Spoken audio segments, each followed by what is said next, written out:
I am a useless man who can only last for 5 minutes, yet I married a CEO wife who demands communication every day. My prepared wife said sternly, if you are late by more than 5 minutes today, we will immediately get a divorce. I grabbed the bottle of pills next to me and poured the whole bottle of little blue pills into my mouth. This time it's do or die. Asterisk ding. Congratulations to the host for a successful suicide. The system rewards the host with 6 types of God-level experience cards. Send 666 to obtain. 1. Super Invisibility card 10 times. 2. Combat Maniac card 10 times. 3. Premium Flirting 24-hour experience card. The remaining 3 types require 50 luck points to unlock. Asterisk. System, please leave quickly. I'm about to die. What luck could there possibly be left? Host, don't worry. Once you send 666, the powerful system will absorb the toxins from your body. In the future, you can send and receive freely, controlling the timing of your movements at will. For a man,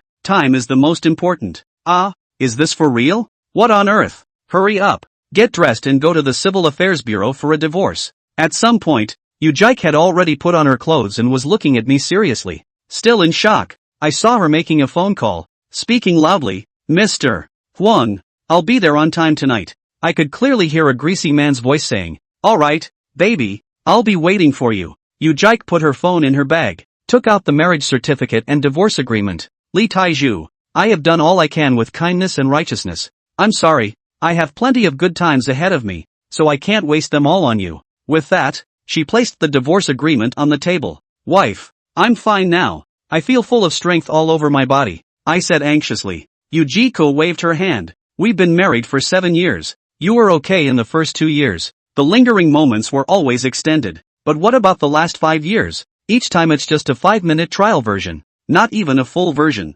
5 years, 1826 days and nights. I've had enough. Let's get a divorce. You have the ability. After the divorce, let's have a breakup commemoration. I stared blankly at Yujike, made up my mind, gritted my teeth, let go, and give her happiness. What if the system is playing with me? Well, let's go. Inside the Civil Affairs Bureau, there were 2 consecutive clicks. The chubby man handling the divorce seemed to have a grudge against the table, as he forcefully stamped our divorce certificate twice. Congratulations on your divorce. I took the divorce certificate and glared at the chubby man with a fierce look. Just wait until the Chinese New Year, I muttered. We divided the assets on the spot, each taking 1 copy. Side by side, we walked out of the Civil Affairs Bureau. I stood beside Yujike's $1 million car, her eyes red as she reached out to the car door with one hand. Wife, oh, I should call you President you now. Yujike smoothed her hair in front of her eyes, withdrew her hand, and stood up straight. What else is there?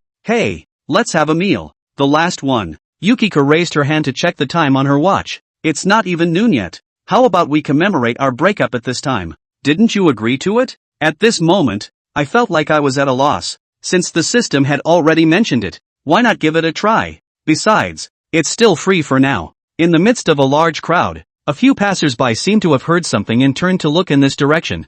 Yujiko opened the car door and got into the car. Is it fun? We're divorced, and you still want to torture me. I quickly opened the other side of the car door, afraid she might run away. To be honest with you, I'm always on edge every time. I can time 5 minutes more accurately than a stopwatch now. I saw Yujike's angry eyes, and I felt a bit sorry. I'm sorry, forget it, I'm leaving, I said as I went to push the car door. Wait, Yujiko gave me a glance. It's just 5 minutes, right?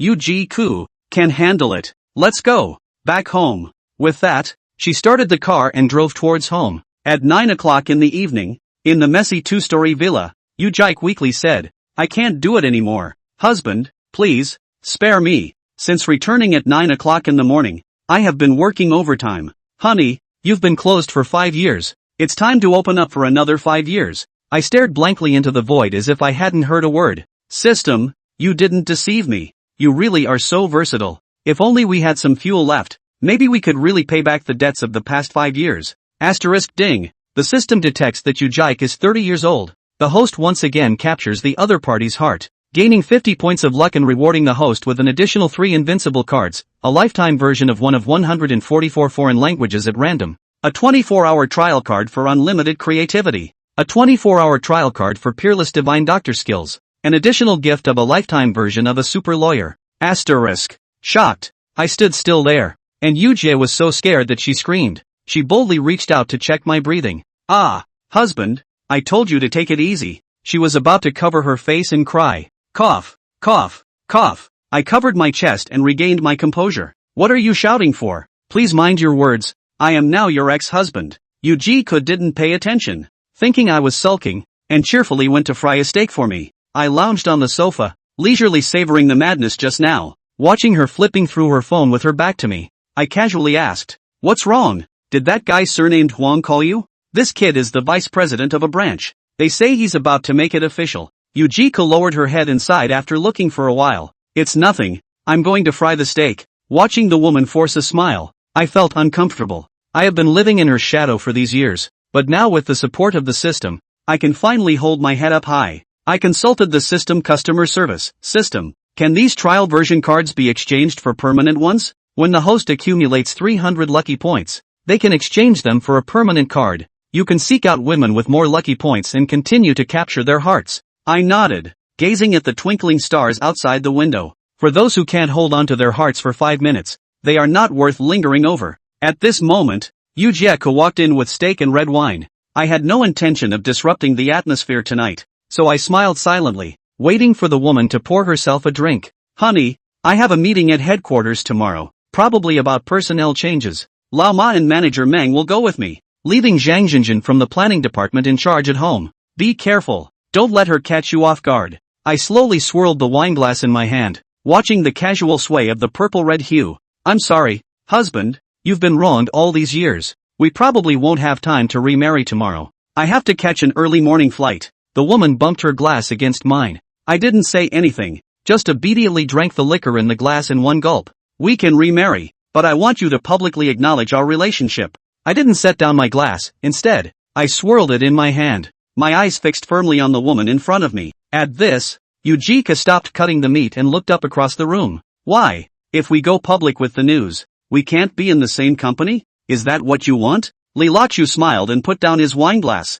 "You're afraid that, without the charm, you'll lose your current position, right?" Chapter 3, New Target. Zhang Huaizhen. "You're afraid of losing your current position, aren't you? Wow." With an exasperated shove of her hands, Yogiko threw the steak plate and knife and fork on the table. "Li Lockjaw, do you think I'm doing this for myself?" She rolled out of bed and walked towards the window. "Try to get some air and also tell yourself to calm down. 7 years of marriage and for the first time this man dared to talk like that. Haven't figured out how to respond to it myself. Li Lockjaw, if you don't have me by your side, you won't last a month in the company before you're laid off. Is that what you want?" She turned her back on the man, imposing. "Then try." The man's voice came from behind him, not very loud, but biting like a knife. She turned around at once. "We've been married for 7 years all over. What kind of relationship are you announcing as an old married couple? Have to make. I also lost my job. You are comfortable? Yes, I admit you can again now. But, that is food? Money?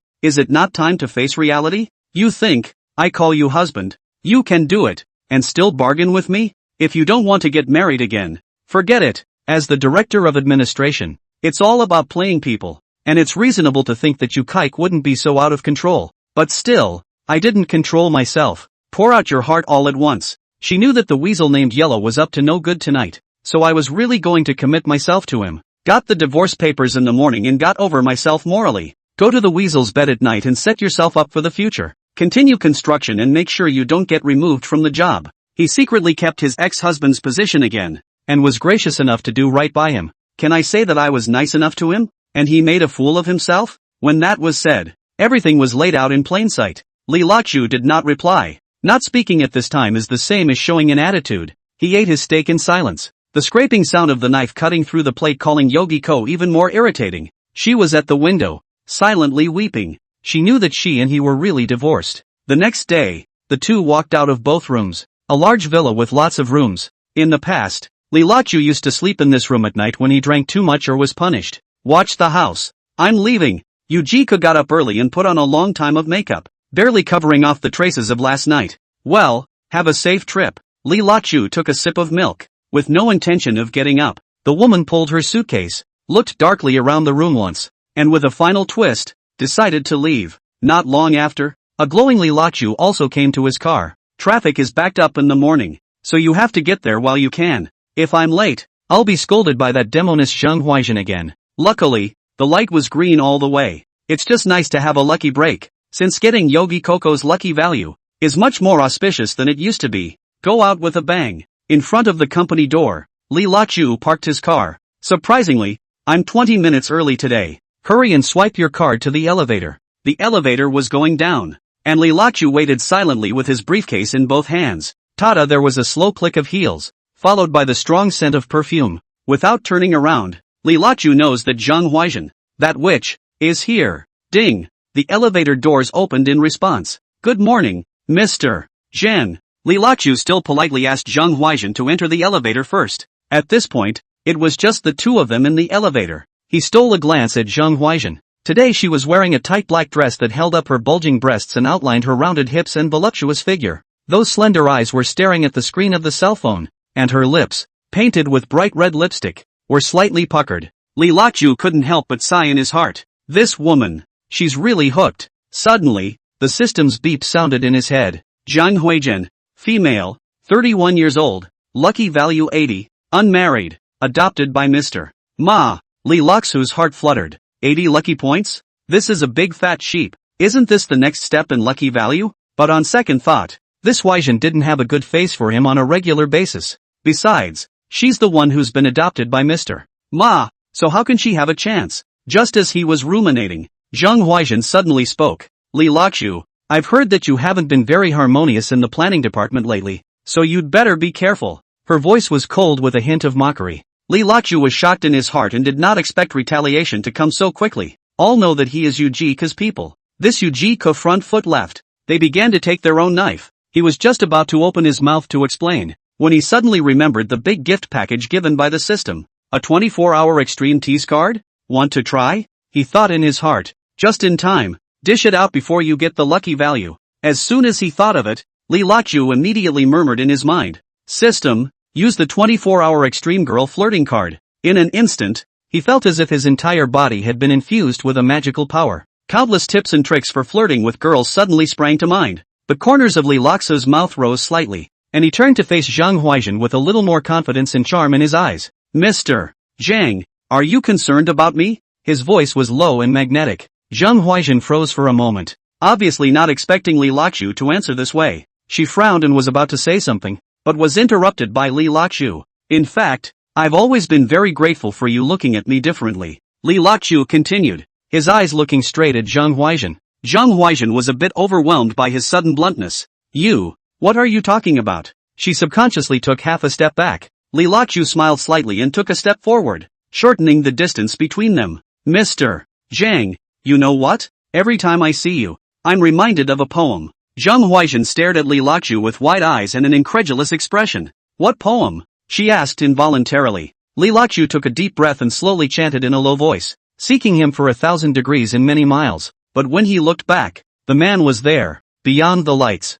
Zhang Huaizhen's face instantly turned red. She didn't expect Li Lachu to say such words. You, what are you babbling about? She stammered, but her eyes unconsciously glanced at Li Lachu. Li Lachu was secretly happy in his heart. It seems that this flirting card is really effective. He continued to ride the wave of victory. Mr. Zhang, you know what? Your beauty lies not only in your appearance, but also in your talent and wisdom. Zhang Huaizhen's breathing was obviously shortened, and she bit her lip as if she was trying to control her emotions. Li Lachu, what's wrong with you today? Drinking early in the morning? She asked with forced composure. Li Lachu gently shook his head, his eyes filled with sincerity. I'm very sober. Mr.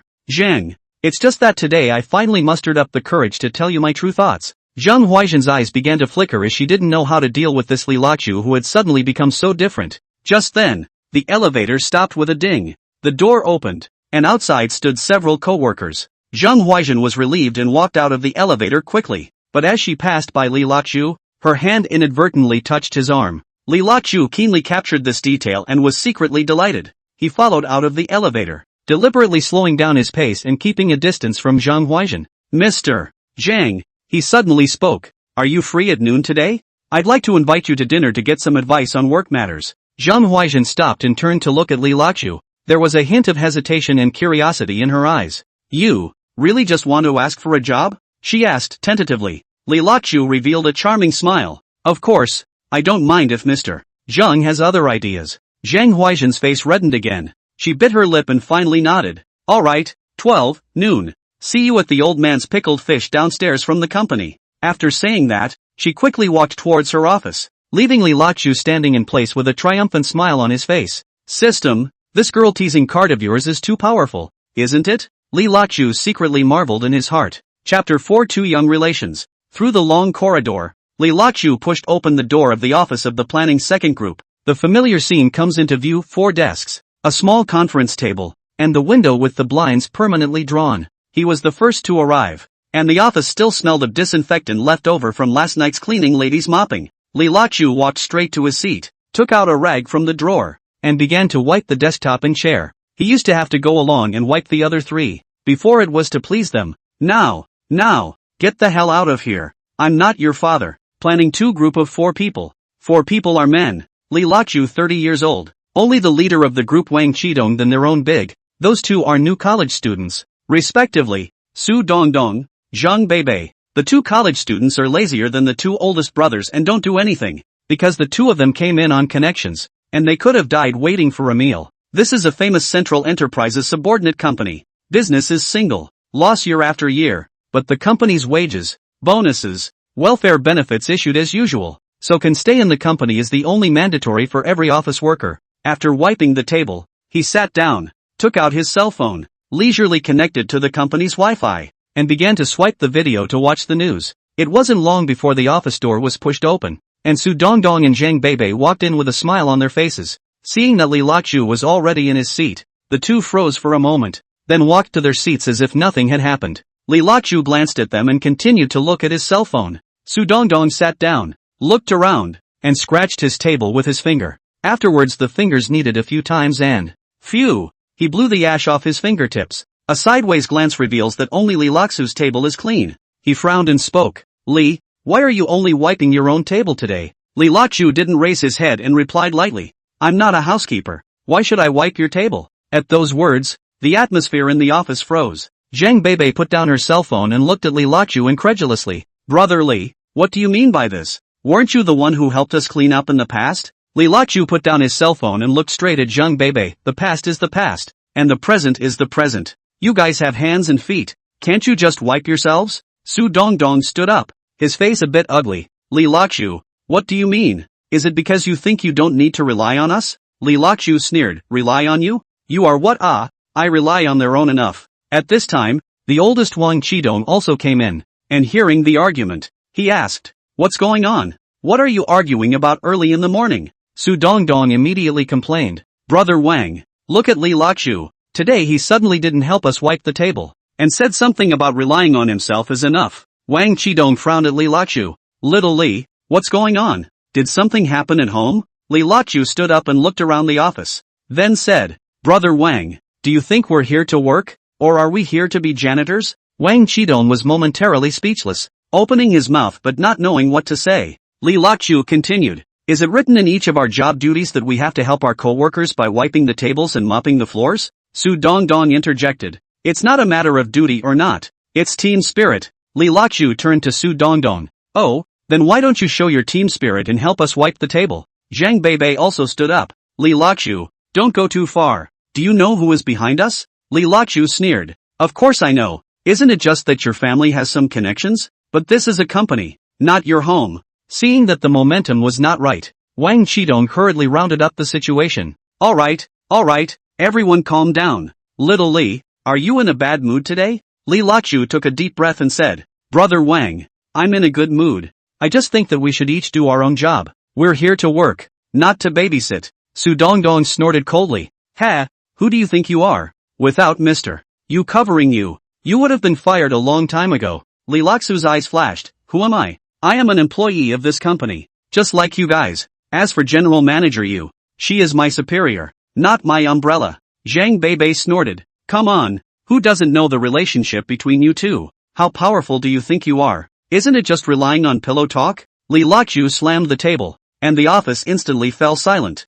He said word for word, I don't need you to judge how capable I am. All I know is that I go to work on time every day, complete my work conscientiously, and never slack off. And you guys? Playing with your cell phones all day and shirking your responsibilities. What qualifications do you have to talk about me? Seeing that the situation was not good, Wang Qidong hurriedly dissuaded him. Little Li, calm down. Talk about what's going on. Li Laqiu took a deep breath and calmed his emotions. Brother Wang, I'm calm. I just want to say that from today onwards, we will follow the company's rules. Do what you should do and don't do what you shouldn't do. Su Dongdong and Zhang Beibei looked at each other, obviously not expecting Li Laqiu to be so tough. Wang Qidong hesitated and said, Little Li, you have a point. However, we are a team after all. Li Laqiu interrupted. Yes, we are a team. That's why it's more important to respect each other rather than having one person do everything. Su Dongdong sneered. Okay, Li Laqiu, are you eating bear's heart and leopard's gall today? Waiting for Mr. You to come back. Let's see how you explain. Li Laqiu said faintly. There's no need to wait for her to come back. I can call her now. Do you guys want to hear what she has to say? With that, he literally pulled out his cell phone and made a gesture to dial. Su Dongdong and Zhang Beibei instantly panicked and quickly waved their hands. Don't. No need. Li Laqiu put away his cell phone, looked around the circle, and said, Then, from now on, we will follow the rules. Do what you should do, and don't do what you shouldn't do. Any comments? The office was silent and no one dared to say anything. Li Laqiu nodded, sat back to his position, began to open the computer, and began to work in human form. The other three looked at each other in dismay, and in the end, they could only sit down unhappily on their own. Wang Qidong sighed and muttered in a low voice, This is going to be interesting. Li Laqiu heard it, but ignored it. Chapter 5, Battle in the Office. Li Laqiu sat in front of the computer, pretending to tap on the keyboard. His afterglow caught a glimpse of Su Dongdong and Zhang Beibei exchanging words and being secretive. These two goods definitely didn't hold back any good farts. Li Laqiu thought in his heart. As expected, it didn't take long for the two guys to sneak out of the office. The corners of Li Laqiu's mouth rose slightly as he thought to himself, Go on. Let's see what tricks you guys can come up with. Only he and Wang Qidong were left in the office. Wang Qidong wanted to speak, but finally couldn't help but open his mouth. Little Li, what's wrong with you today? Li Laqiu didn't lift his head and continued to stare at the computer screen. Brother Wang, I don't have any problem. I just think we should follow the rules. Wang Qidong sighed. You weren't like this before. Only then did Li Laqiu raise his head and look at Wang Qidong. Brother Wang, you're right. I really wasn't like this before. But people always change, don't they? Wang Qidong was choked and didn't know what to say for a moment. Li Laqiu continued. Brother Wang, do you think it was right for me to do that before? Pleasing those two little brats like a lapdog? Wang Qidong was silent for a while and finally shook his head. Indeed it is not right. But Li, you have to realize that in this company, sometimes, Li Laqiu interrupted. I understand, Brother Wang, but I don't want to be like that anymore. I want to stand on my own feet. Wang Qidong looked at Li Laqiu and felt a little puzzled by him. Alright, little Li, I hope you know what you're doing. Li Laqiu smiled. Don't worry, Brother Wang, I know it in my heart. Meanwhile, in Zhang Huaizhen's office, Zhang Huaizhen sat in front of the vanity mirror, carefully fixing her makeup. Her mind kept replaying the scene when she met Li Laqiu in the elevator in the morning. I've been searching for him for 1,000 years, but when I look back, the man is there, beyond the lights. The verse echoed in her mind, making her blush uncontrollably. This Li Laqiu, really? Zhang Huaizhen bit her lip, a little deer in the headlights in her heart. She picked up her lipstick and applied it gently. No one in the company has ever said that about me before, she thought to herself. I don't know if it's true or not, but, Zhang Huaizhen looked at herself in the mirror and suddenly felt especially beautiful today. She remembered Li Laqiu's slightly gangly face and her heart fluttered. He kinda looks like that movie star named Chiwon, the bad and gangly kind. Just as Zhang Huaizhen was thinking wildly, the office door was suddenly knocked on. Come in. She hurriedly gathered her thoughts and resumed her usual cold as ice look. The door was pushed open and Su Dongdong and Zhang Beibei walked in. Zhang Huaizhen frowned. Why are you two here? Don't you have to work? Su Dongdong looked aggrieved. Mr. Zhang, we are here to complain. Zhang Beibei nodded along. Yes, Li Laqiu went too far. Zhang Huaizhen was shocked in his heart, but his face did not move. What's going on? Speak clearly. Su Dongdong began to add fuel to his description. Mr. Zhang, Li Laqiu suddenly changed like a different person today. He used to help us clean up, but now he's actually saying he won't do it anymore. Zhang Beibei continued. Yeah, he also said something about playing by the rules. We have hands and feet to do it ourselves. It's so uncharacteristic. Zhang Huaizhen listened, but in his heart he was thinking, these two little brats, who usually know how to be lazy and slippery, now have the nerve to come to complain. She looked at the two coldly. So, what you're saying is that you think Li Laqiu is wrong because he doesn't help you clean up? Su Dongdong and Zhang Beibei glanced at each other, feeling that something was wrong with the situation. Zhang Huaizhen continued, let me ask you, in your job duties, did you ask Li Lakju to help you clean up? The two were dumbfounded. Zhang Huaizhen's voice grew colder and colder. Did you come to the company to work, or to enjoy babysitting services? Su Dongdong stammered, but in the past, Li Lakju used to do this. Zhang Huaizhen slammed the table. Before was before. Now is now. Do you guys think you're so great that you can make others serve you? Zhang Beibei muttered in a small voice. That's not what we meant. Zhang Huaizhen sneered. Not this meaning? Then what does it mean? You guys think you're the crown prince of the company and can do no work, right? The two men lowered their heads at the comment, not daring to say anything. Zhang Huaizhen took a deep breath and tried to calm himself. I'll tell you all. From today onwards, you'll work properly for me. Don't think about asking others to do this or that for you anymore. Is that clear? Su Dongdong and Zhang Beibei nodded their heads in succession. Understood, Mr. Zhang. Zhang Huaizhen waved her hand. Get out and work properly. Don't blame me for being impolite if I hear you slacking off again. The two men left the office in disgrace. Zhang Huaizhen leaned back in her chair and let out a long breath. She suddenly felt that Li Lakso's performance today seemed to be quite good. At least it's better than these two losers, she thought to herself. Thinking that she would have to have lunch with Li Lakju at noon, Zhang Huaizhen's heart began to pound again. She picked up the mirror and double-checked her makeup again. I hope he won't let me down. Zhang Huaizhen whispered softly to himself. Meanwhile, Li Lakju was busy in his office. He looked at the time. There was still an hour before the lunchtime he had agreed with Zhang Huaizhen. I hope those two little brats won't mess up anything, Li Lakju thought to himself. But he wasn't worried because he was sure that with the system's boost, he would be able to cope with it. The corners of Li Laksu's mouth rose slightly as he secretly looked forward to his upcoming lunch date. Not long afterward, the two brats, looking as if they'd eaten a rag, walked in with black faces. After coming in, he greeted Wang Qidong. Viciously, he glared at Li Lakju. Li Lak column pretend not to see. Continue to the screen crackling typing. Pretending to know AP? Su Dongdong deliberately slammed a document on the table. Dang! The sound. Wang Qidong, who was in his 50s, was startled. It was not a good time. I say Xiao Su, can you pay attention? I have a heart condition, don't you know? Why are you so loud? Humph. Relying on the fact that she had people and power, Su Dongdong did not put Wang Qidong, a team leader, in her eyes at all. Then Zhang Beibei over there also snapped. And then Zhang Beibei over there also snapped. The two of them were looking at these two now to get angry. They then thought that it must be Wang Qidong's secret authorization for Li Lakju to be so tough. Or has Li Lakju taken the wrong medicine and offended them both? Li Lakju picked up his cell phone, an evil smile on his face. He pretended to look at his phone but secretly turned on the video recording function. Come on, two little kids. Make it hard. Keep it up. Chapter 6. Wang Qidong finally gets angry. Zhang Beibei's actions completely angered Wang Qidong. He pushed down his glasses and stood up, pointing at the two of them. You two have gone too far. Is there any leadership in your eyes? Su Dongdong casually pulled her hair, blew out a breath, and sat on the swivel chair and turned around. Team leader Wang, of course we have you as our leader. Li Lakju sat on the sidelines, silently watching the farce unfold. He laughed in his heart. These two little brats have finally pissed off old King. The video continues and the excitement continues. Wang Qidong's face turned red, like a volcano about to explode at any moment. What kind of attitude do you have? Wang Qidong gritted his teeth and said, I'm your direct superior. Zhang Beibei crossed his legs and looked disdainful. Oh, so what? What can you do to us? Su Dongdong followed suit. That's right, it's not like you can fire us. Li Lakju looked at this scene and shook his head straight in his heart. These two goods are afraid to forget. Although Wang Qidong cannot fire them, but can give them small shoes.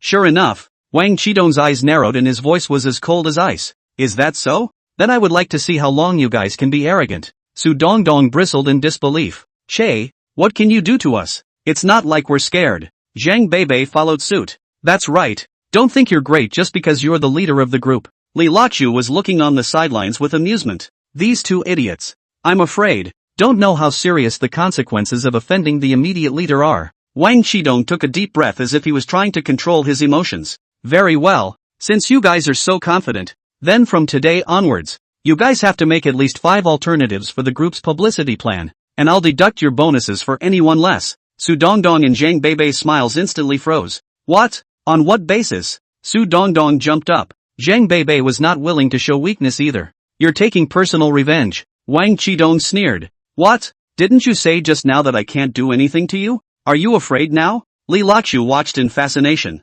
This old Wang really has two skills. This move to take the paycheck from the bottom of the kettle used a good ah. Su Dongdong was anxious. You're abusing your power. I'm going to sue you. Wang Qidong said unhurriedly. Go ahead and sue. I'd like to see if you're justified in not working, or if I'm wrong in assigning work. Zhang Beibei also panicked. Team leader Wang, please don't be like this. Is it okay that we know we're wrong? Wang Qidong snorted coldly. It's too late. Since you guys think you're capable, prove it to me. Li Laochu secretly shouted in his heart. This old king is finally hardened for a time. See if these two goods still dare to be arrogant in the future. Su Dongdong and Zhang Beibei glanced at each other, both seeing the panic in the other's eyes. Team leader Wang, we really know we're wrong. You're an adult. Spare us this time. Su Dongdong said in a low voice. Zhang Beibei also hurriedly concurred. Yes, team leader Wang, we will definitely work well in the future and never dare to be lazy again. Wang Qidong looked at them coldly. Now you know to beg for mercy?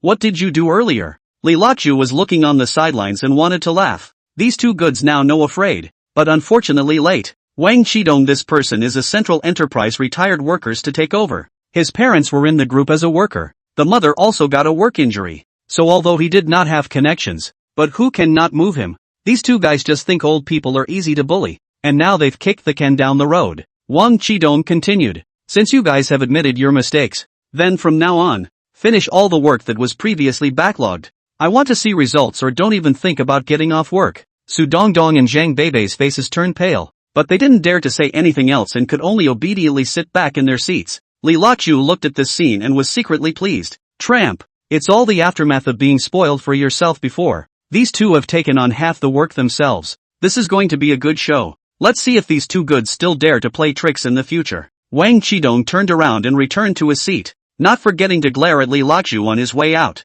Li Laochu was shocked in his heart and hurriedly put down his cell phone. Brother Wang, calm down. I'll pour you some tea. Soon to noon. The group is small. There is no cafeteria, so they all fight their own food. Usually it was Li Laochu who invited Wang Qidong for lunch. Today, you don't have boobs and you can't add to my luck. So why am I hiring you? Li Laochu stepped on the off-duty bell and scurried out of the office like a rocket. Exit the office building and turned directly left. When he came to the front of the restaurant, he pushed open the door of the old man's pickled fish, and a strong aroma of pickled fish came to his face. Li Laochu took a deep breath and felt his appetite being hooked. How many, sir? The waiter asked politely. Li Laochu smiled. Two of you. Ask for a secluded card seat. The waitress nodded and led him through the bustling lobby to a corner booth. Li Laochu sat down, looked around, and nodded in satisfaction. It's a good location. Quiet and private. Just right for talking to Zhang Huaizhen. He looked at his watch. 10 minutes before the appointed time. Li Laochu leaned back on the soft sofa and began to calculate how to perform his flirting skills later.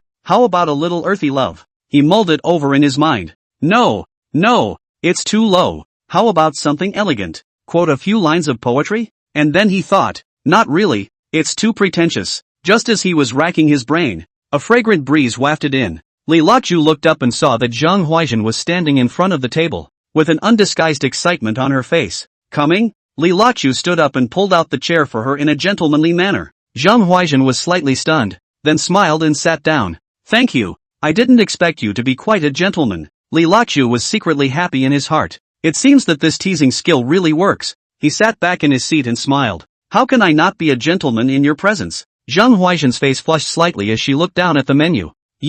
What do you want to eat? Li Laochu pretended to think. I can do it. You can order whatever you like to eat. Zhang Huaizhen looked up at him with a hint of surprise and delight in her eyes. So, I'll just order whatever I want then? She asked tentatively. Li Laochu nodded. Of course, it's good that you're happy. Zhang Huaizhen's eyes lit up and she began to order in earnest. Li Laochu looked at her and laughed in his heart. This woman, who was usually as cold as ice in the company, was now acting like a little girl. Soon the food came up. Li Laochu took the initiative to clip vegetables for Zhang Huaizhen. Try this. It tastes good. Zhang Huaizhen took it and gently bit into it. Her eyes lit up. It's really delicious. Li Laochu smiled and said, it's good that you like it. Actually, food is like life. It needs to be savored. Zhang Huaizhen froze for a moment, then laughed. I didn't expect you to be quite philosophical. Li Laochu struck while the iron was hot, that's for sure. I'm a man of substance. Zhang Huaizhen laughed even more happily. Really? Then tell me again. What other connotations do you have? Li Laochu's heart rejoiced at the opportunity. He pretended to be deep and said, actually, yeah, I think life is like a journey. Zhang Huaizhen became interested. Oh, how? Li Laqiu continued. Each of us is looking for our own direction, but sometimes the most beautiful scenery is often just around the corner. Chapter 7 Attacking Zhang Huaizhen. Saying that, he gave Zhang Huaizhen a meaningful look. Zhang Huaizhen's face turned even redder, and she lowered her head and sipped her water to hide her shyness. Seeing this, Li Laqiu knew that the fire was almost ready. He changed the topic. By the way, does Mr. Zhang usually have any hobbies? Zhang Huaizhen thought for a moment. Just like you said, I love traveling, but I've been so busy with work lately that I haven't even had time to go. Li Laqiu's eyes lit up. The opportunity came. He feigned surprise. What a coincidence. We're pretty much the same. I like to work out. Zhang Huaizhen came to be interested. Is that so? What do the two of them have in common? Look, fitness and traveling are both about physical and mental pleasure. And both fitness and hiking add to the leg and full body workout. So wouldn't you say that we share a common interest? The completely brainwashed nymphomaniac Zhang Huaizhen is already whatever Li Laqiu says. Do you go often? Said the man greedily looking at Li Laqiu's abdomen. Li Laqiu nodded. Almost every day. To keep fit. Zhang Huaizhen's eyes became a bit mesmerized. Then you must have a great body, right? Li Laqiu deliberately straightened his chest. Not bad. Has 6 pieces of practice out. From the male dog waist 8 abs is not far away. Ah. Zhang Huaizhen swept an expectant look over him and gulped. Then can you teach me? Li Laqiu was happy in his heart, but on the surface, he pretended to be in a difficult situation. It's not good, right? Zhang Huaizhen was anxious. Why is it bad? I really want to learn. Li Laqiu deliberately teased her, but I'm afraid I can't teach it well. Zhang Huaizhen bit her lip. No, I'm sure you're great. Li Laqiu looked at her expectant eyes and smiled in his heart. Of course it's great. It's a problem getting 5 years. I'm afraid she's already too aroused by herself to stand it. He pretended to think for a moment, then said, so, tell you what, we'll go to the gym together tonight? Zhang Huaizhen's eyes instantly lit up. Really? Great. Li Laqiu smiled and nodded. Then it's a deal. Zhang Huaizhen nodded excitedly, unable to hide the smile on her face. Li Laqiu looked at her and was secretly pleased. That's 80 lucky points, so it seems to be a sure thing. The two continued to eat and talk as the atmosphere grew more and more congenial. Li Laqiu looked at the smile spreading on Zhang Huaizhen's face and was secretly pleased. He coughed lightly and mentioned it as if he didn't care. By the way, Mr. Zhang, something happened in the company today. Zhang Huaizhen's smile tightened a bit and his brows frowned slightly. Oh, what is it? Li Laqiu pretended to be in a difficult situation. It's those 2 new college students, Su Dongdong and Zhang Beibei. Zhang Huaizhen's eyes instantly became sharp. And what happened to them? Li Laqiu was secretly happy that the fish had taken the bait. He sighed and said, they made trouble again today and even argued with team leader Wang. Zhang Huaizhen's face sank. What exactly is going on? Li Laqiu shook his head. It's a long story. How about, I'll send you the video to take a look? Zhang Huaizhen nodded. Okay, you send me VX. Li Laqiu pretended to realize. Oh yeah, we haven't added VX yet. Zhang Huaizhen smiled and took out her cell phone.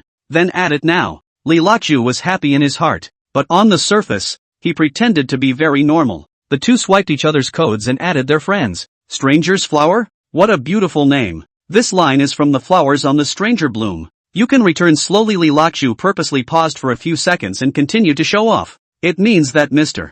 Zhang, to the core, is a man of deep feelings and Zhang Huaizhen listened mesmerized, saying everything she meant to say, but with some play. And what? Moreover, it shows that Zhang longs for a passion that breaks through the boundaries, with the conservatism of a classical beauty and the love/hate of a contemporary woman. Speaking of this, Li Laqiu's eyes were flooded with peach blossoms, and a pool of spring water seemed to melt Zhang Huaizhen on the spot. Didn't Zhang Huaizhen melt? Hearing this, I felt soft, my heart was pounding, and my cheeks were flushed. Li Laqiu saw that she was lost and could not realize it, but it was not the time, and he had to work in the afternoon. If the two disappeared together, wouldn't that be a no-brainer? Li Laqiu quickly found the video that had long been prepared and sent it over. Mr. Zhang, there's work in the afternoon. Let's watch the video first, and I'll discuss poetry with you in the evening. Zhang Huaizhen was a lot more lucid this time. She clicked on the video and watched half of it. Her face became more and more ugly. In the video, Su Dongdong and Zhang Beibei are yelling at the top of their lungs, showing no respect for Wang Qidong. After watching the video, Zhang Huaizhen was so angry that her face turned red. It's so uncharacteristic. It's unseemly to bully an old comrade like this. Li Laqiu watched from the sidelines, secretly happy. He pretended to be surprised. Mr. Zhang, don't be angry. Actually, this isn't the most excessive. Zhang Huaizhen's eyes widened. There's something more excessive? Li Lachu nodded and lowered his voice to say, they even scolded you later, saying that you had no one in your sight and didn't take them seriously. Zhang Huaizhen's face instantly turned iron blue. They actually dared to talk about me like that? Li Lachu snickered in his heart. These two stupid fools, this is completely finished. He pretended to be comforting. Mr. Zhang, don't be angry. This kind of person is not worth your anger. Zhang Huaizhen took a deep breath and tried to calm down. You're right. However, this is something I must report to the group to deal with. Li Lachu was happy in his heart, but on the surface, he pretended to be worried. Will it be too serious? Zhang Huaizhen shook his head. No, it must be dealt with seriously. Otherwise, what's going to happen in the future? Li Lachu nodded. Mr.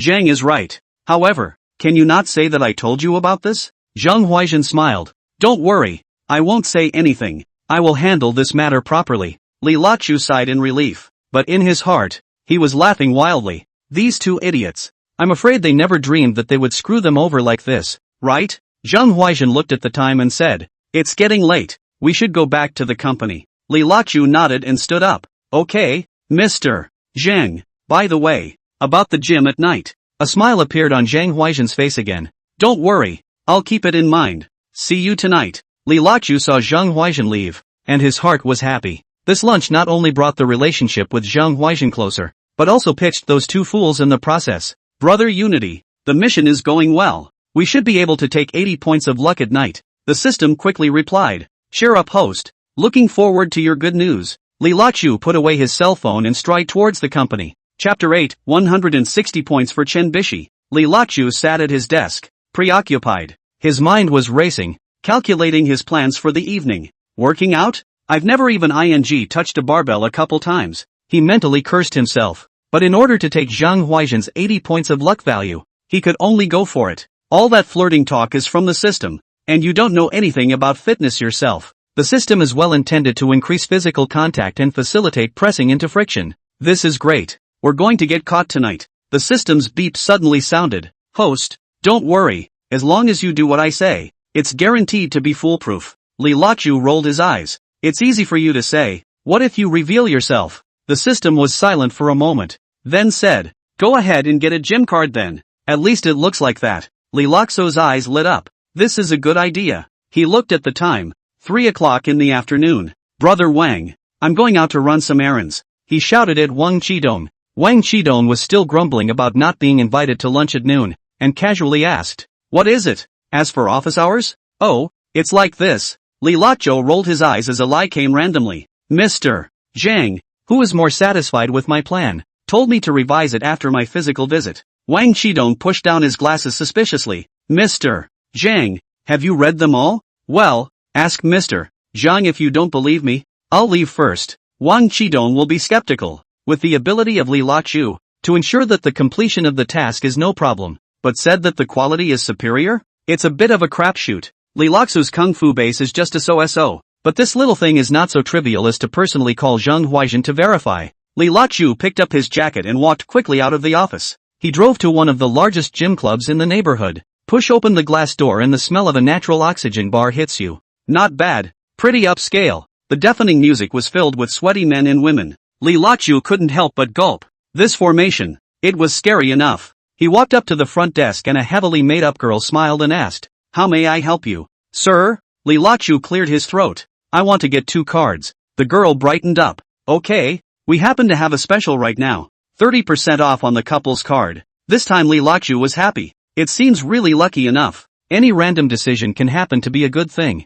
What followed was a gushing introduction by the girl, and Li Lachu was calculating something else in his head. There's actually a free nutritional meal here? He secretly rejoiced in his heart. A great opportunity to save money. Since divorcing his ex-wife, he's had to finagle his way through life. After this card, it is expected that there will be a series of spending on rooms and other purchases in the back. Gotta save it. At this time, the system prompted. Tip host, if you have concerns about this, you can adjust your flirting skills so that the female will willingly pay for you, and you can also increase your lucky value. There's still this good thing? Li Lachu came to a place where no one was around and muttered to himself, how much can I add? Not many additions like that, depending on how much she's paying for you, usually between 1 to 10. Got it. Stingy enough. After running the card, Li Luxu decided to look around and familiarize himself with the environment. He walked into the equipment area, his head spinning as he looked at the intricate gym equipment. What's this thing supposed to do? He scratched his head. So look at the person next to you and mimic it a couple times.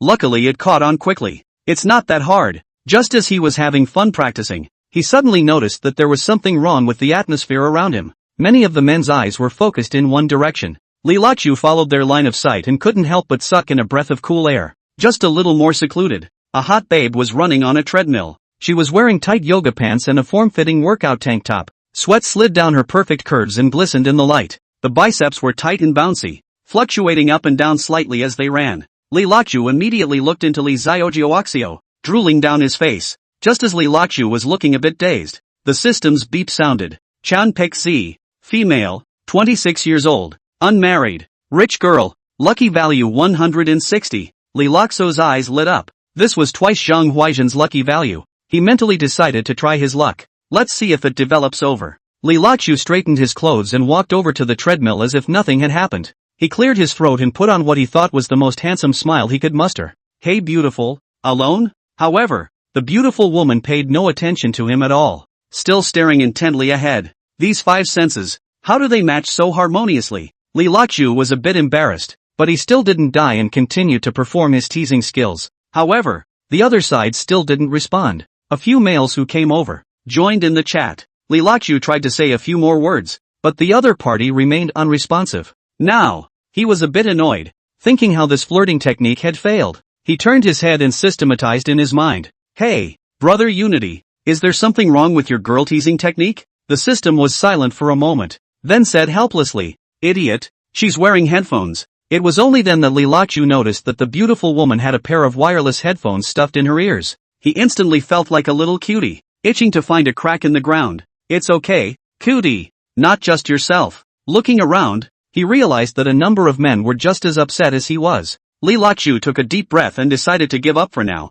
He secretly memorized Chen Bishi's appearance, thinking that he would try his luck again some other day. Looking at the time, it was almost 5 o'clock. Li Luxu hurriedly rushed to the company. Do not ask Wang Qidong to seize the handle. People have to be pitched one at a time. Let's cripple these two college kids first. Wang Qidong well, as a friendly army first spoiled a few days. On the way, his mind kept replaying Chen Bishi's appearance. 160 luck points. He muttered, if I can take it, I'll be rich. But soon, he shook his head again. Don't think that far ahead yet. He reminded himself, we still have to deal with Zhang Huaizhen tonight. The thought of an evening fitness day fills Li Luxu with longing. Ever since he could just take the time, Li Luxu felt a man's bottom. With this kind of capital, why worry about what the world's beautiful women do not fall on their own? Ex-wife? Then let her be the ex. Arrive at the office at a quick pace. Before entering the office, he prayed silently in his heart. System, don't make a mistake. The system seemed to have heard his heart and let out a soft laugh.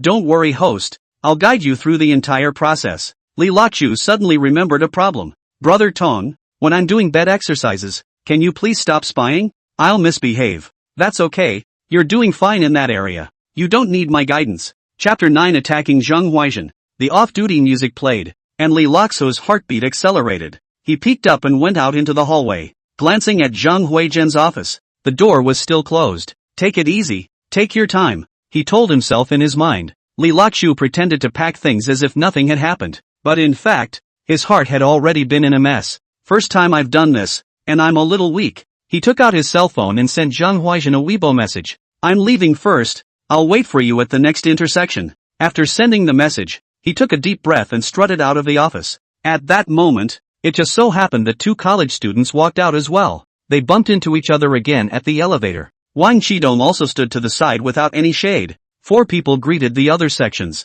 The two college students still had that awesome look about them, and they didn't talk to anyone. Li Luxu secretly shouted, these two cubs, just keep it like this? Never be polite. After leaving the company, Li Luxu and Wang Qidong waved goodbye. Pretend to leave on foot. Seeing that there are no more co-workers around, Li Luxu hurriedly ran across the crosswalk to the opposite lane. Under the streetlight at the intersection, Li Luxu kept pacing. Every now and then he looked at his watch and then at his cell phone. Why isn't it coming? He muttered inwardly. Drip! Finally, the familiar silver-gray sedan came into view. Zhang Huaizhen sat in the driver's seat wearing a professional outfit and opened the window. Looking down from this angle, the two large white balls stood out. Li Luxu's heartbeat missed a beat and he secretly shouted, "That's ing sexy." Zhang Huaizhen tilted her head and smiled. "It's been a long time, hasn't it? Get in." "No, I just arrived too." After saying that, Li Luxu quickly walked around to the passenger side, opened the car door, and quickly drilled into the car. It was like drilling into Zhang Huaizhen's heart. Zhang Huaizhen showed her red face again. "Where to?" "Just turn right at the next intersection. There's a Juniper gym." "I finished your card. Thank you, I'll let you break the bank." Zhang Huaizhen started the car and drove towards her destination. "Mr. Zhang is too polite. I should have made friends with Mr. Zhang a long time ago, only that when I saw Mr. Zhang's superb temperament, I've been ashamed of myself and didn't dare to take this step yet." "Hey, you, this person is too real. I am also that position serious a bit. In fact, I privately very easygoing." Oh, Zhang Huaizhen skillfully driving the car. The body of the aroma is even more intense. In the car, Li Luxu continued to use his skills and attacked. "Nice atmosphere brewing. The drive is quick. Just turn the corner." The two of them got out of the car and locked the doors. Side by side, they walked to the gym, talking and laughing along the way. Pushing open the doors of the gym, the familiar sound of music hits you. Li Luxu was secretly glad that he had come to step on the spot in the afternoon. At least he wouldn't look too rusty. He turned to Zhang Huaizhen and said, "By the way, I have a little surprise for you." With that, he took out a gym card from his bag and handed it to Zhang Huaizhen. Zhang Huaizhen took the card in surprise. "You're too sweet. But I didn't bring my gym clothes." Li Luxu was prepared for this, and took out another set of sportswear from his bag. "I guessed it. This is an unexpected pleasure." Zhang Huaizhen took the clothes, her eyes shining. "You're really too thoughtful." Li Luxu was happy in his heart, but on the surface, he pretended as if nothing had happened. "It's just a small matter. Go and change it." Only when Zhang Huaizhen went into the locker room did Li Luxu breathe a sigh of relief. He hurriedly asked the system, "Brother Unity, what should we do next?" The system replies, "Relax and just do what I say." It didn't take long for Zhang Huaizhen to change her clothes and come out. Li Luxu's eyes went straight as he watched. The tight yoga pants outlined the perfect curves, and the hidden grooves under the sports tank top are mind-blowing. Zhang Huaizhen was a bit embarrassed by his stare. "What's wrong?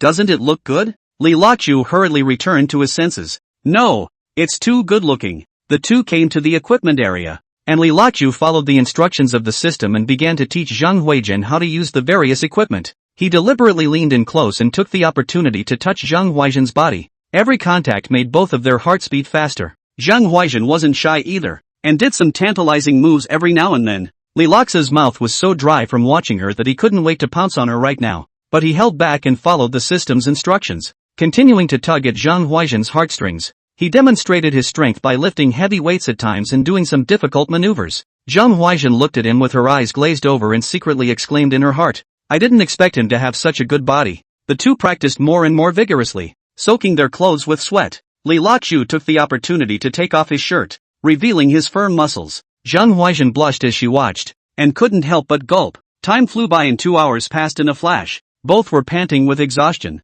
but there was fire in their eyes. Li Luxu wiped his sweat and said, "Why don't? Let's go have a drink." Zhang Huaizhen nodded with a hint of anticipation in her eyes. The two came to the rest area of the gym, and Li Luxu bought 2 bottles of water. He intentionally sat very close, his knees gently touching Zhang Huaizhen's thighs. Instead of dodging, Zhang Huaizhen leaned in a little closer. Li Luxu was happy in his heart and knew that the time was ripe. He whispered, "Today, so happy." Zhang Huaizhen lowered her head, her voice trembling a bit. "Me too." Li Luxu gathered his courage and reached out to stroke Zhang Huaizhen's face. "Why don't? Let's find a quiet place to talk?" Zhang Huaizhen raised her head, her eyes filled with longing. "Yes, I know a place." Li Luxu was shocked in his heart, not expecting Zhang Huaizhen to be so proactive. Zhang Huaizhen continued, "I have a VIP suite in a nearby Grand Hotel, and everything is free." Li Luxu almost didn't jump up. His heart was happy. Doesn't that save a fortune in rooming fees? He snickered inwardly. On the surface,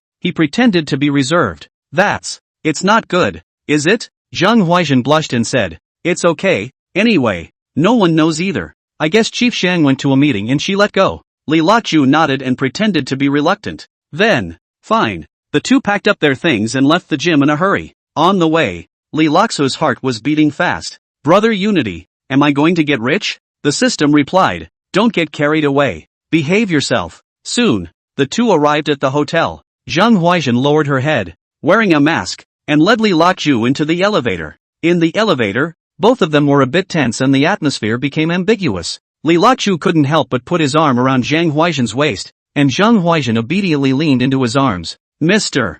Zhang, first, how long do you expect it to be? What? Zhang Huaizhen seemed to deliberately dress herself up as if she was involved in the world. There was a ding and the elevator arrived. The two men hurried toward the room, their hands shaking a little as they opened the door. As soon as the door to the room closed, the two couldn't hold back any longer and kissed passionately. Li Luochu kissed while snickering in his heart. These 80 lucky points. They've arrived. He wrapped his arms around Zhang Huaizhen and slowly moved toward the bed. Zhang Huaizhen gasped. Wait. I'm going to take a shower. Li Luochu nodded and watched Zhang Huaizhen enter the bathroom. He lay on his bed, his heart in his mouth. Brother Unity, he said in his mind. Why don't you go to the internet cafe and play for a while? The system.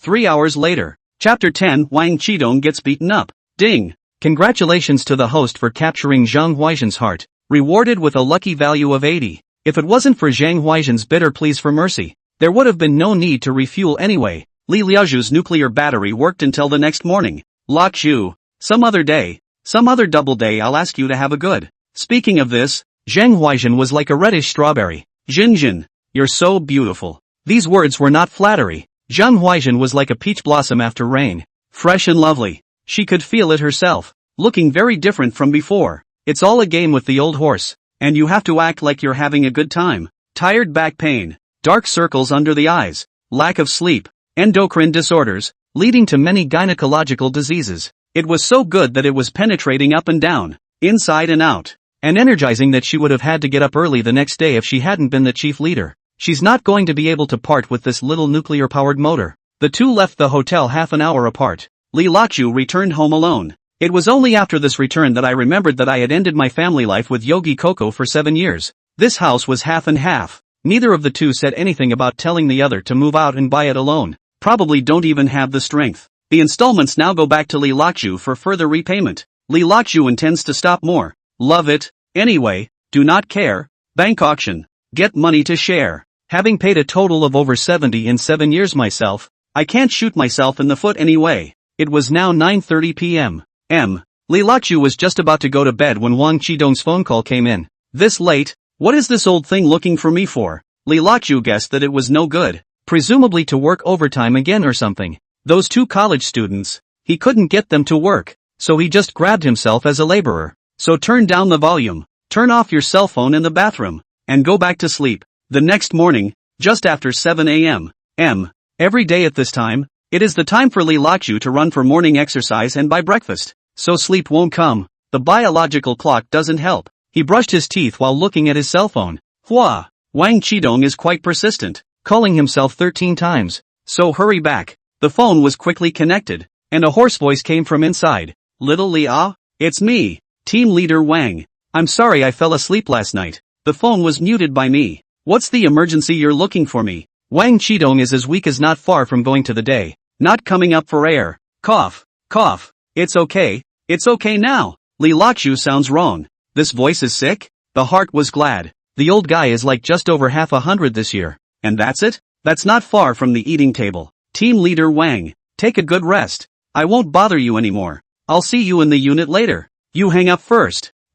Okay. I'll hang up. I'll hang up now. Wang Qidong hung up the phone in a broken voice. Li Luochu was brushing his teeth just in time to spit out a mouthful of mouthwash. Bah! After all this talk about hanging, let's see if you hang? Ate 7 hard-boiled eggs and drank a liter of milk. Li Luochu came to the unit early. As soon as he pushed open the door, he saw Wang Qidong lying on the table, listless and pale, with a few strands of wet hair coiled on his freshly washed forehead. He didn't even have his glasses on, and his eyes were staring at the photos in his wallet like a dead dog. Li Luochu knew the photo, which was of him and his wife Shi Hongmei, 7 years his junior. Good morning, Team Leader Wang. Li Luochu knew that something must be wrong, and his guess was right. It must be another fight between the two families. There have been a couple of times before when they have called Li Luochu and said they would deal with a night at the place where Li Luochu lives. But Li Luochu and Yuji co-live together, or hidden marriage, how can we call him? Still cannot offend him, so righteous out to accompany him to drink until dawn. Every time Li Luochu heartbroken. This thing, it actually drinks over 20 bottles of beer. What's with you and your drinking? This Wang Qidong is like that, taking advantage of a bargain to the death. He can yellow the restaurant as long as he doesn't pay for it himself. After having the system this time, Li Lachu will also take the opportunity to make a clean sweep. And so the pot calling the kettle black. Team leader Wang. What? Did you ask your sister-in-law to throw you out again? Wang Qidong raised his head. His eyes reddened, and his lips trembled as he tried to say something. Right at this moment, bang! The office door was violently pushed open, and Su Dongdong and Zhang Beibei walked in with large strides. How's it going? Beibei. Su Dongdong slammed her shoulder bag on the table as soon as she entered. Started complaining. I told you the baggage guy sure as hell wasn't going to wipe the table. He's tap out of touch. Zhang Beibei followed suit and threw his backpack away with a thud. Throwing away his backpack with a cry, he followed. Someone is backing him up. He thinks he's a big shot, doesn't he? Li Lachu heart secretly laughed. Whispered and Wang Qidong whispered team leader. You see this is too much. Said that I also tolerated. You see this clearly piggyback on you. Su Dongdong grabbed the folder on the table and slammed it hard on the floor. Hey, Beibei. This work is not finished dry. Some people do not work but also thieves. Treadmill. Wang Qidong's headache was stimulated by the sudden noise. He had a heart attack last night when his wife kicked him out of the house and he slumped in the office all night. And now by these two little brats still pointing and cursing endlessly. He was instantly enraged. Seeing this, Li Lachu was happy in his heart, but on his lips he said, don't be like this. Team leader Wang is not feeling well. Keep your voice down. Wang Qidong violently stood up and pointed at the two college students and roared. You too. Shut up. Su Dongdong and Zhang Beibei were startled by the sudden roar, but they quickly came back to their senses. On what grounds? Zhang Beibei stretched her neck and said, who do you think you are? Su Dongdong was also not willing to show weakness. That's right. You think you're great just because you're the leader of the group? Wang Qidong was so angry that his face turned green and a wave of manhood surged through his heart. He rushed forward and slapped Zhang Beibei in the face. No big deal. I'll educate you for your parents. This has stirred up a hornet's nest. Zhang Beibei and Su Dongdong looked at each other and rushed up without saying a word. Fists and feet were exchanged and the office was a mess. Li Lachu was watching from the sidelines, and his heart was happy. He pretended to pull up a few times, then quietly backed away from the door. Fight! Fight! He yelled down the hallway. Other co-workers rushed to the scene and pulled the three apart with 7 hands. Wang Qidong was already bruised and swollen, bleeding from his nose and the corners of his mouth. He sat paralyzed on the floor, covering his chest, his face pale. Call an ambulance! Someone shouted. Li Lachu hurriedly pulled out his cell phone, dialing the number while snickering in his heart. This is going to be a good one. An ambulance soon arrived and took Wang Qidong to the hospital. Li Lachu followed to the hospital, pretending to be very concerned along the way. When he arrived at the hospital, he sat in front of the hospital bed and asked with a worried face, Team leader Wang, how are you feeling? Wang Qidong weakly waved his hand. It's fine. A small injury. Li Lachu saw no one in the 4 corners of the room, approached and whispered, Wang team leader, this time you cannot say it's okay, you cannot just let it go. Wang Qidong's eyes flinched. You mean, calling the police? Chapter 11, Catch an adulterer and get a promotion? Li Lachu nodded, this is a law and order case, and it is the two of them group beating you subordinate beat the superior. This is not good enough? Wang Qidong pondered for a moment and gritted his teeth. You're right, I'll call the police. Li Lachu was secretly happy in his heart, but on the surface, he pretended to be hesitant. Will it be too serious? Wang Qidong shook his head. No, they must be severely punished. These two little brats should have been taught a lesson a long time ago. Seeing that the fire was almost ready, Li Lachu asked again. Team leader Wang, last night, did you have a fight with your sister-in-law last night?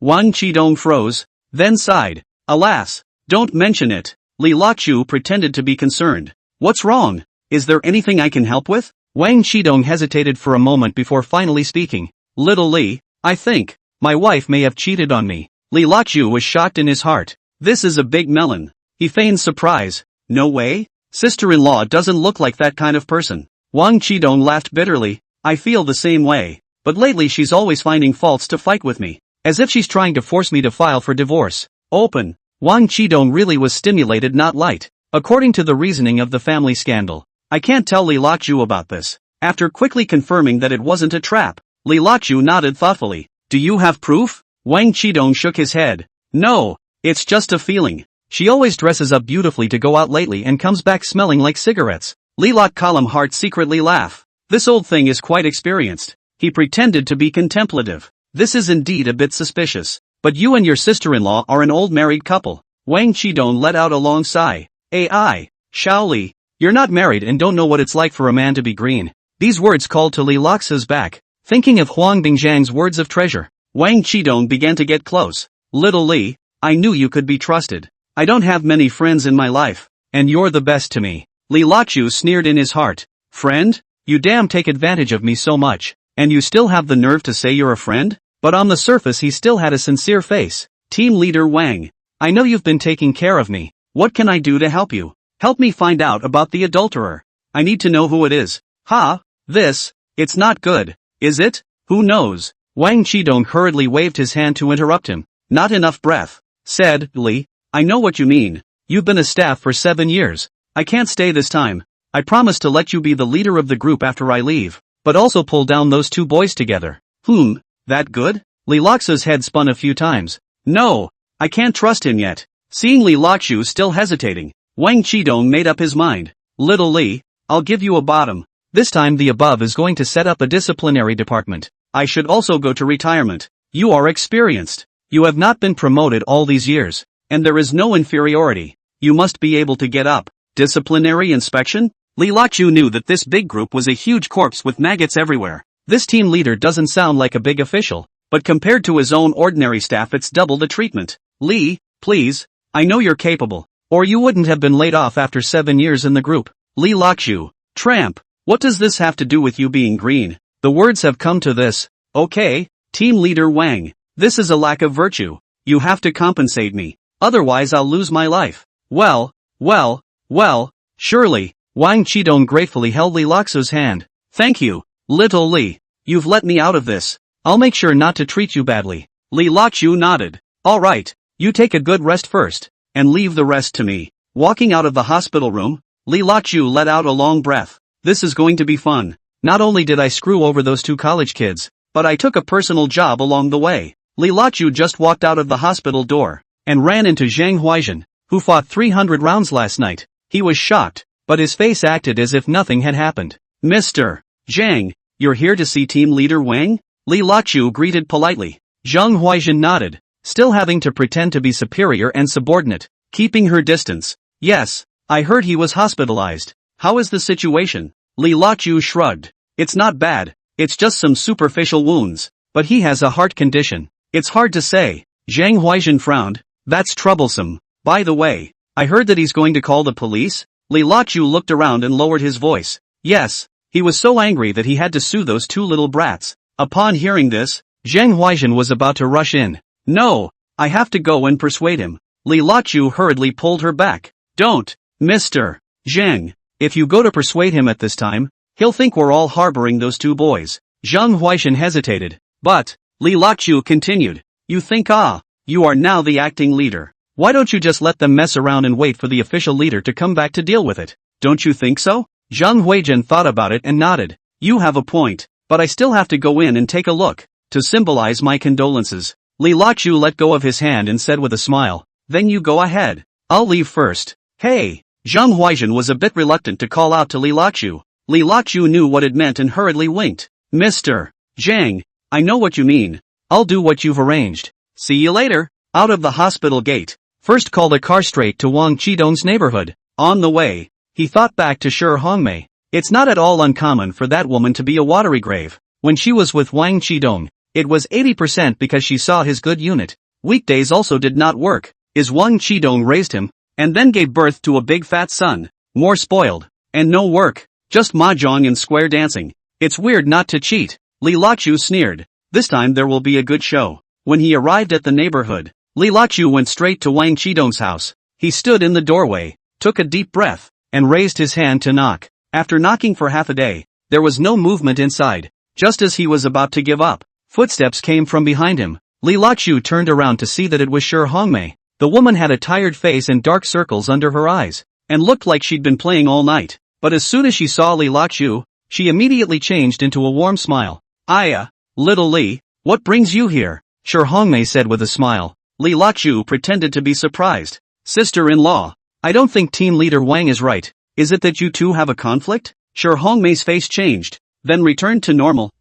Little Li, you know all about it? It's also true that old Wang looks for you to complain whenever something happens. Li Lachu followed Shi Hongmei into the house. The house smelled faintly of perfume and a bit of tobacco and alcohol. Li Lachu smiled in his heart. This woman must have gotten high all night last night. Shi Hongmei poured a cup of water for Li Lachu and sat across from him. Li, your brother. He said what? Shi Hongmei asked. Li Lachu shook inside, still not the same. I seek to persuade. The child is so big. Shi Hongmei nodded, her face unreadable. Li Lachu felt that the time was almost up and spoke. Sister-in-law, you and team leader Wang. Isn't there some kind of lump? I see that team leader Wang is angry enough this time to say that even if he divorces, he won't give you a dime.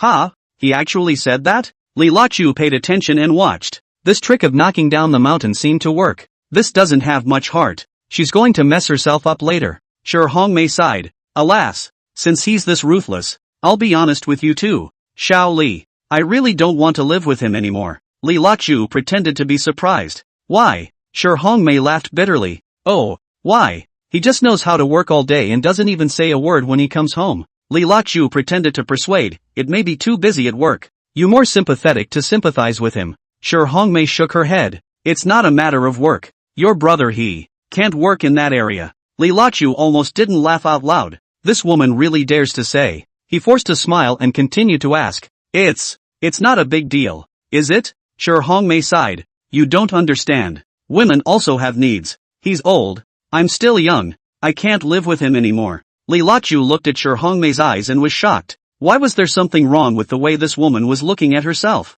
But the system didn't prompt, indicating that the female had no value for the day. He hurriedly stood up and said, Sister-in-law, I have something else to do, so I'll leave first. Shi Hongmei also stood up and said with a smile, Leaving so soon? Don't you want to sit down for a while? Li Lachu shook his head and walked quickly towards the door. No. I'll come back to see you guys some other day. Out of the door. Li Lachu did not go far, but quietly hid in the dark, observing the entrance to the unit. He concluded that with this knockout, they would definitely go to her adulterer to discuss a plan. Sure enough, not 10 minutes out, Shi Hongmei changed clothes and came out. Chapter 12, Evidence should not be given to him lightly. Li Lachu followed all the way. And finally Shi Hongmei entered a mahjong parlor. Along the way, and without speaking to the men, I said hello to a few women. Li Lachu was not convenient to go in, so he bought a bottle of water outside the door and watched from afar. After waiting for half a day and not coming out, it's not a good idea to take a look at this. Himself with the little cutie. Like, she's inside playing mahjong.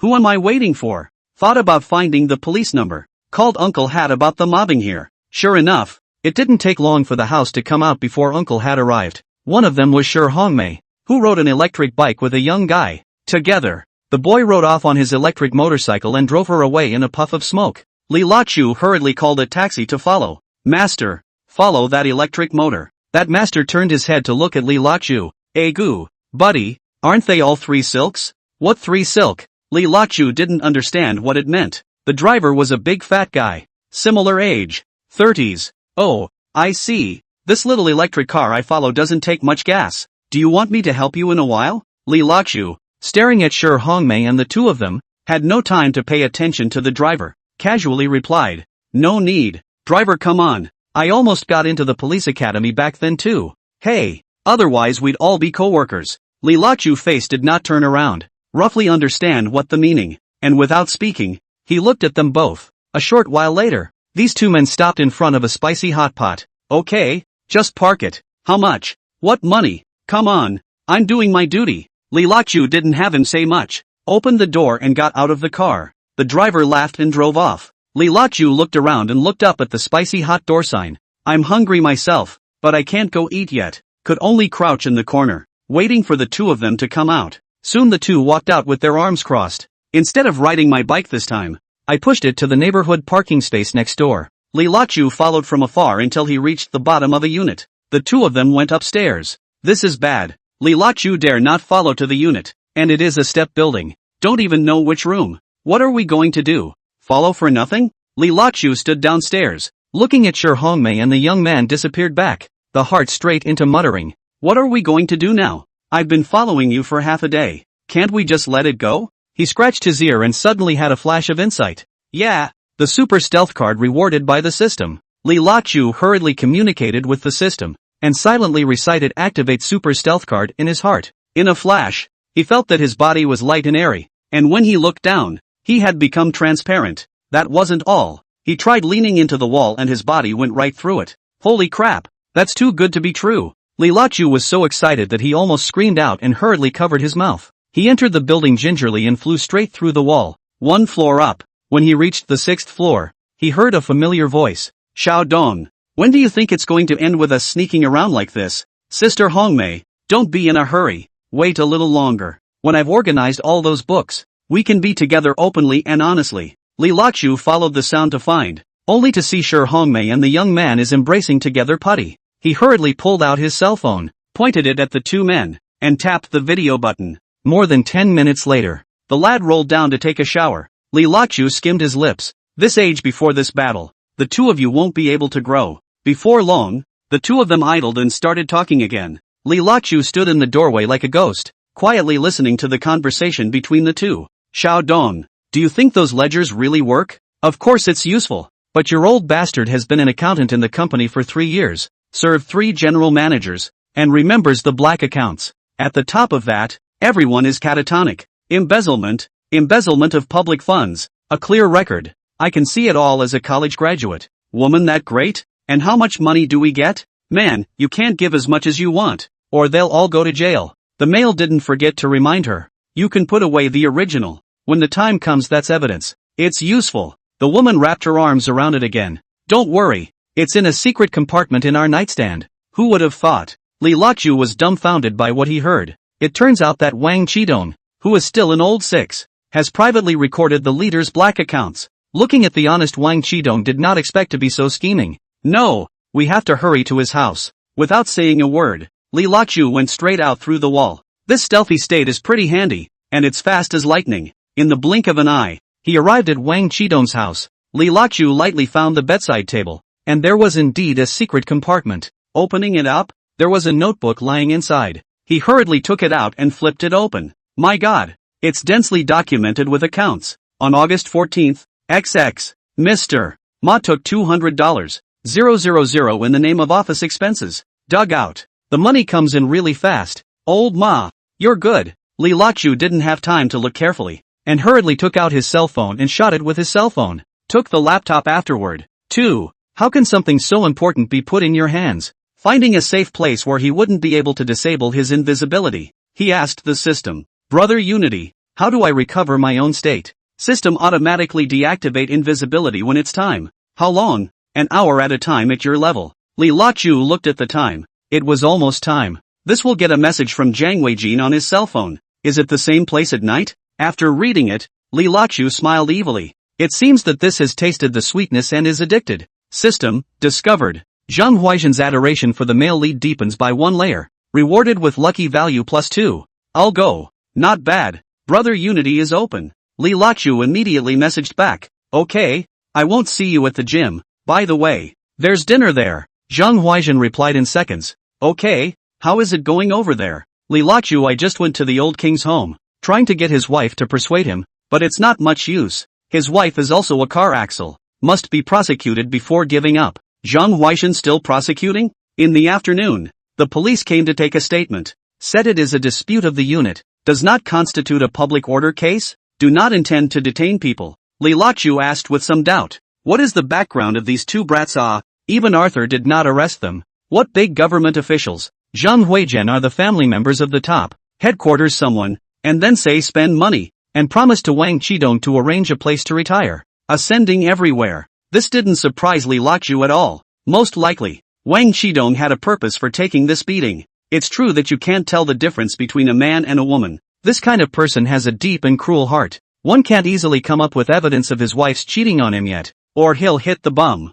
Thinking of this, Li Lachu has a plan. He first dragged a little fishing to the sweet say. After this incident, Li Lachu, of course, asked for leave without having to go to the company, and in the evening he arrived at the gym early. First, I ordered a free nutritious meal, and I didn't even eat at lunch, so I was starving. There's corn, chicken, prawns, whatever's meaty come over again. As I was eating, I looked up and saw the superb woman from yesterday, coming to pick up her meal. She was seen pinching her fingers into orchid fingers and was pinching prawns. I did a manicure on my fingertips, and the clip didn't come up for half a day, so I put the clip down, looked around, and went straight to using my upper hand. Hey! Li Lachu felt that the opportunity was once in a lifetime, and this was the best way to strike up a conversation. There was no one around, and the pretty girl shuddered in fear, drew back her hand and stuffed it in her mouth. Li Lachu, with his head held high, walked over quickly. Isn't this a chance? Lucky 160,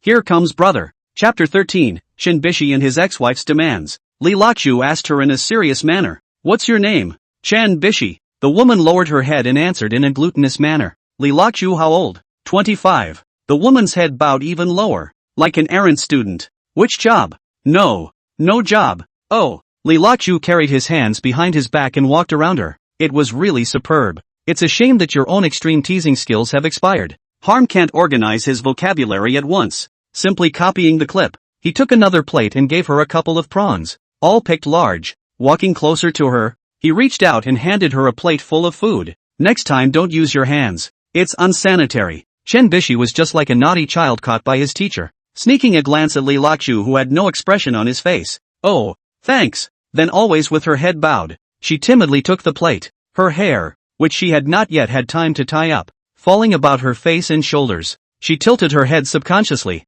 tossing her hair behind her, but both hands were holding plates. Li Lachu is going to turn around and walk away, or the script can't go on. He has to go back and reorganize his vocabulary. One look at her hands was inconvenient. Immediately, hands outstretched. Let me help you. Thanks. The woman handed him the 2 plates, quickly pulled a hair elastic out of her jacket pocket, and very neatly tied her hair into a ponytail. This time, Li Lachu didn't ask for her permission, so he put the 2 plates on the table opposite himself. The woman followed. Li Lachu clapped his hands. Forget it. Look at your stupidity. What else are you eating? Let me fetch it for you. Oh, the woman looked at Li Lachu's plate. There was a momentary swallow. Same as yours, I guess. Good. You sit here and wait. Not long after, Li Lachu came back with 2 big plates of meat. Is this a nutritious meal? It's a buffet. The woman didn't mind, so she picked up her knife and fork and ate. Eat extraordinarily well. Li Lachu looked at the corner of the mouth a twitch. What you really eat Not afraid of fat Li Lachu, how damaging. People eat several mouthfuls before reminding her. It's okay. Wasting food is even more wrong. The woman continued to eat vigorously, not even a sip of water. At this time, Chen Bishi is like a crab general, both hands knife and fork, flying up and down, making efforts to mouth busy. I say, you haven't eaten in days. Now the woman was a bit slightly angry. It's none of your business, said the man with a blank look. Li Lachu got bored and lowered his head and started eating as well. The two of them are like a competition. Li Lachu finally convinced. How can a young woman with a waist as thin as a bee eat so much? Finish eating and work out together later. I know a bit. Li Lachu purposely displayed his biceps. The woman chewed on a chicken drumstick and said calmly, don't bother. You're not my type. Cool off to the side. Li Lachu looked at the woman suspiciously. Remembering correctly, what was her name coming? That's a name that's a little off the wall. Without the addition of the teasing skills, Li Lachu opened his mouth and disliked straight back. What are you thinking about you? I have beautiful women around me. I just see that you eat too much, and I want to teach you scientifically, said regret. Snort. The woman gave him a blank look. You've seen a lot like that, except that it's a pretty new trick today, so I'm not bothering you, so don't get carried away. Li Lachu burst into a rage. After half a day of people all understand, just look at their own jokes. Just as he was about to say a few more words back, he heard an eager voice. Manager Chen. Manager Chen. So you're here. Li Lachu looked for the sound and recognized the man. The store manager here. Manager Chen? Could this girl be a boss? Old Yellow. What is it? The woman looked at him calmly. Mr. Han is here. With a band. Nonsense. Is this guy not finished? The woman stood up, suddenly looking back at Li Lachu. What's your name? Li Lachu also lost his party's arrogance. A very cooperative answer. Li Lockjaw. Li Lockpole? That's hard to hear. Age? 30. What's the job? Chao Wei Petrochemical Company. Chao Wei? The woman looked at Li Lachu in surprise. What department are you in, Chao Wei? Planning team 2. Got it. The woman turned her head and the store manager and ordered. Go to the door and block him. Don't tell him to come in and disturb the public. Yes, Mr. Chen. Seeing that the store manager walked away, only then did he turn back to Li Lachu and say, do me a favor, will you? It depends on what kind of favor. I am not allowed to do bad things. Li Lachu put the intention straight. Oh, you still have the distinction between good and bad. Don't you want to pick me up? In a moment, in front of the face of that surname Han, dare to confess to me? The woman looked straight into Li Loxu's eyes. Li Loxu's smile froze. It's not true. It's just telling Han to die. Li Loxu is dumb as a melon to get out of such a sentence. If it is true, you can promise what? I accept. If I am in danger, you can save me. The woman, dressed in yoga clothes, all tightly revealed, listened and went. Get ready. I'm going to change. Li Loxu knew that it was not true, but rushed to the woman's 160 lucky value. At least this is not recognized? Take your time later. That's when his own video call went off. At first glance, it's Yogi Ko calling, his ex-wife. This is a bad time to come. What does she want with me? After struggling with it for a few seconds, the final one picked it up. What is it? No, Li Loxu, why aren't you happy to see me? Haven't seen you for 2 days. Don't you want me? In the video, Yujika seems to have just taken a shower, and her hair is still wet. Li Loxu said without any good humor. Straight up, what's the matter? I'm busy? Yujik, what are you busy with? Li Loxu, no comment. Yujiku was furious. Li Loxu, you're against the sky. Dare to talk to me like this. If I'm not covering you, you'll be expelled tomorrow. Li Loxu lazily said. Nothing, I hang up. Yujiku line. Li Loxu, you this attitude. Do not blame me for ruthless headquarters to streamline the organization. You planning 3 groups to cut 2. You certainly cannot stay. Now, Li Loxu was shocked in his heart, but his face was like a flat lake. Any more? Yogi Ko, that's not enough? You're going to lose your job. Li Loxu column lost or not unemployed, and you have nothing to do with it. Alright, hang up. I'm very busy. I've got the system and I'm still worried about finding a job. Besides, want to tell me to lose my job? I'll have to pierce the sky. Yujika had no choice. Her words were much softer. Pillar brother, her voice began to whine. As long as you promise to remarry me, I'll keep fighting for you a little. Li Loxu thought. It is not easy to be free, who is still a living bastard. Plus, it affects getting 160, too. So he made up his mind. No. Bye, and casually hung up the video call. Then muttered, after tasting around, it's still my job, isn't it? Oh, bang. The door to the gym was pushed heavily open. A crowd poured in. Chapter 14. Li Loxu turned around in a hurry and looked at the door. Asterisk, asterisk, asterisk, asterisk, what kind of airplane is this? Only to see a group of people strutting into the gym, and all of a sudden many of the bodybuilders stopped exercising to look this way. Li Loxu remembered Chen Bishi's mission, but I didn't expect such a big bout. Suddenly, he remembered that Zhang Huaizhen would be arriving later. So what if we rush together and crash? He hurriedly pulled out his cell phone and called Zhang Huaizhen. Sis, I'm at the gym. When are you arriving? Li Loxu deliberately said loudly, fearing that others would not hear him. Zhang Huaizhen's voice came from the phone. How can it take 20 minutes? I ran into a car accident. Detour it. Can't wait, baby? Li Loxu secretly laughed in his heart. This woman is still quite uptight. No, there's no rush. I just happen to have to leave for a bit. I'll be back later, he said and hung up. Leave? Where are you going? Small thing. I'll be back in 10 minutes or so. I'll meet you at the door then. And if you don't see me when you get there, wait for me in the car for a while. Moo-ah. Zhang Huaizhen's sultry voice came from inside the phone. He, virtue. I'll see you in a minute, putting down his cell phone. Li Loxu took a deep breath. 20 minutes. Only 20 minutes to play lickspill. Without his flirting skills, he could only fumble on his own with the memories of last night. Just then, a man in a designer suit and sunglasses walked in. He was followed by a couple of followers and a couple of guys holding musical instruments. Li Loxu knew at a glance that this was the Dukhan that Chen Bishi was talking about. Dukhan strutted towards Chen Bishi, who was running on the treadmill. He was holding a large bouquet of brightly colored roses that looked to be worth a lot of money. Li Loxu cursed in his heart. It seems wrong. Is it for me to set off her noble as if she has no one to chase? Lord Han walked over to the treadmill and cleared his throat. Bish, I love you, he exclaimed, his voice so loud it sounded like he was in a play. The band started playing immediately and there were people scattering flower petals. The entire gym was instantly transformed into a romantic arena. Li Loxu rolled his eyes as he watched. This is too much. Without waiting for Chen Bishi to react, he quickly stepped forward. Wait! Li Loxu shouted. Everyone froze, including Chen Bishi. Li Loxu took a deep breath and began to recite a line of poetry he had just thought of. The autumn wind is clear. The autumn moon is bright. Fallen leaves gather and scatter. Cold crows roost and are startled again. It's hard to know when we'll see each other. And it's hard to be in love at this time and night. Enter my love affair and know my pain. Long lovesickness is long memories. And short lovesickness is endless. If I had known that it would trip people up,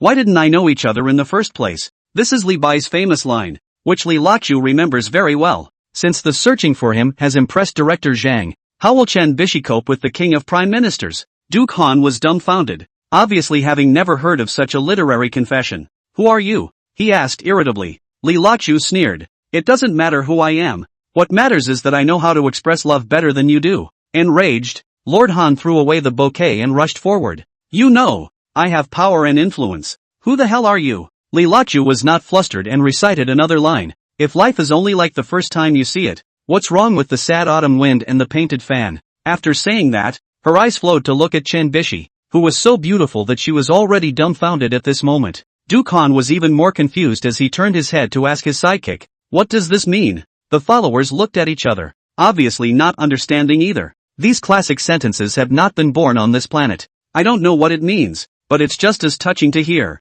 Li Laqiu took the opportunity to come back with, once the ocean was hard to be water, except for Wushan is not a cloud. Duke Han completely collapsed as he pointed at Li Laqiu and shouted, don't pretend to be a man of culture here. Bishi, look at him. He must be a poor scholar. Li Laqiu secretly laughed in his heart. This is really uneducated. He glanced at his watch. 12 minutes had passed. Chen Bishi finally spoke. She said coldly, both of you stop. I'm not choosing anyone. But in his heart, he was mesmerized by Li Laqiu's love poem. She's actually the daughter of the boss of the headquarters above Li Laqiu's company. The group has been losing money for years. His father is under great pressure. The board of directors studied the establishment of the discipline department. Bishop Chan had just returned from abroad and was assigned to the discipline department as an inspector. The gym is owned by her uncle, with her mother having a 30% stake in a chain of 32 gyms across the country, and she holds the position of deputy general manager. This Han guy went crazy after her the first time he saw her. That's what led to today's incident.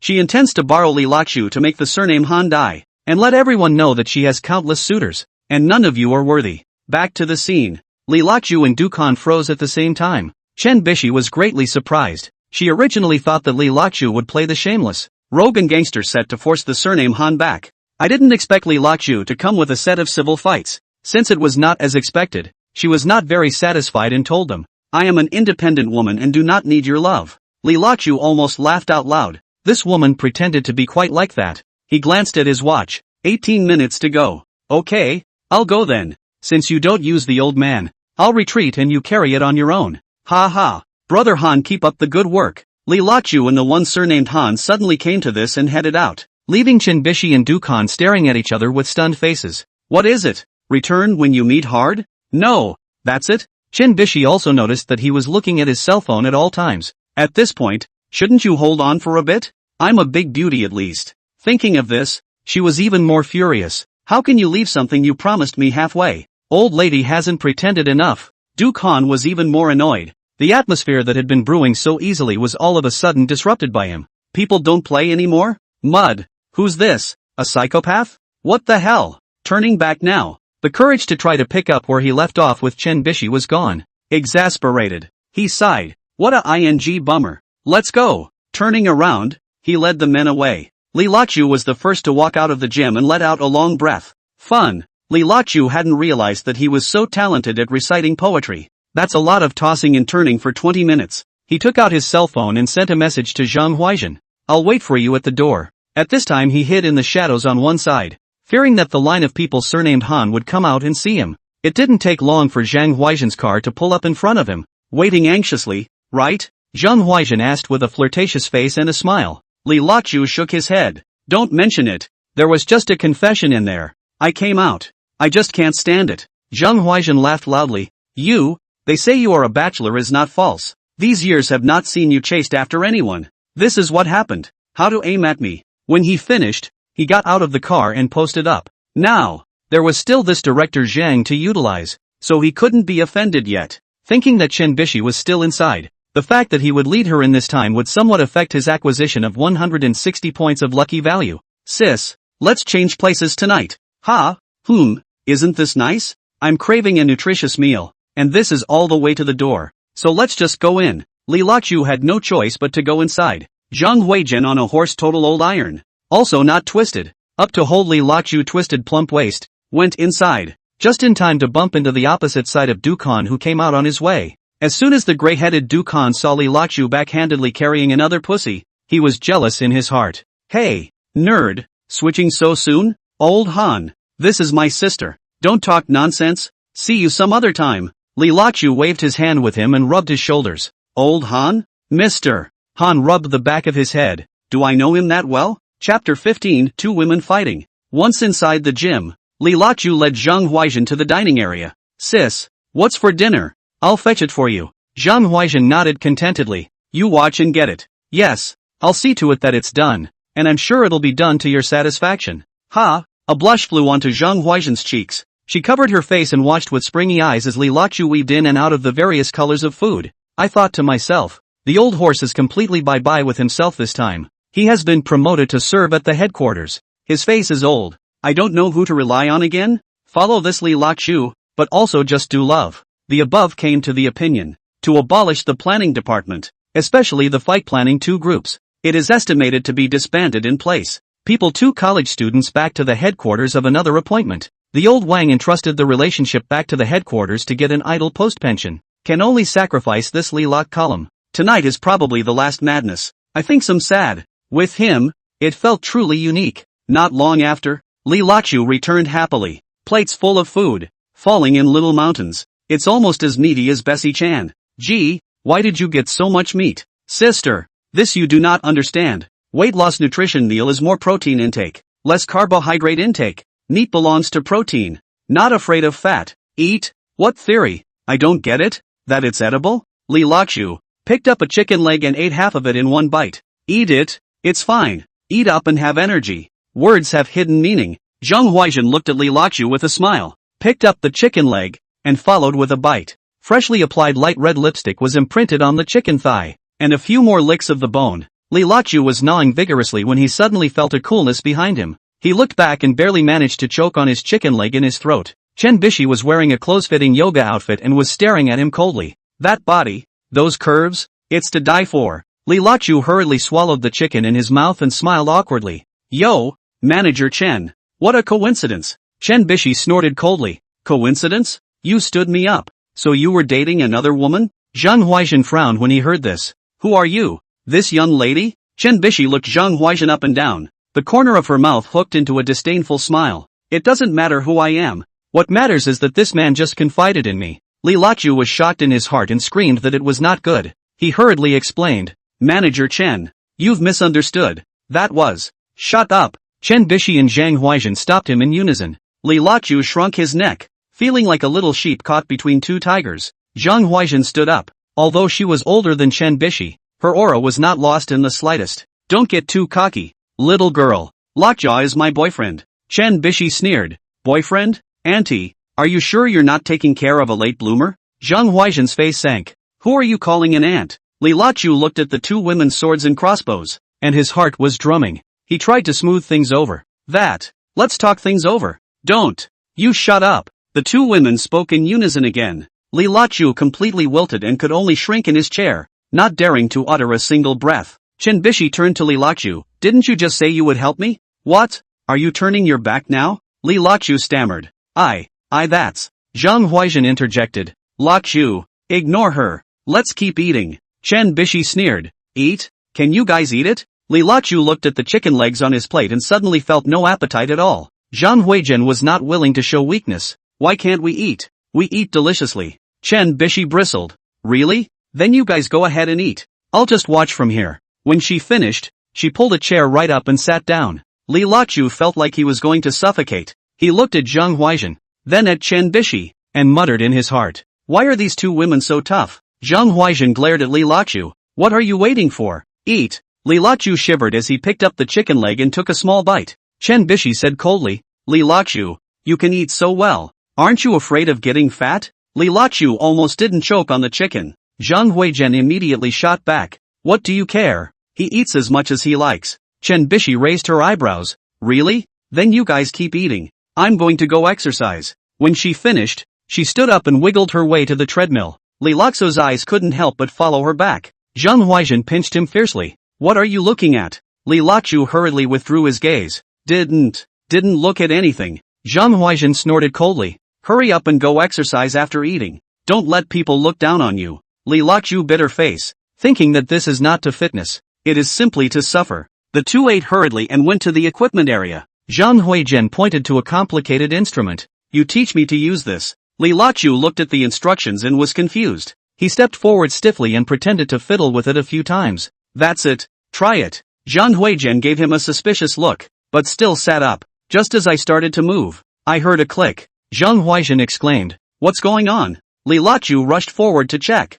Found that the screws are loose. He scratched his head awkwardly. It's fine. It's fine. I'll fix it. Just as his hands were busy repairing it, Chen Bishi appeared beside him at some point. Need a hand? She asked with a smirk. Li Lachu looked up and almost didn't hit the instrument. The sweat on Chen Bishi's body made her skin glisten and dazzled the eyes. Zhang Huaizhen couldn't look away. We don't need your help.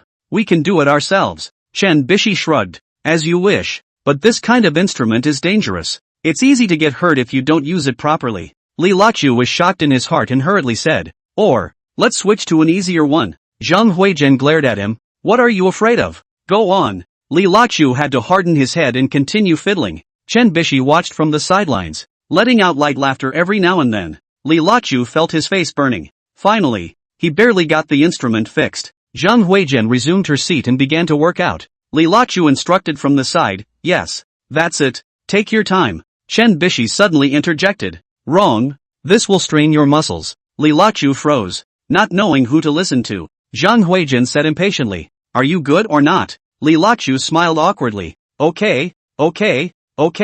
I'll look at the manual again. He looked down and pretended to study the instructions, but in reality his mind was a muddle. Chen Bishi let out a light laugh. It seems that certain people don't even have basic fitness knowledge. Li Lachu felt like his cheeks were about to be torn off. He stammered. Why don't we go for a run? Zhang Huaizhen glared at him, but still agreed. The trio arrived at the treadmill, and Li Lachu sighed in relief. It's always a simple instrument. Who knew that just as he started to run? Chen Bishi started pointing again. You're not in the right position. It's easy to hurt your knees running like that. Li Lachu felt like he was about to collapse. He was in a dilemma as to who to listen to. Zhang Huaizhen was obviously annoyed as well. Little girl, can you stop getting in the way here? Chen Bishi looked at her provocatively. I am kindly reminding. Fearing that you will get hurt. Li Lachu was sandwiched in the middle, feeling like a human sandbag. He tried to smooth things over. Why don't we take a break? Both women glared at him at the same time. Who wants a break? Li Lachu scrunched his neck and continued to run in silence. In this way, the three of them spoke to each other as if the air was fighting each other. Li Lachu felt like he was caught between two grinding wheels and was about to be ground into powder. Finally, it was time for the gym to close. Li Lachu breathed a long sigh of relief, feeling that he was finally relieved. Who knew that Zhang Huaizhen and Chen Bishi spoke at the same time? Continue tomorrow? Li Lachu almost didn't faint. He forced a smile. Good. But in my heart, I'm screaming, help! Somebody help me. Chapter 16, Home. Li Lachu was wiping his sweat when Zhang Huaizhen suddenly came over. Lockpost. I've heard something. She lowered her voice. Li Lachu froze and subconsciously looked at Chen Bishi who was not far away. Zhang Huaizhen waved her hand. It's fine. She can't understand. Li Lachu nodded and came closer. What news? Zhang Huaizhen sighed. I heard that your planning department is going to be streamlined down to one. The whole company is in a big layoff. And you are on the list. Li Laxu's heart thumped and his face instantly turned pale. Sis, can you help put in a good word? He said eagerly. Zhang Huaizhen smiled bitterly. I tried my best, but I don't even know where to go myself. Li Laxu didn't notice that Chen Bishi was slowly approaching, pretending to exercise while eavesdropping. She smiled inwardly. These two were quite funny. Li Laxu said aggrieved, Sister, you know, these years the planning department really work on my one. Early in the morning to wipe the floor. Work overtime are my first. The benefits of bonuses I have the last. A little less also have no complaints. Zhang Huaizhen sighed. So you didn't get promoted or fired. When Li Lachu heard this, he almost didn't cry. What kind of comfort is that? You should be happy you didn't get promoted or fired? He was about to say something else when Chen Bishi suddenly interjected. What are you guys talking about? So mysterious. Li Lachu and Zhang Huaizhen were startled at the same time and hurriedly changed the topic. Nothing. Just talking about work. Li Lachu laughed awkwardly. Chen Bishi raised her eyebrows, clearly not believing it. The trio chatted awkwardly for a while longer before the gym finally had to close. Zhang Huaizhen looked at her watch and suddenly said, I still have some things to do, so I'll leave first. Li Lachu froze, thinking that this is not right is not said that tonight. But looking at Zhang Huaizhen's expression, He understood. The woman is afraid she's not interested. Li Laqiu couldn't say anything more, and could only nod. Okay, then be careful on your way. Zhang Huaizhen hurriedly left, leaving Li Laqiu and Chen Bishi looking at each other.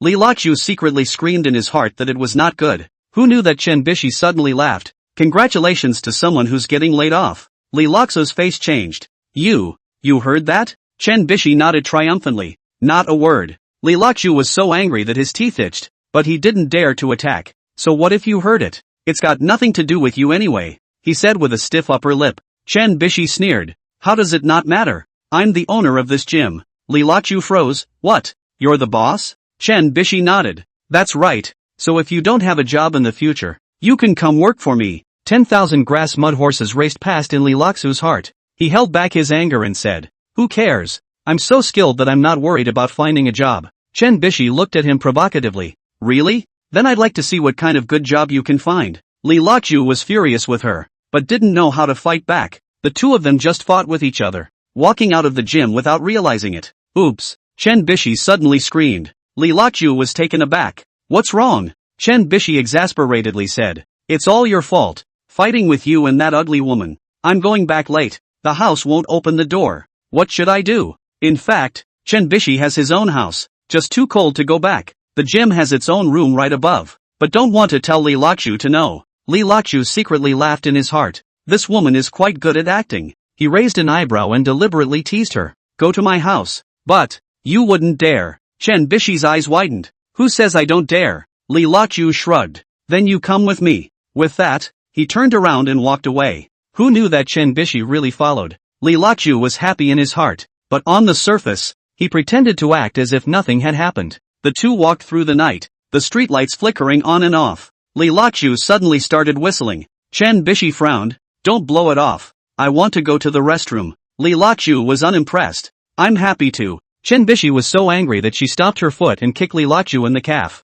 Ow! Li Laqiu screamed miserably. What are you doing? Chen Bishi coldly grunted. I told you not to blow and you still do. Li Laqiu rubbed his legs, and in his heart he cursed this woman's hard kick. It's not that I didn't drive. Don't you have a car for a big boss like you? This reminded Chen Bishi. It's all stirred up by you. This confused person. I forgot to drive. Chen Bishi turned back to the parking lot. Forget taking a cab.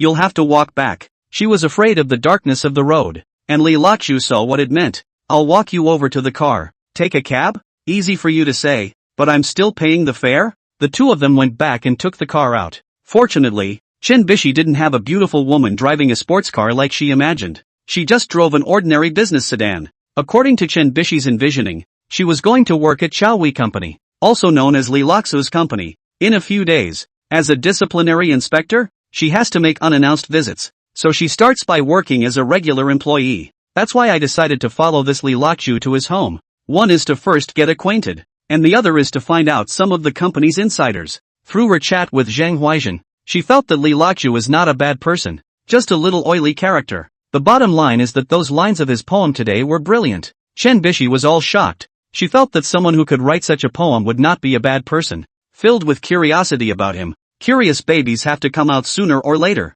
This will be known later. Arrived at Li Laqiu's villa, the two of them got out of the car. Li Laqiu stopped and turned to look at Chen Bishi. Here we are. Do you really want to go up? Chen Bishi hesitated for a moment, but still said with a strained neck, just go. Who's afraid? Li Laqiu laughed in his heart. This woman is quite stubborn. He feigned indifference. Fine, go up then. I didn't realize that you, an ordinary employee, live in such a nice house, and you didn't look at the rings? It's all off target, and this lot is considered an outlying suburb. Li Laqiu pressed the remote control, opened the gate, and the two of them entered the villa. Suddenly, a demonic wind blew through. It was as if Yogi Coco's eyes had swept over. Chen Bishi's skirt was blown up, and she let out a shriek and hurriedly pressed her skirt. Li Laqiu looked at the eyes straight, thinking that this wind came at the right time. Chen Bishi glared at him. What are you looking at? Haven't you seen it before? Li Laqiu hurriedly averted his eyes and said sheepishly, Didn't look. Chen Bishi snorted coldly and took the lead to walk into the room. Li Laqiu followed behind, his heart bursting with joy. This woman, she's really interesting. Chen Bishi entered the house to look around and suddenly said, Your house shouldn't be very messy, right? Li Laqiu froze, thinking that it is finished. The house is indeed messy like a dog kennel. He smiled awkwardly. It might be a bit of a mess. Chen Bishi bristled. Sure enough, men are all like this. Li Lachu cursed in his heart. You know nothing. The door opened and Chen Bishi saw the clothes and takeout boxes all over the floor at a glance. She frowned. You call that a bit of a mess? Li Lachu smiled sarcastically. That. I've been too busy lately. Chen Bishi sneered. Busy picking up girls, right? Li Lachu was choked and didn't know how to retort. Chen Bishi looked around and suddenly said, Alright, let me help you clean up. Li Lachu froze. What? Chen Bishi gave him a blank look. Don't just stand there. Go get the garbage bag. Li Lachu was confused and went to get the garbage bag. Thinking that this woman was really strange, the two just started packing up the room. Li Lachu secretly looked at Chen Bishi's busy figure, and suddenly had an indescribable feeling in his heart. This woman doesn't seem to be that annoying. Chapter 17, Ex-Wife's House. Li Lachu and Chen Bishi packed all the way to the last room. Chen Bishi reached for the door, only to find it locked. She looked at Li Lachu in confusion. Why is this room locked? Li Lachu scratched his head and said with some embarrassment, This is my ex-wife's house. She's away on business. Chen Bishi's eyes widened. What? You're married? Li Lachu shrugged. Yeah, but it's divorced. Chen Bishi didn't know what to say for a moment and just stared blankly at Li Lachu. Li Lachu was a bit uncomfortable by her look and changed the topic. Take a break. It's been so long to clean up. The two sat on the sofa. Li Lachu suddenly asked, Why are you so bold? Not afraid that I am a bad person? Chen Bishi laughed. I came here for your poem. I don't think someone who can write a poem like that would be a bad person. Li Lachu patted his chest and said, That's right.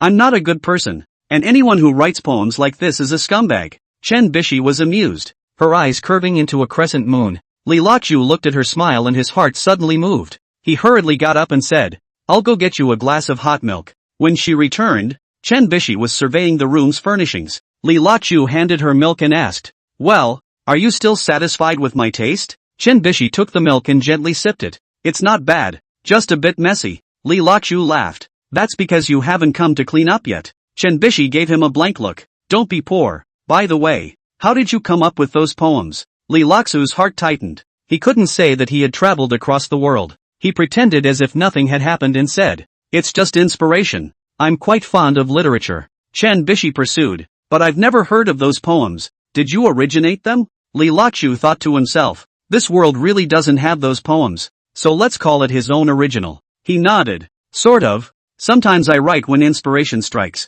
Chen Bishi's eyes sparkled. That's awesome. Say a few more words. Li Lachu thought for a moment and said, Life has its own depths, and I will leave my heart to shine through the sweat. Chen Bishi was mesmerized by what she heard and asked after him. Is there more? Li Lachu added. Don't be happy with what you see. Don't be sad with what you feel. Bessie Chen marveled. Fantastic. Those are powerful words. Li Lachu looked at the way she was moved and felt a little smug in his heart. He said a few more words and completely overwhelmed Chen Bishi. Chen Bishi suddenly said, By the way, we might be co-workers. Oh. Li Lachu froze. What do you mean? Chen Bishi laughed. Didn't I say? I'm the owner of the gym. You can come work for me if you get laid off. Li Lachu laughed bitterly. I don't want to work in a gym. I like my current job. Chen Bishi bristled. Che, what's so good about that job of yours? The two of them chatted for a while longer, and before they knew it, it was late at night. Li Lachu looked at his watch and said, It's getting late. Do you want to rest? Chen Bishi nodded and yawned. It's true that I'm a bit tired. Li Lachu packed out a guest room for her and returned to the master bedroom himself. Lying on the bed, Li Lachu recalled everything that happened today. Zhang Huaizhen is not able to refer to. Yu Jiku also has no chance. It is estimated to climb the high branch. At the thought that Yu Jiku and Huang Bingjiang rolled together, Li Lachu could hardly suppress his inner anger. There is no evidence of Huang Bingjiang on Wang Qidong's books. Otherwise, he would be the first to kill Huang. The next morning, Li Lachu got up and made omelets, steak and milk. When Chen Bishi came out of her room, she saw the sumptuous breakfast and said in surprise, Wow, you can still cook? Li Lachu looked at her playful appearance and crystal clear eyes, and his heart was happy. I thought to myself, when will this 160 luck value arrive? Her flirting skills are gone, but she's quite fond of ancient poetry. Looks like more work on that in the future. He said proudly, That's true. I'm multi-talented. The atmosphere was surprisingly harmonious as the two of them ate breakfast and chatted. After eating, Li Lachu said, I have to go to work. How about you? Chen Bishi said, I should go back too. A bunch of things are waiting for me. The two go out together and part downstairs. Li Lachu looked at Chen Bishi's departing back. His heart was suddenly a little empty. He shook his head to chase away the strange feeling and turned to the office. When he arrived at the company, Li Laqiu realized that the office was much colder. Even the 2 college students didn't show up, just by themselves. Team leader Wang Qidong was still hospitalized, and the entire office seemed extraordinarily silent. Li Laqiu sat in his seat, suddenly feeling bored to death. He took out his cell phone and sent a message to Zhang Huaizhen. Sister, I want to go to the hospital to see team leader Wang. Is it okay to take a leave? Zhang Huaizhen quickly replied. Okay, go ahead and see what's going on with him by the way. Li Laqiu secretly laughed in his heart. This Huaizhen is really good at cheating. He packed up and set off for the hospital. On the way, Li Laqiu was calculating in his mind how to set Wang Qidong's words. The old fox is a shrewd one. We'll have to think of something. When he arrived at the hospital, Li Laqiu bought some fruit and knocked on the door of the ward. Wang Qidong was lying on the bed, looking in good spirits. Yo, little Li, you can come down? Wang Qidong said with a smile. Li Laqiu revealed a concerned smile. Team leader, I've come to see you. Are you feeling better? Wang Qidong sighed. It's not bad, just a bit uncomfortable with my heart. Li Laqiu sat down and started chatting with Wang Qidong. He cautiously tried to find out about the company layoffs, and Wang Qidong sneakily asked, has there been any result in that matter? Li Laqiu could only beat a dead horse. Team leader, how can it be that fast? Don't be anxious, I'll go in a moment. Wang Qidong also seemed to have something on his mind and sighed every now and then. When Li Laqiu saw this, he was secretly happy. It seems that this old fox is not peaceful either. He asked, feigning ignorance, team leader, I heard the company is laying off employees. Is that true? Wang Qidong's eyes flickered for a moment and said, which is not true. Don't listen to rumors. Li Laqiu sneered in his heart. This old fox is really lying. He continued to play dumb and said, that's good. I was worried. Wang Qidong patted his shoulder. Don't worry. You do a good job. The company won't treat you badly. Li Laqiu heart cursed. Short of treatment is not less? However, he was still smiling on the surface, chatting with Wang Qidong in one way or another. Before leaving, Wang Qidong suddenly said, little Li you pay more attention lately. Don't cause trouble. Li Laqiu froze, thinking that this old fox really knew something. He nodded and said, okay team leader, I understand. After leaving the hospital, Li Laqiu stretched his back. The trip didn't yield anything substantial, but at least it confirmed that the layoffs were real. He pulled out his cell phone and sent a message to Zhang Huaizhen. Sister, I finished watching team leader Wang. He's okay. Zhang Huaizhen replied, okay, come back. Something is looking for you. Li Laqiu's heart tightened, wondering what was going on again. He called a cab and hurried back to the office. Chapter 18, Chen Bishi. Surprisingly, Li Laqiu stood at the door of Zhang Huaizhen's office, took a deep breath, and gently knocked on the door. Come in. Zhang Huaizhen's voice came out from inside. Li Laqiu pushed open the door and saw that Zhang Huaizhen was looking down and flipping through the documents without even lifting her head. Sister, you're looking for me? Li Laqiu asked tentatively. Only then did Zhang Huaizhen raise her head, her face without the usual smile. In a moment, the human resources director of the headquarters and a vice president of the group came to announce the latest personnel changes in the company, telling us that all personnel are not allowed to go out and are waiting here for the meeting. It is estimated that it will be here at noon, so you go back to the office and wait for it. After saying that, Zhang Huaizhen lowered her head and continued to read the documents. As if Li Laqiu did not exist, Li Laqiu froze in place, and a coldness suddenly surged in his heart. How does this feel? Like a death sentence? He opened his mouth to say something, but ultimately said nothing. As he turned to leave, Li Laqiu couldn't help but look back. Zhang Huaizhen still kept her head down and didn't even give him a look. Li Laqiu bitterly smiled and shook his head, thinking that the temperature of this one-night stand really receded quickly. But yeah, it's not a loss anyway. Walking out of the office, Li Laqiu took a deep breath and forced himself to calm down. Just as I walked down the hallway, I ran into a couple of co-workers. The guys are probably getting a little wind of what's going on, and they're all poking around. Yo, Li Laqiu, I heard there's going to be layoffs. You're rushing to beat progress here? A male co-worker said conspiratorially. Zhao Shigang, you just got married less than half a year ago, right? Nowadays, Li Laqiu is not the same as the previous sufferer. That is, he has to make some noise even if he leaves. What? You I guess? The kid grinned, sticking his pockets in and appending one leg. Well, I congratulate you. Your baby is almost 100 days old. I'd take a DNA test if I were you. Ha ha, green. Pretending you're eco-friendly? Get up.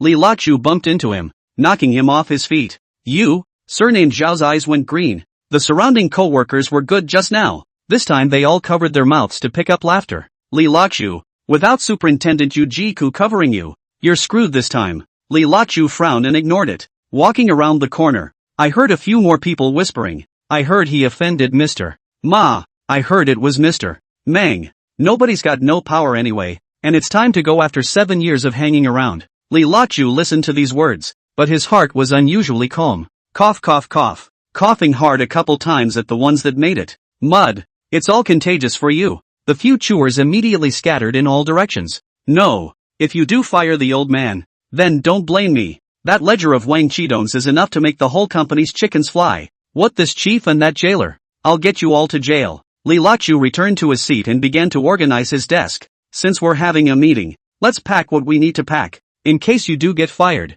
it's good to just walk away. Time passed by, and the atmosphere in the office became more and more oppressive. It's noon, and I didn't go out to eat until the afternoon. Colleagues in human resources. Notification to the conference room meeting. The whole company, 30 or so people together to the conference room. Li Lachu was squeezed into the corner of the last row, and he didn't care. A short while later, the door to the conference room was pushed open. 2 middle-aged men in suits walked in, followed by a tall woman. Li Lachu looked up and suddenly felt that the back looked somewhat familiar. He narrowed his eyes and looked closely, and his heart suddenly thumped. Isn't this Bessie-chan? Li Lachu rubbed his eyes, thinking he had misread the situation. But that back figure did look exactly like Chen Bishi. Is she really from the company? Thinking about her comment last night, we're co-workers. An ominous feeling suddenly surged in Li Lachu's heart. At this point, the director of human resources cleared his throat and began to speak. Colleagues, I have called you all here today to make an important announcement. Everyone held their breath and waited for what was to follow. After a study by the group's senior management, it has been decided that our company will undergo a large-scale personnel adjustment. When Li Lachu heard this, his heart was already prepared. It looks like layoffs are on the cards. The director of human resources continued. First, let me introduce this person next to me. He pointed to the woman beside him. Chen Bishi, a reserve cadre of the group, sent to our company for internship and study. Just follow Li Lachu in the planning department. He's qualified and experienced. Li Lachu, you have to play the role of a pass-along. Everyone focused their eyes on Chen Bishi. Only a faint smile was seen on her face as she swept her gaze over everyone present. When her gaze landed on Li Lachu, she gave a slight start. Li Lachu felt his heart stop a beat. What's going on here? How did Chen Bishi become his colleague? He was with her last night. Li Lachu felt like his mind was a bit messed up. Li Lachu, come here? The director of human resources, seeing that no one spoke for half a day, hurriedly looked around. Coming, I hear you. Promise to finish the job. Li Lachu stood up and waved his hand, causing laughter. Chen Bishi spoke, her voice clear and pleasant. Hello colleagues, I'm Chen Bishi, and I'm glad to join this big family. Li Lachu felt like he was dreaming as he listened to her words. The girl who cleaned up his room at his house last night. A gym owner? Mud. That's ridiculous. Isn't it a layoff? At this time, the group's human resources director swept his gaze across the crowd once again, finally stopping on Li Lachu. We will reasonably arrange positions according to each person's ability and performance. I believe that if everyone works hard, they will be able to shine in their new positions. Li Lachu felt as if he was looking at himself when he said this, but he wasn't sure, so he could only lower his head and pretend to be taking notes. Said the layoff looked at himself? Didn't you tell yourself to take Bessie-chan with you? Did you keep your job or not? The meeting lasted nearly 2 hours and detailed the company's reorganization plans and personnel changes. All of them are official words, which made Li Lachu drowsy.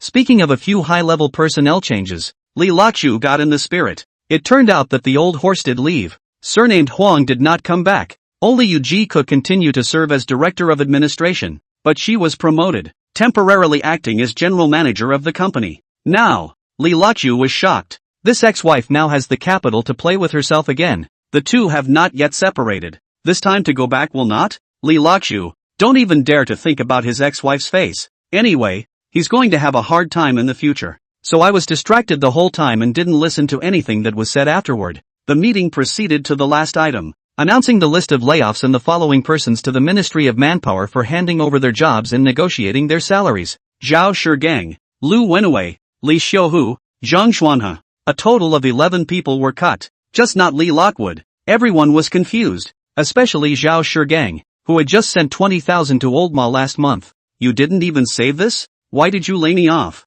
We're not convinced. Zhao Shigang was the first to stand up. A few of the remaining layoffs followed suit and stood up to join the chorus of voices. The head of the Human Resources Department hurriedly got up and blocked in front of Chen Bishi. What are you doing? I have evidence for all of you. Zhao Shigang's performance appraisal is at the bottom of the list year after year, and so are the rest of the few. All of them are at the back of the performance appraisal. The guys were dumbfounded. When was the performance review? How come we didn't know about it? Yes, to lay off employees. It should also be Li Loqzhua. He has been working for several years. It is time to fall place. The director of human resources slapped the table and said angrily that the performance is a comprehensive evaluation system. It is the software developed by the group's newly established discipline inspection department. We are fair and impartial screening out, small to daily attendance, large to the completion of each person's task indicators, comprehensive evaluation of whether or not to continue to contribute value to the company. This is the result of the big data comparison. Who has objections?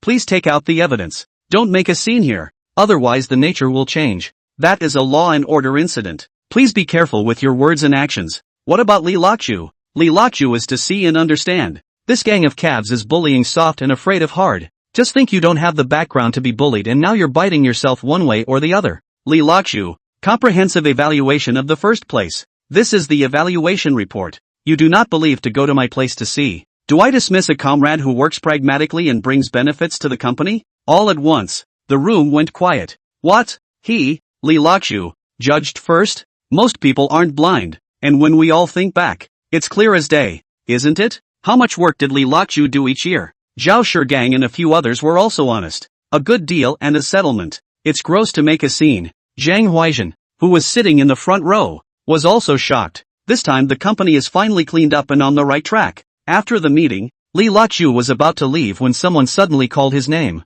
Li Loqzhu, please stay. It's the voice of the director of human resources. Li Loqzhu froze in place, not knowing what to do. Other co-workers cast curious glances, and some even began to whisper. Li Loqzhu took a deep breath and turned to the side. Leader, what are the instructions? He tried to sound calm. The director of human resources waited for a few of the old bosses to leave and said, come with me to my office. Turning to Chen Bishi again, he said, you come along too. Chapter 19, the left hemisphere is bigger. Li Loqzhu followed the human resources director and Chen Bishi towards the office, his heart in a state of confusion. Chen Bishi was wearing a pair of white and blue denim pencil pants that were masterfully made and looked upscale at first glance. Li Loqzhu didn't recognize the brand and only knew to look at the curve that outlined the perfect buttocks. 160 lucky. Left hemisphere 80. Right hemisphere 80? No. It seems like a bigger left hemisphere gives 90. Right? Li Loqzhu couldn't help but stare, and an absurd thought popped into his head. This leg, it was almost wrapped around my waist last night.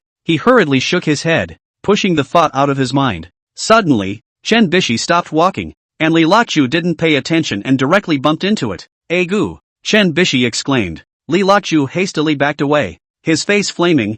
I'm sorry, I got carried away. Chen Bishi turned around and glared at him, although the two of them didn't see each other. But this time Li Loqzhu subconsciously held onto someone's buttocks. Chen Bishi didn't say anything, knowing what kind of virtue he had. But the thought of being a great talent is just unconventional. Once inside the office, the director of human resources sat down behind the wide mahogany desk and gestured for the two men to sit down. Little Li in the future you have to take care of little Chen, the human resources director said smilingly. This is in the past. It is the master leading the apprentice. Li Loqzhu's heart stirred and suddenly felt that this was an opportunity. Director, since you're so sure of my work and team leader Wang is gone, why not give me a team leader? He looked straight into the human resources director's eyes. In terms of seniority, in terms of performance, I'm qualified, right? The human resources director froze for a moment and subconsciously looked at Chen Bishi. Li Loqzhu keenly captured this small action, and secretly smiled in his heart. It seems that this human resources director also has to listen to this Chen Bishi.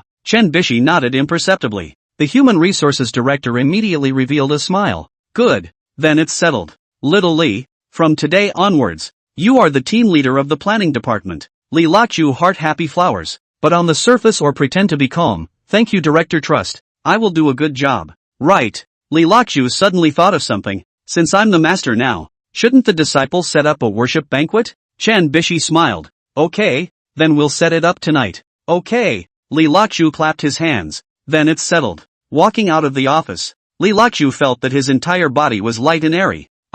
Team leader, this is going to double your salary and bonus. He couldn't help humming a little tune. In the evening, Chen Bishi did fulfill her promise and set up a worship banquet. She invited Song Yen, the human resources director, and Yuan Gue, the group's vice president, and asked Li Luochu if he wanted to call anyone else. Li Luochu thought about it and said, "That's it, that's enough." Chen Bishi raised an eyebrow. "Not our top girl, Zhang Huaizhen? She seems to be your date, right?" Li Luochu immediately set aside the relationship. "That's just to cater to her preferences. She's Mr. Ma's dish. I'm not qualified." Chen Bishi and the two old bosses smiled at each other and nodded. The group arrived at an upscale restaurant and pushed open the heavy mahogany-carved door. The strong sandalwood scent came out. The interior of the restaurant is decorated in antique colors, with famous paintings and calligraphy hanging on the walls, and an exquisite bonsai on each table. The waiter led them to a private room with a round table covered with a snow-white tablecloth and a hollowed-out bronze incense burner in the center, wisps of smoke rising up. Li Luochu had just sat down when his cell phone rang. "It's Zhang Huaizhen." "Hello, Mr. Zhang." Li Luochu picked up the phone with an official tone of business. "Li Luochu, why didn't you call me on such an important occasion?" Zhang Huaizhen's voice carried obvious dissatisfaction. Li Luochu replied indifferently, "It's the old boss who said it's inconvenient, so there's nothing I can do." After hanging up the phone, Li Luochu saw Chen Bishi looking at himself thoughtfully. He winked at her, and Chen Bishi smiled knowingly. During the meeting, Li Luochu used the strength of alcohol to mention some of the company's shortcomings. He insinuated that he was pointing his sword at Huang Bingjiang. "Vice President Huang has done many things that are baffling. I don't know why, but the project that could have been profitable ended up losing money." The two old bosses blanched as they listened. At that moment, an exquisite dish came up. There is the golden-colored Peking duck with crispy skin and tender meat, the crystal-clear crab roe steamed dumplings with rich soup, and the tender and juicy braised lion's head with fragrant aroma. Chen Bishi purposely poured a cup of wine for Li Luochu and said with a smile, "Master, I wish you an early death by drink." Everyone laughed out loud. Li Luochu looked at the amber-colored liquid in the cup and thought to himself that this girl was quite interesting. After 3 rounds of wine and 5 flavors of food, the atmosphere became more and more enthusiastic. Li Luochu borrowed the strength of alcohol, and then sidestepped some company problems. The two old bosses nodded their heads as they listened, exchanging a glance every now and then. Li Luochu secretly rejoiced in his heart. It seems that his words worked. The wine was served and everyone was ready to disperse. Chen Bishi suddenly said, "Master, let's go for another drink." Li Luochu froze and looked at the two old bosses. Song Yan smiled and said, "You young people go ahead. We old guys won't join in the fun." Li Luochu and Chen Bishi bid farewell to the two old bosses and went to a nearby bar. The bar was dimly lit and the music was deafening. Chen Bishi pulled Li Luochu to the bar and ordered 2 cocktails. "Master, you did well today." Chen Bishi came to Li Luochu's ear and said. Li Luochu's heart suddenly raced as he felt the hot breath she exhaled. "Not bad, easily drinkable." He pretended to be calm and said,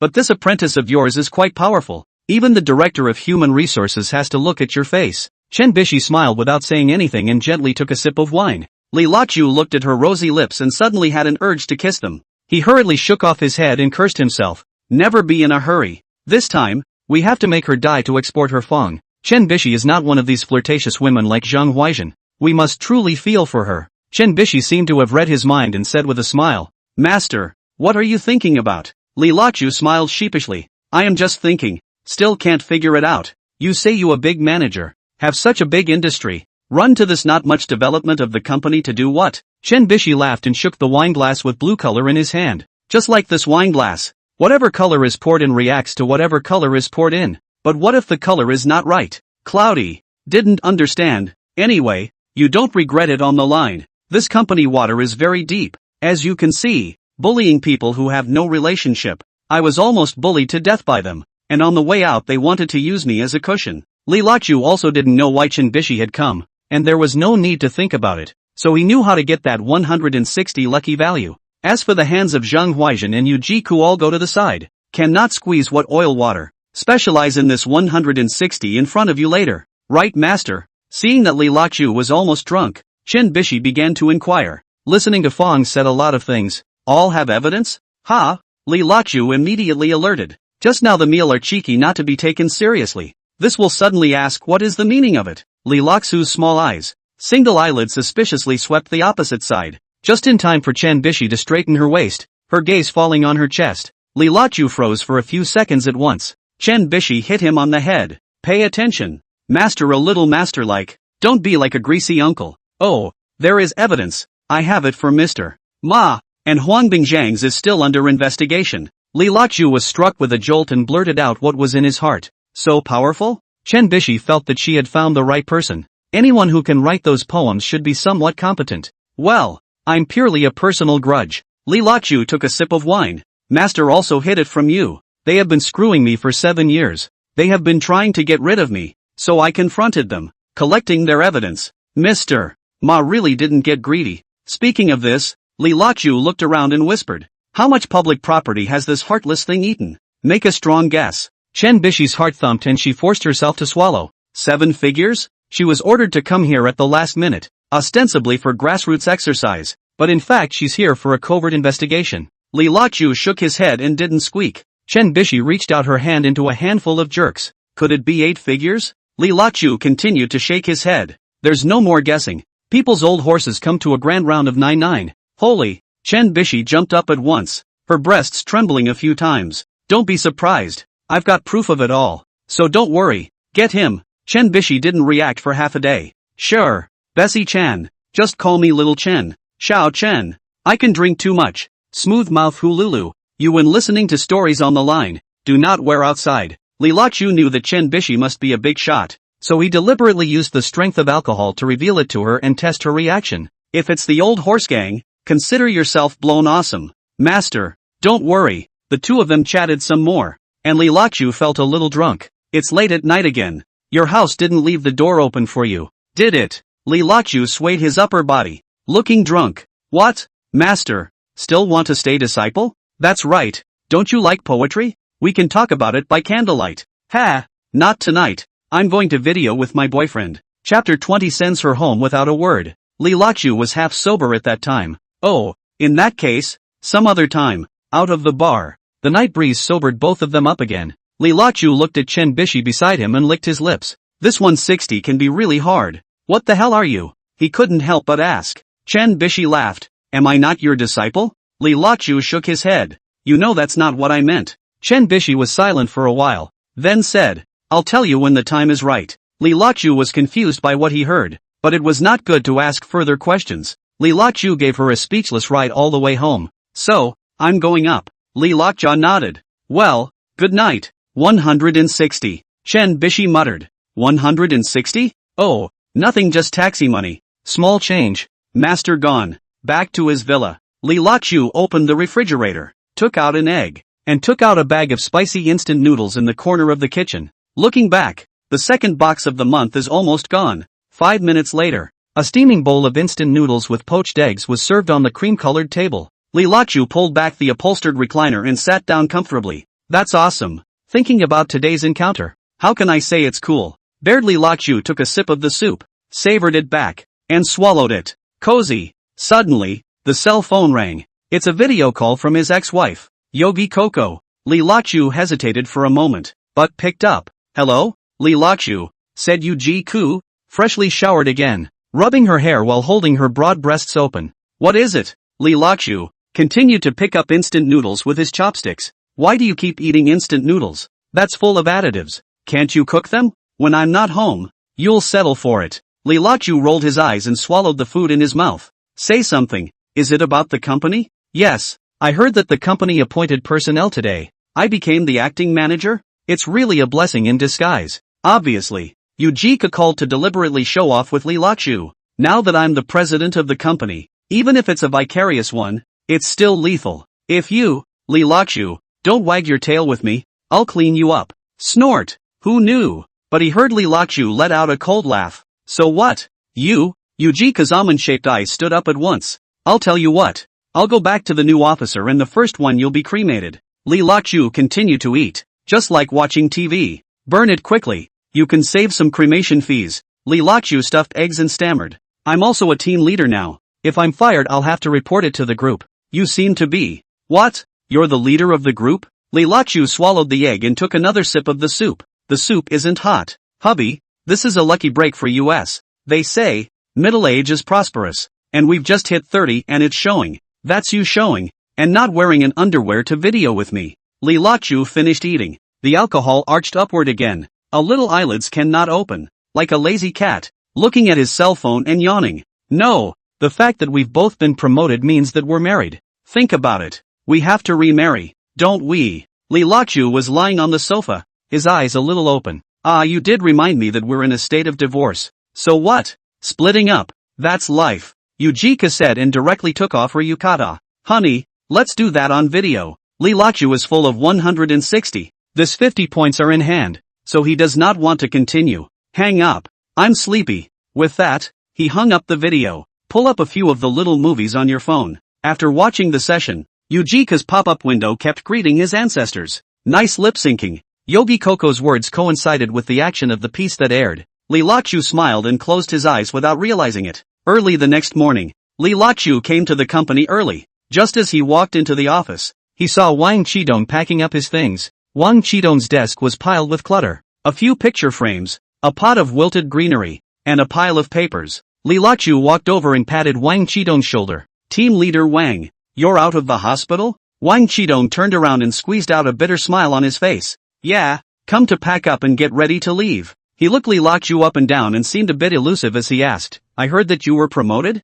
Congratulations, but do you have an eye on that thing I begged you for? Lilachu hemmed and hawed. Thank you. Wish you an early divorce. Find a new one. Your thing. I only see a young man. Quite thin. Look that what look. Really him? Wang Chidong clenched his fists. Tramp. In terms of seniority, he's her nephew. Lilachu was as curious as a baby. Team leader, family infighting. Ha? Oh, don't pry. I thank you. I'm transferring to the group's labor union. Go to the capital in the future. Look for me. No problem. Brother Wang. Where did that Huang Bingjiang transfer to? Wang Chidong pushed down his glasses. Why are you inquiring about him? It's said that he and Yujiku are having an affair. Be careful. Don't let Yujiku know. Brother Wang. Is it possible that Yujiku and I are having an affair as well? Just you? The whole company says so. I'm the only one who doesn't believe it. I know you too well. Too honest. You can't do that. Wang Chidong patted Lilachu's shoulder. Yes? Lilachu watched with amusement as Wang Chidong turned around and left the office. Tramp. You bastards still dislike me too? Lilachu was the only one left in the office. He took a deep breath and looked around. This office is small, but well lit. Sunlight pours in through the floor-to-ceiling windows, gilding the entire space. Lilachu suddenly felt soothed. From now on, this will be my heaven and earth with 160, he said to himself. He began to sell and clean up, wipe down desks, sweep floors, and organize papers. After working for a while, Lilachu wiped the sweat from his forehead. He looked at the refreshed office and nodded in satisfaction. Suddenly, his eyes fell on the windowsill. It was empty and looked a little lonely. Women love flowers, Lilachu thought to himself. I'll have to raise a few pots of flowers in the future. Just as he was wondering what flowers to keep, the office door was pushed open. Zheng Huaizhen walked in. Lilachu was squatting on the ground to wipe the floor, and without lifting his head, he greeted, Mr. Zheng. Zheng Huaizhen stood in the doorway,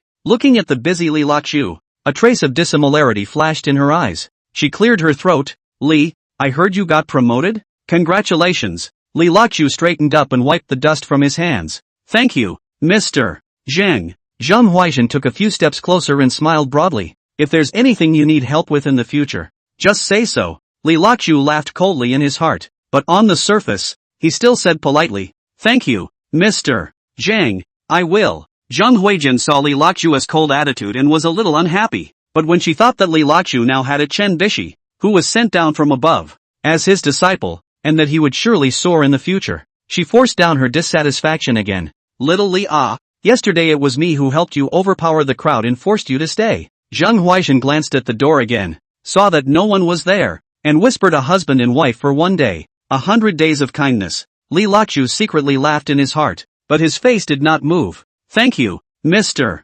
Zheng. The pressure was just right, but in the future, I still need to be more disciplined. Ha! Zheng Huaizhen's face stiffened, then she squeezed out another smile. Aya, why so rigid? We are not outsiders. Lilachu said lightly. Rules are rules, Mr. Zheng. I still have work to do, so excuse me for now. After saying that, he turned around and continued scrubbing the floor, no longer paying attention to Zheng Huaizhen. Zheng Huaizhen stood still, the smile on his face fading away. She looked at Lilachu's back and was angry and annoyed. This Lilachu. Yesterday he was obedient to himself. Now why did he turn his face away? Zheng Huaizhen took a deep breath, forced down her anger, and turned around to leave the office. Lilachu heard the sound of the door slamming, which made him straighten up. He looked at the closed office door and a sneer curled up at the corner of his mouth. Zheng Huaizhen. When I was going to be laid off yesterday, didn't you look at the joke? Now you want to get close. It's too late. Li Lachu shook his head and continued to clean up his office.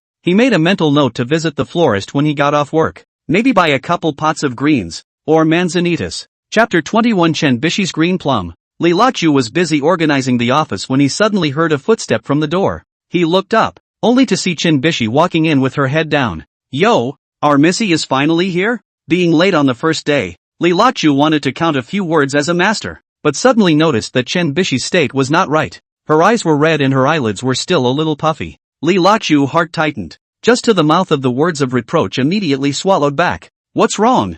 Are you sick? He asked with concern. Chen Bishi shook her head, her voice a little hoarse. It's fine. Li Lachu frowned and said, if you don't feel well, go back and rest. I'll buy you a few pots of green plants later, and come back when the air in the house is better. In the past, this place was full of big smokers, and the house smelled of tobacco oil. Chen Bishi didn't answer, but simply asked, where is my workstation? Li Lachu pointed to a table in the corner. Over there. Chen Bishi nodded and silently walked over to the workstation and sat down. Li Lachu looked at Chen Bishi's back and guessed in his heart, I guess she had a fight with her boyfriend last night. With a twinkle in his eye, he thought, this is a great opportunity to take advantage of the fire. Li Lachu walked to Chen Bishi's side and asked softly, do you want some water? Chen Bishi shook her head and whispered, no, thanks. Seeing this, Li Lachu did not force himself and turned back to his position, pretending not to.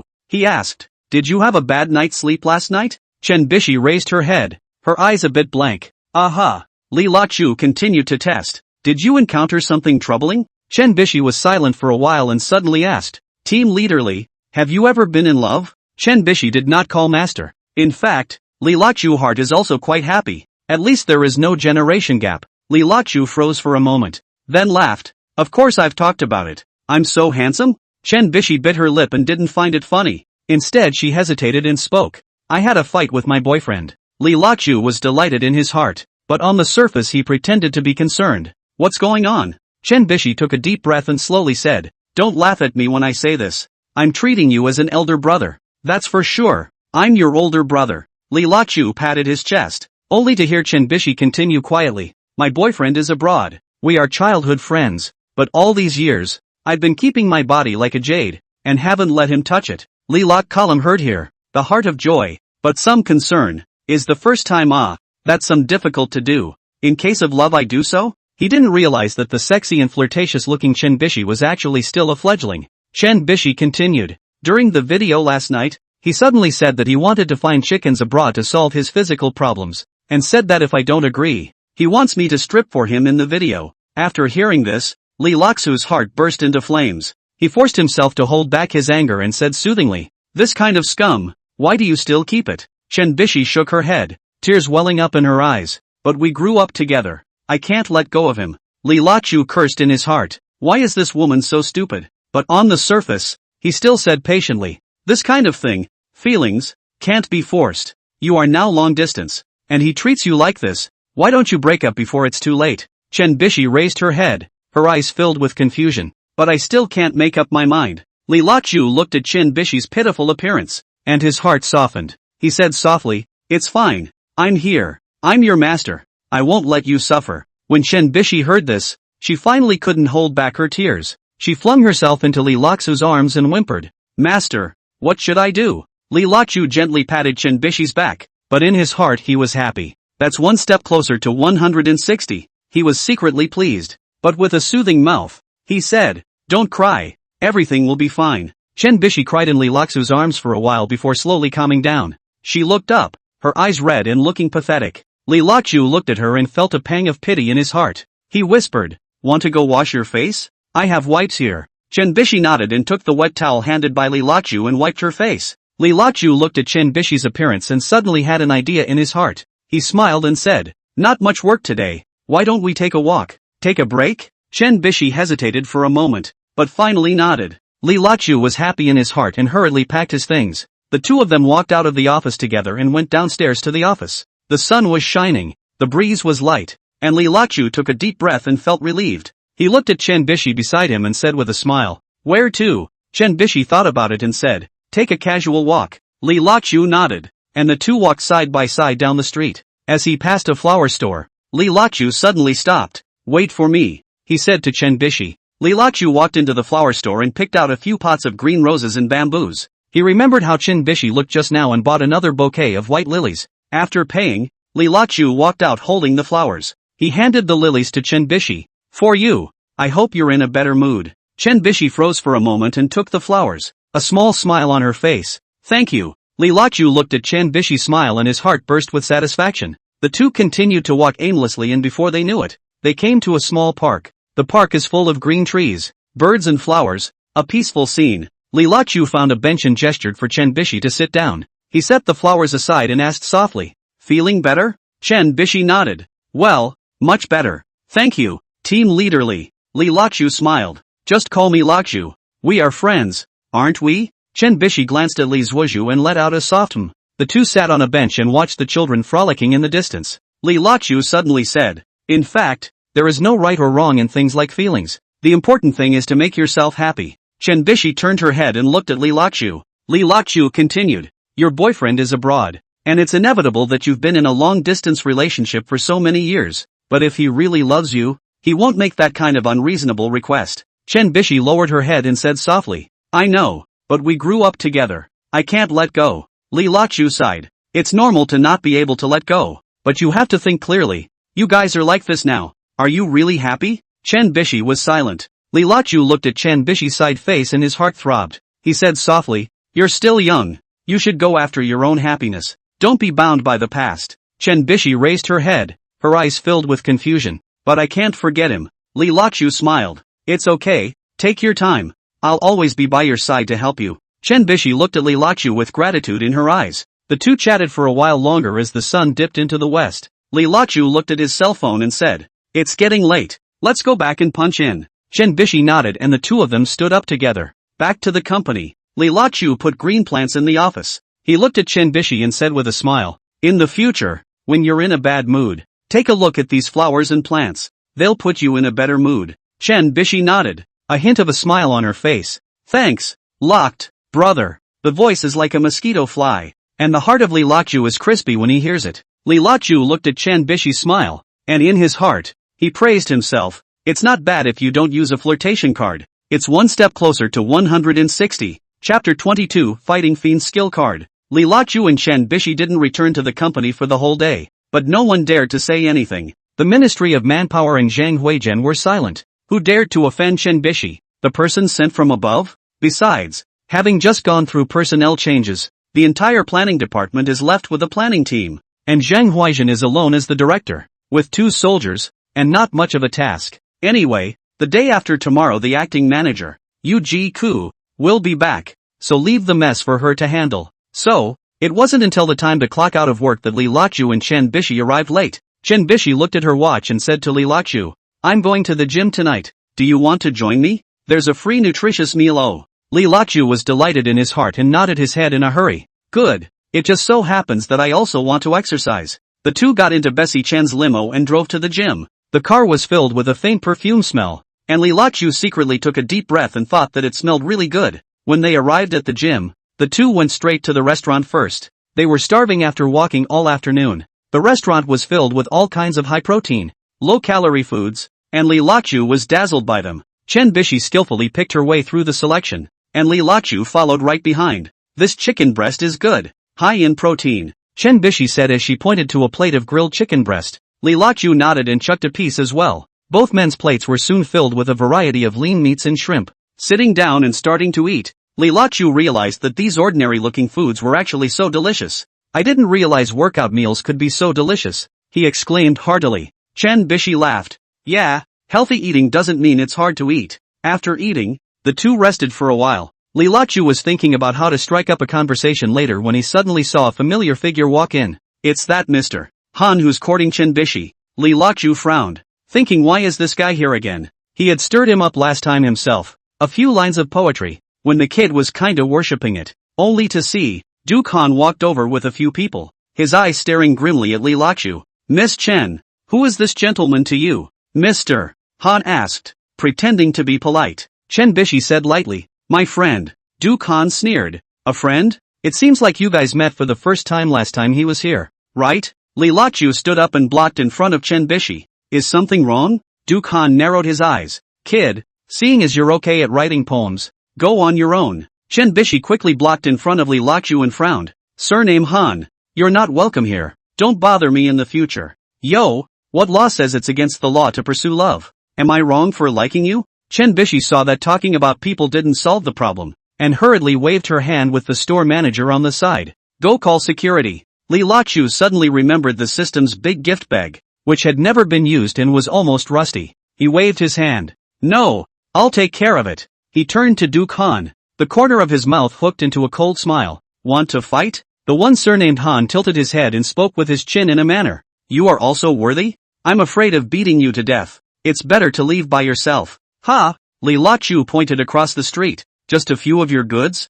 Don't even need a cigarette time. Believe it or not? Yo! Han said, turning around and laughing with a couple of the guys. Kid, you're blowing out of proportion. I know that those who play fitness have two tricks up their sleeves, so I purposely looked for a few special forces. Do you still dare? At this time, a bodyguard came over, clenched his fist, and showed the muscles of his upper arm to Li Lachu. What? It's bodybuilding. Cut the crap. Let's do it together. Don't you regret it, kid? What's the bother? Want to sign a life and death contract? Han clapped his hands. I've been waiting for you to say this. Let's live and die as we wish. Li Lachu turned back and nodded with Chen Bishi. Record it for evidence. Lock, brother. Chen Bishi hurriedly came up and pulled him. Don't be brave. Not so much. It's okay. Look at me. You stay away. Don't avalanche on the blood. Li Lachu did not turn around. Back to Chen Bishi, back to push her away. A bunch of Zoran immediately retracted his hand. Du Khan looked enraged and immediately waved his hand.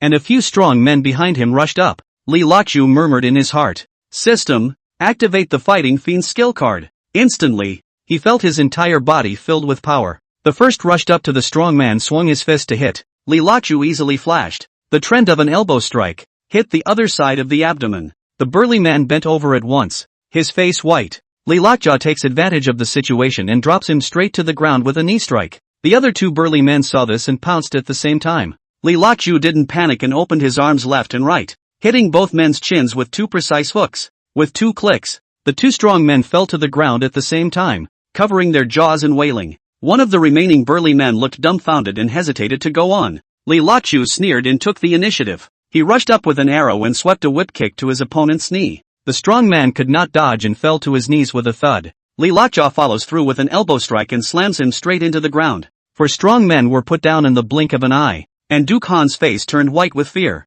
Li Lachu slowly walked towards him, his eyes cold. Still want to fight? Du Khan backed up.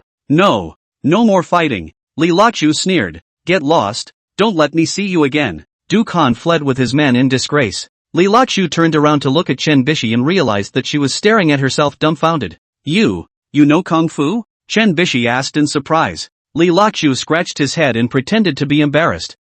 Will a little. Chen Bishi's eyes shone brightly. It's too powerful. Have you practiced? Li Lachu secretly laughed in his heart, but on the surface, he humbly said, I learned a little when I was a child, and I didn't expect to remember. Chen Bishi said excitedly, Great, you'll be my personal bodyguard from now on. Li Lachu was happy in his heart, but on his lips he said, Where? How can I have that skill? Chen Bishi smiled and said, Don't be modest. I saw it all just now. Let's go exercise. The two of them arrived at the fitness area and Chen Bishi skillfully began to do warm-up exercises. Li Lachu looked at her soft body and couldn't help but gulp. You warm up quickly too, Chen Bishi urged. Li Lachu came back to his senses. I'm still warming up.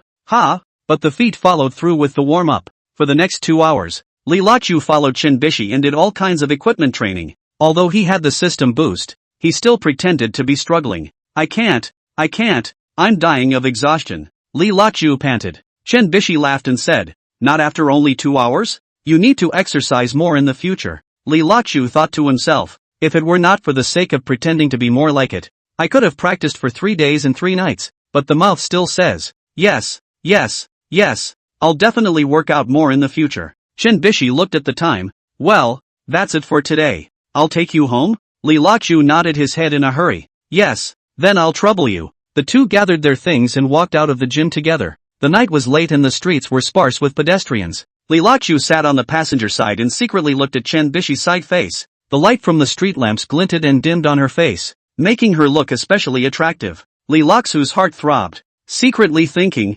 160 oh 160. I'm getting closer to you. The car quickly arrived at the downstairs of Li Loxu's house. Thank you for sending me back, Li Loxu said. Chen Bishi smiled. You're welcome. You should. Li Loxu hesitated for a moment, but still spoke. Your boyfriend's matter. Think about it. If you need someone to talk to, feel free to find me. Chen Bishi froze for a moment, then revealed a bitter smile. Thank you. I will. Li Loxu nodded and pushed open the door to get out of the car. He stood still and watched Chen Bishi's car fade away. Only when the car's taillights disappeared into the night did Li Loxu turn around and walk into the villa. Back home, Li Loxu lay on his bed, thinking back to everything that had happened today. From personnel changes in the morning, to afternoon walks, to evening workouts. In just one day, he felt as if the trajectory of his life had changed dramatically. System, how far am I from 160? Li Loxu silently asked. The system was silent for a moment before replying. Not even close. Li Loxu bristled. Che, what do you know? I feel like I'm already close. The system didn't respond, and Li Loxu didn't bother with it. He closed his eyes and Chen Bishi's smile came to mind. 160 oh 160. I will definitely get you. With this thought,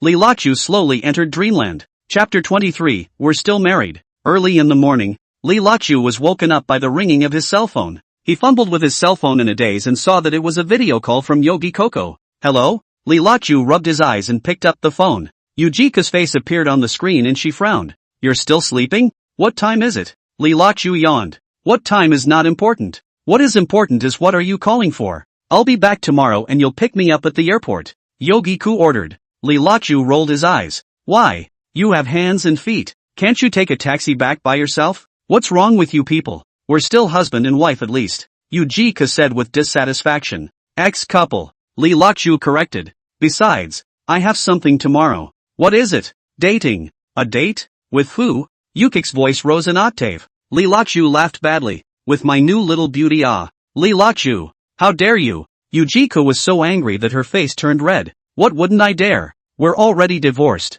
You can't control me. Li Loxu said indifferently. The two of them tossed a dozen more words back and forth. And finally Yujiko hung up the phone in exasperation. Li Loxu stretched and looked at the time. It was time to get up and go to work. He shuffled into a smart suit and straightened his tie in the mirror. Handsome. Li Loxu winked narcissistically at the mirror. Arriving at the company, Li Loxu had just sat down when he saw Chen Bishi walk in carrying breakfast. Master, brought you breakfast. Chen Bishi smiled as she placed breakfast on Li Loxu's table. Li Loxu raised an eyebrow. Yo, this is filial piety to the master? Chen Bishi nodded. Yes, master helped me out last night. I have to show my gratitude. Li Loxu opened the breakfast box, which contained steaming hot xiaolongbao and soybean milk. He took a bite of his xiaolongbao and narrowed his eyes in contentment.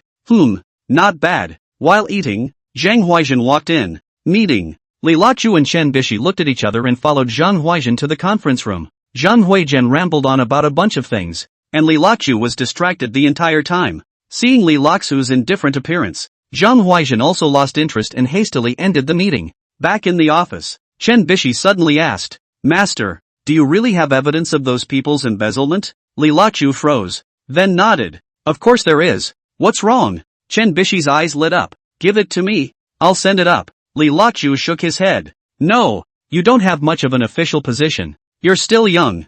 I'm afraid you'll get into trouble. I'll find a chance to hand it to the group and the disciplinary department. Chen Bishi bristled. You're underestimating people. The secretary of the group discipline inspection committee, and vice president of the group is my own sister-in-law. Li Loxu's mind spun quickly and looked at Chen Bishi in surprise. I haven't heard of such a young boss. Chen Bishi laughed. My sister-in-law is the same age as you. Her name is Simone, and she just graduated with a master's degree in law. Li Loxu was even more surprised. Then how did she get in so young? Her husband is very powerful, isn't he? Chen Bishi smiled mysteriously. I won't tell you. In order to convince Li Loxu, Chen Bishi dialed Simone's video call in front of Li Loxu. The call connected and a cold face appeared on the screen. Li Loxu was instantly stunned. This woman was like Li Macho, the chilling fairy under the writing of Jean Dajian, exuding a high and cold temperament, with a face that was unsmiling, but beautiful. Li Loxu heard the system's beep. Simone, female, 30 years old, divorced, lucky value 280. Li Loxu's heart fluttered. Surprisingly single? A plan to approach her wholesale was instantly formed. Auntie, this is my master. Li Lakshu, Chen Bishi introduced. Simone coldly swept a glance at Li Lakshu and nodded. Li Lakshu hurriedly revealed a sunny smile. Hello Mr. C, I've heard a lot about you. Simone said lightly. Bish said you had some important evidence? Li Lakshu nodded. Yes, but I want this to be something only we know about. Simone was silent for a moment, then said, okay, send me the evidence. Li Lakshu glanced at Chen Bishi and said, then let me add your WeChat. Chen Bishi pouted her lips, obviously not too happy, but Simone agreed, and Li Lakshu immediately added Simone's WeChat. Look at the name. I only talk about work. So formal? You can't even use a social app for office use only? Just you wait. I will destroy you. After hanging up, Chen Bishi said in dissatisfaction. Why couldn't you let me know? Li Lakshu touched her head.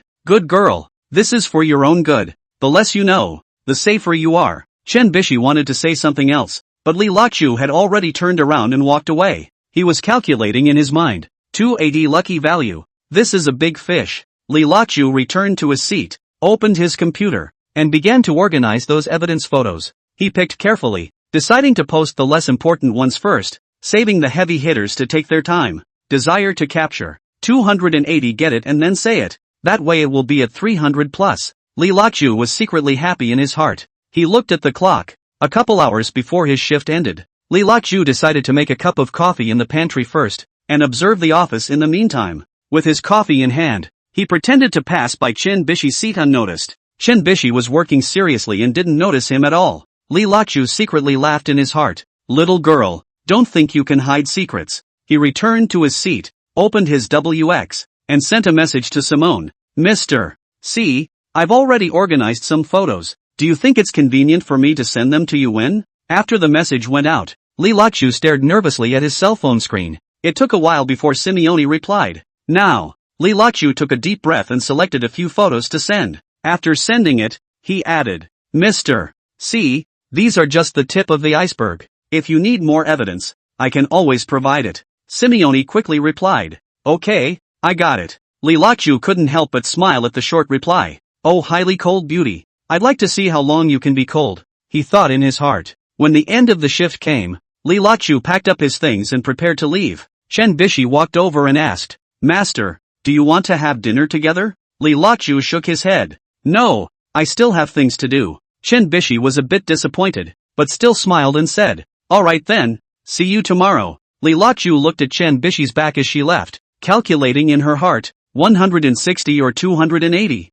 Which one should I take first? He stepped out of the company building and took a deep breath of fresh air. As night falls, the city's neon lights come on. Li Lakshu stood on the side of the road, watching the traffic and pedestrians coming and going. Good people cannot eat these days or when the old 280 is a divorced. No psychological burden on her. On 160 will not be good. There is a sense of guilt. System, what do you think I should choose? Li Lakshu asked silently. The system was silent for a moment before replying. The choice is yours. Li Lakshu bristled. You're still so useless. I even suspect you're a knockout version. The system stopped talking back. He shook his head and decided to go home and get a good night's sleep first. Tomorrow? Mud. There's a bomb coming back. The good times are over. Chapter 24, Mingkong Flight 41 to 114. As night fell, Li Lakshu had just finished his bath when his cell phone rang again. He glanced at the caller ID and sighed helplessly. Again? Li Lakshu impatiently picked up the phone. Yujika's voice came.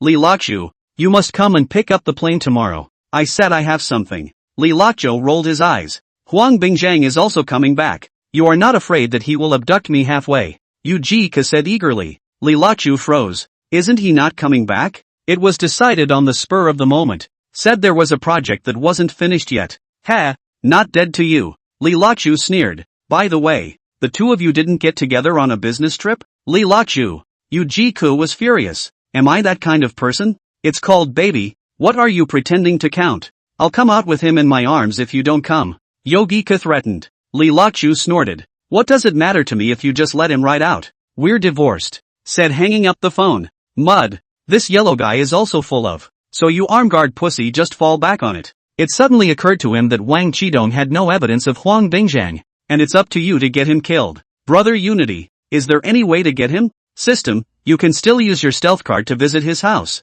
But, Li Lachu saw that Yujika sent another video and felt a big headache and felt like shutting down. Brother Unity. Say it, is there something good? System, I just upgraded the version. There's a random reward quest now, do you do it or not? There's no need to ask. Just tell me. Li Lachu was so excited that he was about to jump up. It's only since I got the system that I've called myself a raised eyebrow. He's finding more and more dependence on the system. Random quest, just get a woman to add a little bit of luck to you and get an unexpected reward. 1 spit card x 10. Doll cards x 10 20 minutes each. Li Lachu. He rushed to check the instructions. A spit of truth is what is used on the target. What do you want to know? What does he say? What is said is guaranteed to be the truth. A doll card is a card that turns the target into his or her doll, unconditionally at his or her beck and call. Brother Unity. I've taken it. How to finish hint. System, you can think of a way to get it from Yujiku, Zhang Huaizhen, those who have already obtained it, and as long as she falls in love with you again,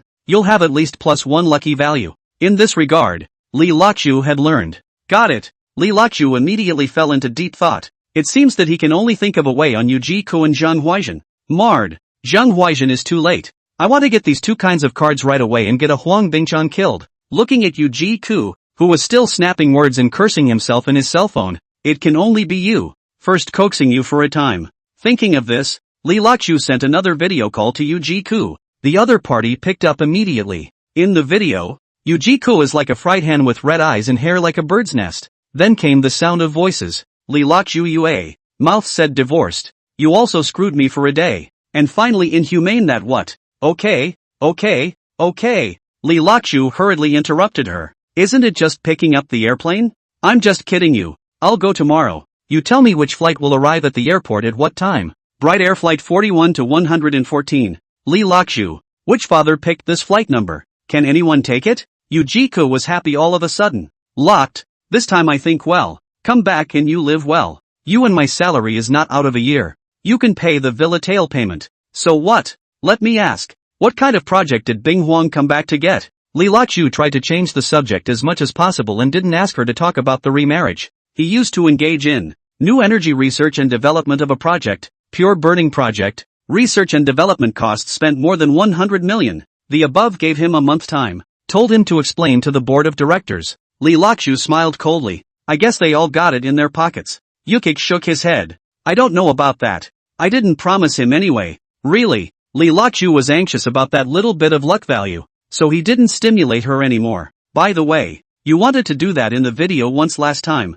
This is the last chance to get it. Get it or not? Yujika's eyes lit up at that time. It's okay, I ate a lot of sea cucumbers. Sea dogs, sea dragons at night. Li Lachu, what do you do with all the male food? Yujika people said that both men and women need to replenish their kidney chi. Last time I was with you that time, I lost quite a bit, so I need to replenish it, or else I will age prematurely. Cut the crap and hurry. Li Lachu picked up another cell phone, found a blockbuster movie, and started playing it. Okay, hubby, let's try it too. He. Yogika turned on the hotel's warm yellow desk lamp. In the wee hours of the morning. Ding. System prompt. Yujika's adoration increases. The host gains a lucky value of +20. Both of them were exhausted and motionless at this point. The next day, Li Lachu brought sunglasses and didn't even take them off when he arrived at the office. Master, what's gotten into you? Being a private detective? Chen Bishi came quite early. A cup of soybean milk and 2 buns were placed on Li Lachu's table. Chen, what are you doing dressed like that? Chen Bishi looked down at herself. What's wrong? It's fine. What a hot day to wear a black jacket. Chen Bishi was happy all of a sudden. Take off your glasses. I'm wearing green. Li Lachu waved his hand. No need. I have something to go out. Master, what are you doing there? I'm no fun on my own. Take me with you. Li Lachu wasn't listening to her, but was collecting the 2 cards rewarded by the system. Master. Chen Bishi hugged one of Li Lachu's arms, inadvertently touching her own forehead. He was so tight that he let go and ducked aside, blushing. Oh, you're going? Li Lachu also looked back. Go. It's a good idea to bring this imperial sword as a witness. The 2 of them asked Zhang Huaizhen for leave and went out together. Zhang Huaizhen looked at the background of the 2 people and her stomach was sour. Master, where are we going? Get into Li Lachu's car. Go to the airport. Today Mr. Yu is coming back. I'll pick up the plane. Li Lachu still hasn't taken off his sunglasses, the tires rubbing against this ground, making a piercing ringing sound. Chen Bishi pouted her lips. She had seen Yujika's video and knew that she was a great beauty. also remained unmarried and was the dream girl of many of her male co-workers. Why did you pick her up when she came back? Chen Bishi didn't understand that the two didn't have any direct relationship. You don't understand. This is the human condition. She has become the acting chief. We still don't show our heart? Don't want to go before you have a chance? Chen Bishi blinked. Then why do you stand a chance? We are old acquaintances. Old acquaintances. The old man of this company is just the two of them and Mr. Ma, you say this feeling, can I not go? Chen Bishi gave an eloquent sneer. The two of you, with these feelings, should be married. Chapter 25, Drink for Huang Bingzhang. With no words along the way, Li Lachu and Chen Bishi arrived at the airport, where people were coming and going, and the sound of the rollers of the suitcases was loud and clear. Li Lachu looked around and found a relatively secluded corner. Xiao Chen, wait for me here. I'm going to the restroom. Chen Bishi nodded and stood obediently. Li Lachu walked quickly toward the restroom, passing a vending machine and buying a bottle of grapefruit water on the way. Once inside the restroom, he looked around to make sure no one was paying attention to him. He unscrewed the cap and poured out half the water. Then he stood in front of the urinal and aimed the bottle. A yellowish liquid clattered into the bottle, giving off a pungent odor. Li Lachu hurriedly tightened the bottle cap and wiped the bottle with a paper towel. He stuffed the bottle into his jacket pocket and walked out of the restroom as if nothing had happened. Returning to Chen Bishi, Li Lachu secretly laughed in his heart. Huang Bingzhang, you wait. Shortly afterward, the announcement of the flight's arrival came over the radio. Li Lachu and Chen Bishi came to the exit and waited. In the crowd, Yujiko and Huang Bingzhang walked side by side. Yujiko was dressed in a beige suit with exquisite makeup and clicking high heels. Huang Bingzhang was dressed in a suit. His hair was combed meticulously, and he was carrying an expensive suitcase in his hand. The two were talking and laughing and seemed to be on good terms. Li Lachu narrowed his eyes and felt a pang of displeasure in his heart. The good show will start soon. Yuji-ku, you'll have something to cry about. Mr. Huang, please have some yellow urine. Ha ha. Mr. Huang, welcome back. Li Lachu squeezed out a smile. Lock pillar, you really came to pick me up? Yujika's eyes lit up with a look of reluctance. The smile on Huang Bingzhang's face froze for a moment, but quickly returned to normal. Li, that's very sweet of you. He held out his hand. Li Lachu reluctantly shook his hand. This one is? Huang Bingzhang looked at Chen Bishi. Oh, this is Chen Bishi who was parachuted in from headquarters and is now learning business from me. Li Lachu introduced. Chen Bishi nodded politely and smiled. You're MS. Chen. Disrespectful.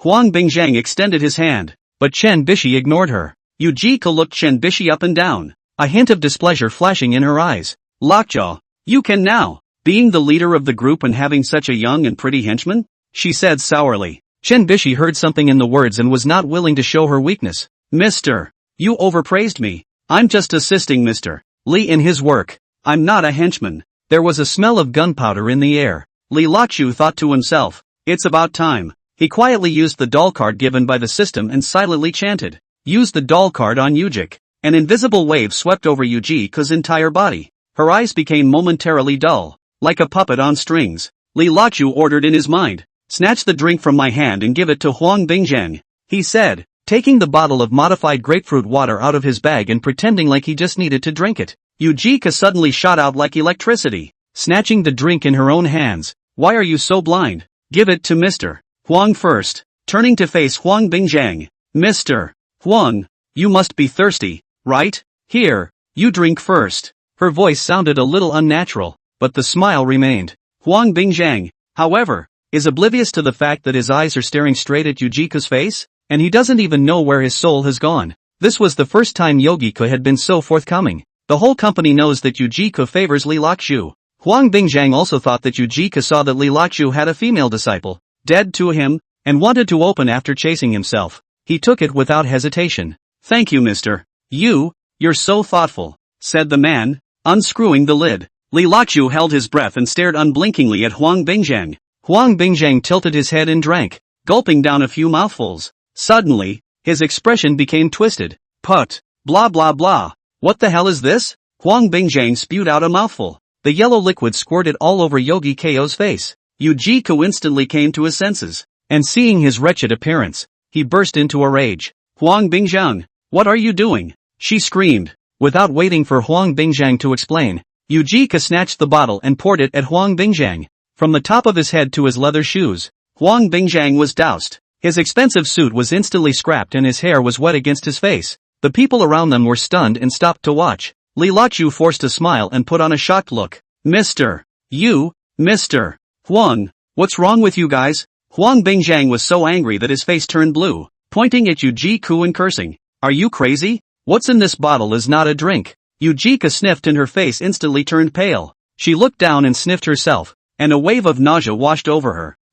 She covered her mouth and ran for the restroom. Huang Bingjiang couldn't care less about his image and rushed to the restroom after him. The scene was a mess. Li Lachu watched the farce and was happy in his heart. He turned his head to Chen Bishi and said, Xiao Chen, really shouldn't have called you to come. Look what's going on here. This company really should be governed governance. Chen Bishi looked confused. Master, what's going on? Li Lachu smiled mysteriously. Maybe I drank an expired drink. The two quickly followed, leaving a group of dazed travelers behind. At the door of the bathroom, for a long time, Yu Jika red eyelids are also swollen like a lantern. She walked out, still holding the wall, and kept dry heaving. Li Lachu hurriedly walked over and handed her the prepared wipes. Mr. Yu, I bought it on the side of the road in a hurry when I came here, so I guess it's an expired product. You see what this has done? Yu Jika snot a handful of tears, and a good time to wipe. Li Lachu, you did it on purpose. Injustice. Xiao Chen watched it. I intend to drink it myself.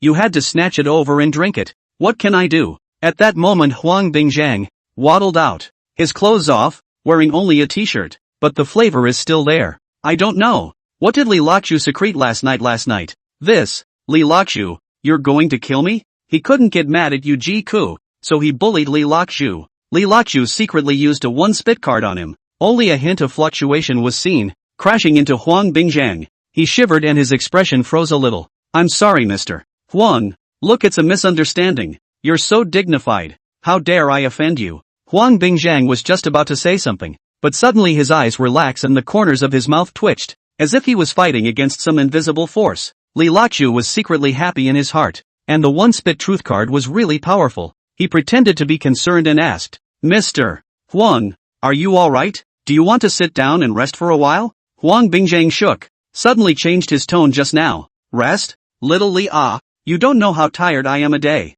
With that, he came to the common lounge area and sat down on his butt. Yu Jiku and Chen Bishi followed suit and sat in the row behind them, taking a break while listening. Li Lachu took out his cell phone and pretended to read the message, but secretly turned on the video button. Next, Huang Bingjiang went on to explain. I think about how to get money every day, how to move up the ladder. Do you guys know how much I paid for this position? Li Laxo's eyes lit up and hurriedly asked after him. Mr. Huang, what did you pay? Huang Bingjiang seemed to open the box, talking at great length. How many gifts have I given my boss? Those watches, antiques, paintings and calligraphy. Which one of them isn't worth a fortune? And those women, every one of them is a vixen. I eat and drink with them and spend all the company's money. Chapter 26, She's here to check for corruption. Yu Jika's face turned white when he heard this. She remembered how attentive Huang Bingjiang had once been to her and felt a wave of nausea. Li Lachu continued to guide. Mr. Huang, the new energy project you mentioned, is it also problematic? Huang Bingjiang snorted. That goes without saying? I swallowed at least 2/3 of the more than $100 million of research and development costs. The rest of the money went to those so-called experts. They took the money and helped me fool the top. What new energy is all a lie? We haven't had any breakthroughs at all. Li Laxu's heart rejoiced. This is simply a ready-made evidence of guilt. He secretly turned his head to look at Chen Bishi, who had come specifically to check on corruption. Chen Bishi was dumbfounded by what she heard. It would not have been easy to investigate this if he had not said it himself. Yu Jika's face was cloudy. She had once almost agreed to Huang Bingjiang's advances. Now that I think about it, it's almost like I got away with it. Huang Bingjiang is still chattering away. You know what? What am I most proud of? It's all about getting that little girl who doesn't know any better into bed. Her dad's the mayor. Ha ha ha. Li Lachu was shocked in his heart. This matter he really did not know. It seems that Huang Bingjiang's crime is more serious than he thought. Yu Jika couldn't hold back any longer when he heard this. Huang Bingjiang, you scum. She raised her hand and slapped it. The crisp slap echoed through the airport lobby, drawing many sideways glances. Huang Bingjiang was staggered and seemed to finally come to his senses. He looked around and saw the shocked expressions on the faces of the crowd and realized what he had said. What did I just say? He stammered. Li Lachu sneered. Mr. Huang, you've said a lot of interesting things yet. Huang Bingzhang's face turned pale and cold sweat broke out. He suddenly turned and ran, as if to escape from this place of wrongdoing. Li Luochu didn't stop him. And anyway, he said what he needed to say. He turned to Yujiko and said, Mr. You, let me take you home first. This is a big deal. Yujika nodded and gave Li Luochu a complicated look in her eyes. Chen Bishi followed behind. Master, it's too scary. It's not Huang Bingzhang losing his mind, right? She always felt that everything that had happened today was incredible. He's got a nose for what he's saying. How can it be false? Let's call the police here. That's when a few people walked out into the parking lot. Yujiko recognized Li Luochu's car. Himself directly drilled into the car to rest. Chen Bishi pulled Li Luochu. Master, don't call the police for the time being. This involves the company's reputation. You leave it to me. I'll leave it to my sister-in-law to deal with it. Li Luochu was afraid of a long night. Then say it now. Otherwise, what if Huang Bingzhang runs away? We not only arrest him, but also recover the loss. Chen Bishi hurriedly pulled out her cell phone and called her sister-in-law Simone with a video request. Soon after, Simone appeared on the screen. What is it? Auntie, something big has happened. Huang Bingzhang just got off the plane just now and told all about himself. Team Leader Li, there is a video. What was said? Send me the video. Simone's ice-like sculpted face became even more clear and cold. Li Luochu hurriedly sent the video from earlier. As you can see in the video, Simone is silently watching, and her expression almost distorted at the end. She couldn't even believe that a division-level branch vice president was morally bankrupt to this extent. This is too much. You guys wait for me. I'll get on a plane and get there right away. Pick me up at the airport in 3 hours. Li Luochu also timely reminded. Mr. C. First of all, we must preserve the property to prevent him from transferring, and then there is the people do not run away. Simone nodded and glanced at Li Luochu in surprise. Okay, I'll do it. Li Luochu first sent Chen Bishi to the company, then Yujiko did not get off the car, and directly ran to the home to drive. The atmosphere in the car was a bit depressing. Li Luochu put on a set of music,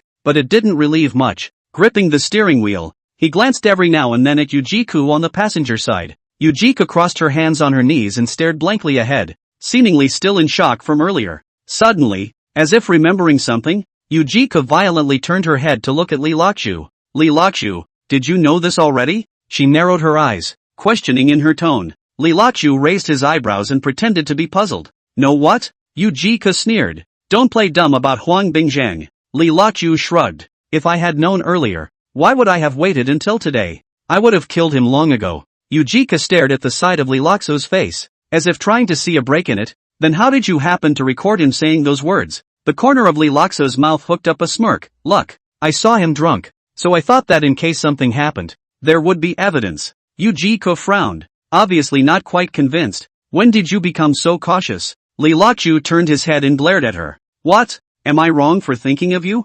Yujiko was choked for a moment, then added, then why are you helping me? Aren't we already divorced? Li Luochu took a deep breath and lowered his voice. Divorce is divorce, but I can't watch you being bullied. Yujiko froze for a moment. Her heart must have been touched to the core. You still care about me? Li Luochu snorted coldly. Don't make a fool of yourself. I just don't like that person. Yujiko bristled. Ha, say it like you're noble. Li Luochu glanced at her. I'm not noble, but at least I didn't cheat on him within marriage like he did. Yujiko's face changed. What do you mean? I haven't cheated on you either. Li Luochu sneered. Is that so? Then how do you explain when you were traveling with Huang Bingzhang? Yujiko was so angry that her face turned red. How many times have I said that it's for work? Li Luochu bristled disdainfully. You have to live in a room if you need to work? Yujiko's eyes widened. Who said that? We don't even share a room. Li Luochu suddenly stepped on the brakes. The car slammed to a halt on the side of the road. He turned around and looked straight into Yujiko's eyes. Then why did you have a man's suit in the video the other day? Yujiko was startled by his sudden movement, but quickly calmed down. That was when we all had a meeting together, and he went to socialize and entrusted me to pick up his dry-clean clothes. Li Luochu laughed coldly. Are you kidding me? Didn't the waiter send it up on call? Yujiko bit her lip and said with some guilt, I'm not unsure if he'll come back as the old boss. Taking the initiative to show him some goodwill will make it easier for you and I to stay in the company in the future. Li Luochu took a deep breath and restarted the car. After all is said and done, are you still justified in going out to make waves?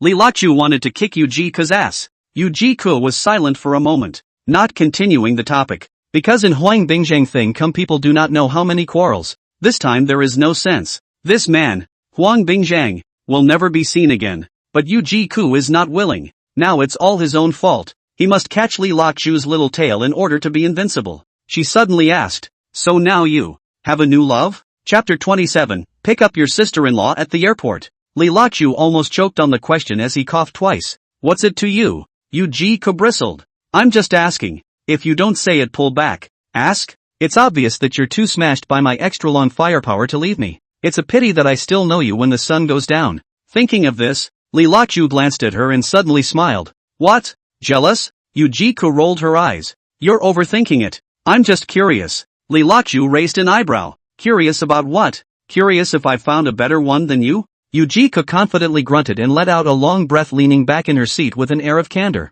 "If you can really find a better one than me, I'd like to see who it is." The corner of Li Lok-chu's mouth hooked up into a mysterious smile. "You'll soon find out." Yu Ji-ku froze, then sat up. "What do you mean? You really have a new love?" Li Lok-chu smiled noncommittally. "We'll see." Yu Ji-ku lowered her head and buried it between her arms, after which she tossed her hair a few times and turned her head to look out the window. No longer speaking, resentment was written all over his face. The car quickly arrived home, and without saying a word, Yu Ji-ku rushed into the bathroom. Li Lok-chu listened to the sound of water coming from the bathroom, and the corner of his mouth hooked into a smile. He took out his cell phone and sent a message to Chen Bishi. "I'll be right over to pick you up and go to the airport to pick up your sister-in-law." After sending the message, Li Lok-chu looked in the direction of the bathroom and said softly, "Yu Ji-ku, just wait. The good show has just begun." He grabbed his car keys and quietly left the house. Just got on the car. Chen Bishi returned the message. "My sister-in-law is not an ordinary person.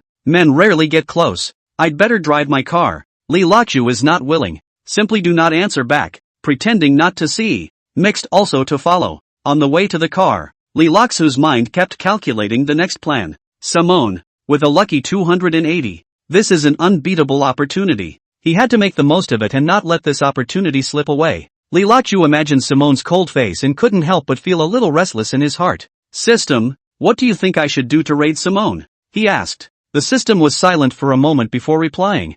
"Everyone has their weaknesses. You need to find hers." Li Lok-chu bristled. "Nonsense. Of course I know, but she looks so high and mighty. How could she have any weaknesses?" The system stopped talking, and Li Lok-chu didn't bother to ask again. He concentrated on driving, but his mind kept going back to Simone. Those icy eyes, that unsmiling face, and that tall. Li Lok-chu couldn't help but swallow his saliva, cursing himself in his heart. He's a bit of a dog licking danger. How can he capture the heart like this? Soon he was downstairs at the office. Chen Bishi was already waiting there, having communicated with Simone. Li Lok-chu was a material witness and must be present. Li Lok-chu stood at the company's downstairs, watching Chen Bishi walk out from the lobby. She was dressed in a simple tracksuit, her hair tied back in a ponytail. Li Lok-chu could not help but look twice more. Secretly marveled in his heart, this girl, without makeup, is also quite good-looking. Chen Bishi walked to Li Lok-chu, with an apologetic face. "Master, I'm sorry, my sister-in-law had something to do and couldn't come."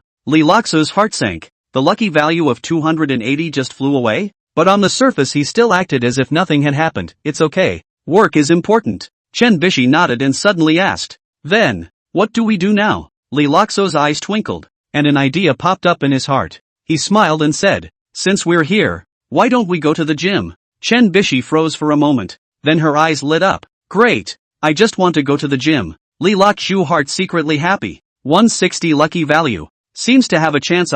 The two of them walked to the parking lot together, and Li Lok-chu took the initiative to say, "I'll drive you." Chen Bishi hesitated for a moment, but finally nodded in agreement. As the car drove towards the gym, Li Lok-chu glanced at Chen Bishi on the passenger side from time to time. She was looking down at her cell phone, her long eyelashes casting a shadow on her face. Li Lok-chu heart itchy. Hate to take her into his arms now, but he knew that the quicker the better. In the gym, the sound of music and the clattering of machines is a constant refrain. Li Lok-chu and Chen Bishi stood side by side on the treadmill, sweat sliding down their cheeks. Chen Bishi's face was flushed and looked particularly cute. Li Lok-column cannot help but look at a couple of eyes. Heart secretly marveled, this girl, exercise up more attractive. After the run, the two went to the equipment area. Li Lok-chu took the initiative and said, "Let me teach you how to use these instruments." Chen Bishi nodded, but looked as if she had something on her mind. Li Lok-chu didn't continue right away, but found a topic to cut into. "Bishi, you say, it's so cheap for Huang Bingjiang?" Chen Bishi was wrapping elastic bands around her hands, Her hands didn't stop and her hair was already wet. It won't be, my sister-in-law said. It's been turned over to the prosecutor's office. Hey, Li Luochu shook his head inside. It's just a pity that all that money is gone. Squandered away by this kid for sure. Li Luochu really a little heartache that money. Said the people's hard-earned money. Small said like their own hard work, why not get due payment? Snort. Chen Bishi laughed and looked at him. Does master feel unwilling? Yeah. Li Luochu simply sat down on the apparatus. And the more he thought about it, the more he lost his fighting spirit. Chen Bishi did hold her ground and sat in the tensioner position when she was ready. Master, help me. Good. Li Luochu didn't think much about it. Immediately stand behind her and show her how to use the equipment while protecting her. His breath sprayed on Chen Bishi's ear, causing her heart to race. Chen Bishi secretly glanced at Li Luochu. Suddenly had some strange feelings in her heart. She thought of her childhood friend who was far away from home, and couldn't help but secretly start comparing the two. This Li Luochu, good-hearted, enthusiastic, upright, shortcomings, married, some color, talk unreliable. As he was thinking, he was interrupted by the voice of Li Luochu. Bessie, look, is this the right thing to do? Chen Bishi came back to her senses and quickly nodded. Right. Li Luochu smiled and continued to teach her how to use the other instruments. The atmosphere between them was getting more and more ambiguous. Even the air seemed to be filled with a hot and humid smell. Chen Bishi next time intentionally some gasping heartbeat, unconsciously leaned his body toward Li Luochu's body. Just then, a familiar voice suddenly rang out. Yo, if it isn't team leader Li in MS. Chun. Li Luochu and Chen Bishi turned around at the same time and saw Zhang Huaizhen standing not far away. She wore a tight-fitting tracksuit that showed off her exquisite figure. Li Luochu was shocked. Why is she here? He pretended to be calm and greeted with a smile. Mr. Zhang, you're here to work out too? Zhang Huaizhen came over and swept her eyes back and forth between Li Luochu and Chen Bishi. She sneered. Yeah, I didn't expect to meet you two here. In his heart, he cursed Li Luochu. You Shiman Cheng, you've just been good with me for a few days. And this is a change? Chen Bishi was a bit embarrassed and said in a low voice. Hello, Mr. Zhang. Zhang Huaizhen nodded her head, but her eyes kept staring at Li Luochu. Li Luochu was looking at her a little uncomfortable. The heart cursed, damn, this is to pick a fight? Zhang Huaizhen suddenly said, Captain Li, can I have a word? Li Luochu heart sank, but still nodded to agree. He said to Chen Bishi, Bishi, you rest for a while. I'll be right there. Chen Bishi nodded and watched the two leave. Zhang Huaizhen pulled Li Luochu to a corner and said in a lowered voice, Li Luochu, what do you mean by this? Li Luochu played dumb, Mr. Zhang, I do not understand what you mean. Zhang Huaizhen laughed coldly, you don't understand? Then let me ask you, what is your relationship with Chen Bishi? Li Luochu heard a shock, but on the surface still pretend as if nothing has happened, is an ordinary colleague relationship. Zhang Huaizhen narrowed her eyes, ordinary co-workers? Then why did you come to the gym alone? Li Luochu explained, this is not the division general temporary something cannot come. We came to the fitness by the way. Zhang Huaizhen snorted coldly, Li Luochu, I'm warning you,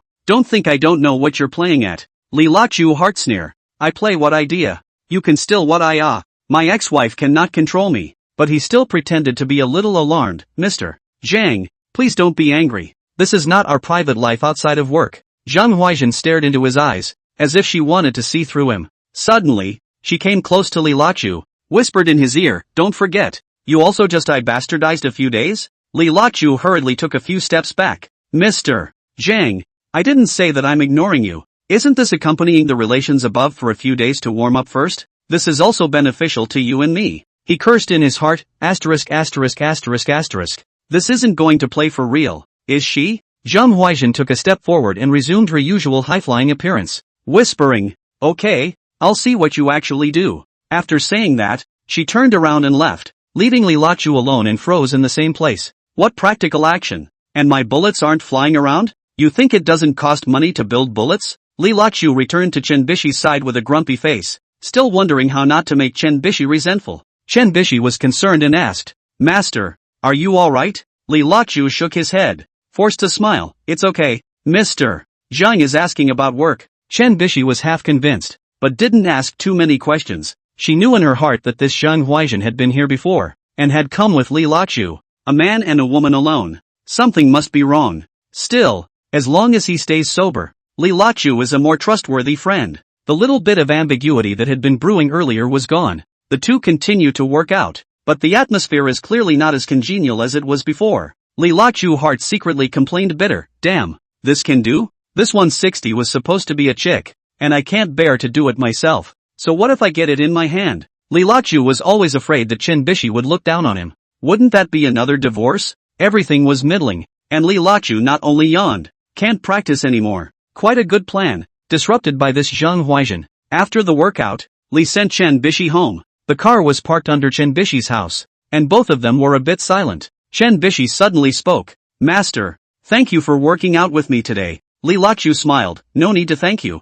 I should. Chen Bishi hesitated, but still said, then, I'll go up first. Li Lachu nodded. Aha. Watching Chen Bishi's hips about to remove the car door, the hero called out to her in a hurry. Bish.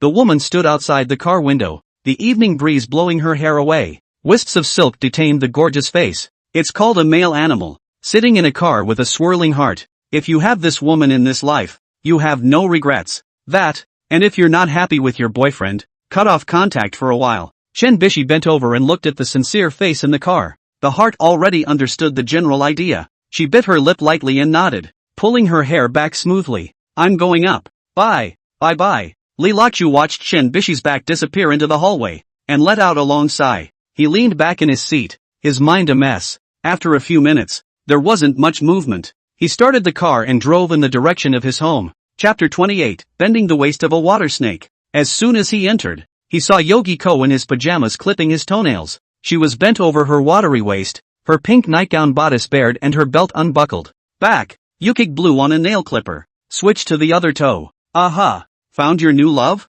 Li Lachu, who had already walked to the door of his room, stood still, thought for a few seconds and ignored her, pushed the door in. A short while later, he was wearing only a pair of shorts and running for the bathroom. Li Lachu.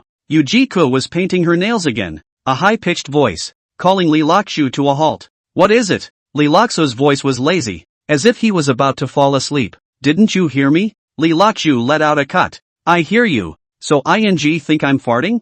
Yukik almost growled. She's been repressing it for a long time. This time, he came back to deliberately show love to the surname Huang to stimulate him. See how he reacts. And that's what happened. But one did see that his relationship with that Miss Chen was not ordinary. After 7 years of marriage, after all, women are still a little more emotional than men. Although it was because of some hard feelings of divorce. Well, what happened when you farted? We are divorced. Does it still matter what you say? Li Lachu finished and went into the bathroom. You asshole. Yogi Coco rushed into the bathroom with her pajamas open in her cloak. At this time, Li Lachu, stripped naked, was about to turn on the water shower. Li Lachu, are you a human being? You say you're divorced, but you've been messing with me all day since you got divorced? Looking at his ex-wife, standing disheveled in front of him, Li Lachu knew the source of her anger. Just want to get remarried. Himself is tougher in that area for one thing, and his career has taken off this time. 2 double executives, 2 white collars.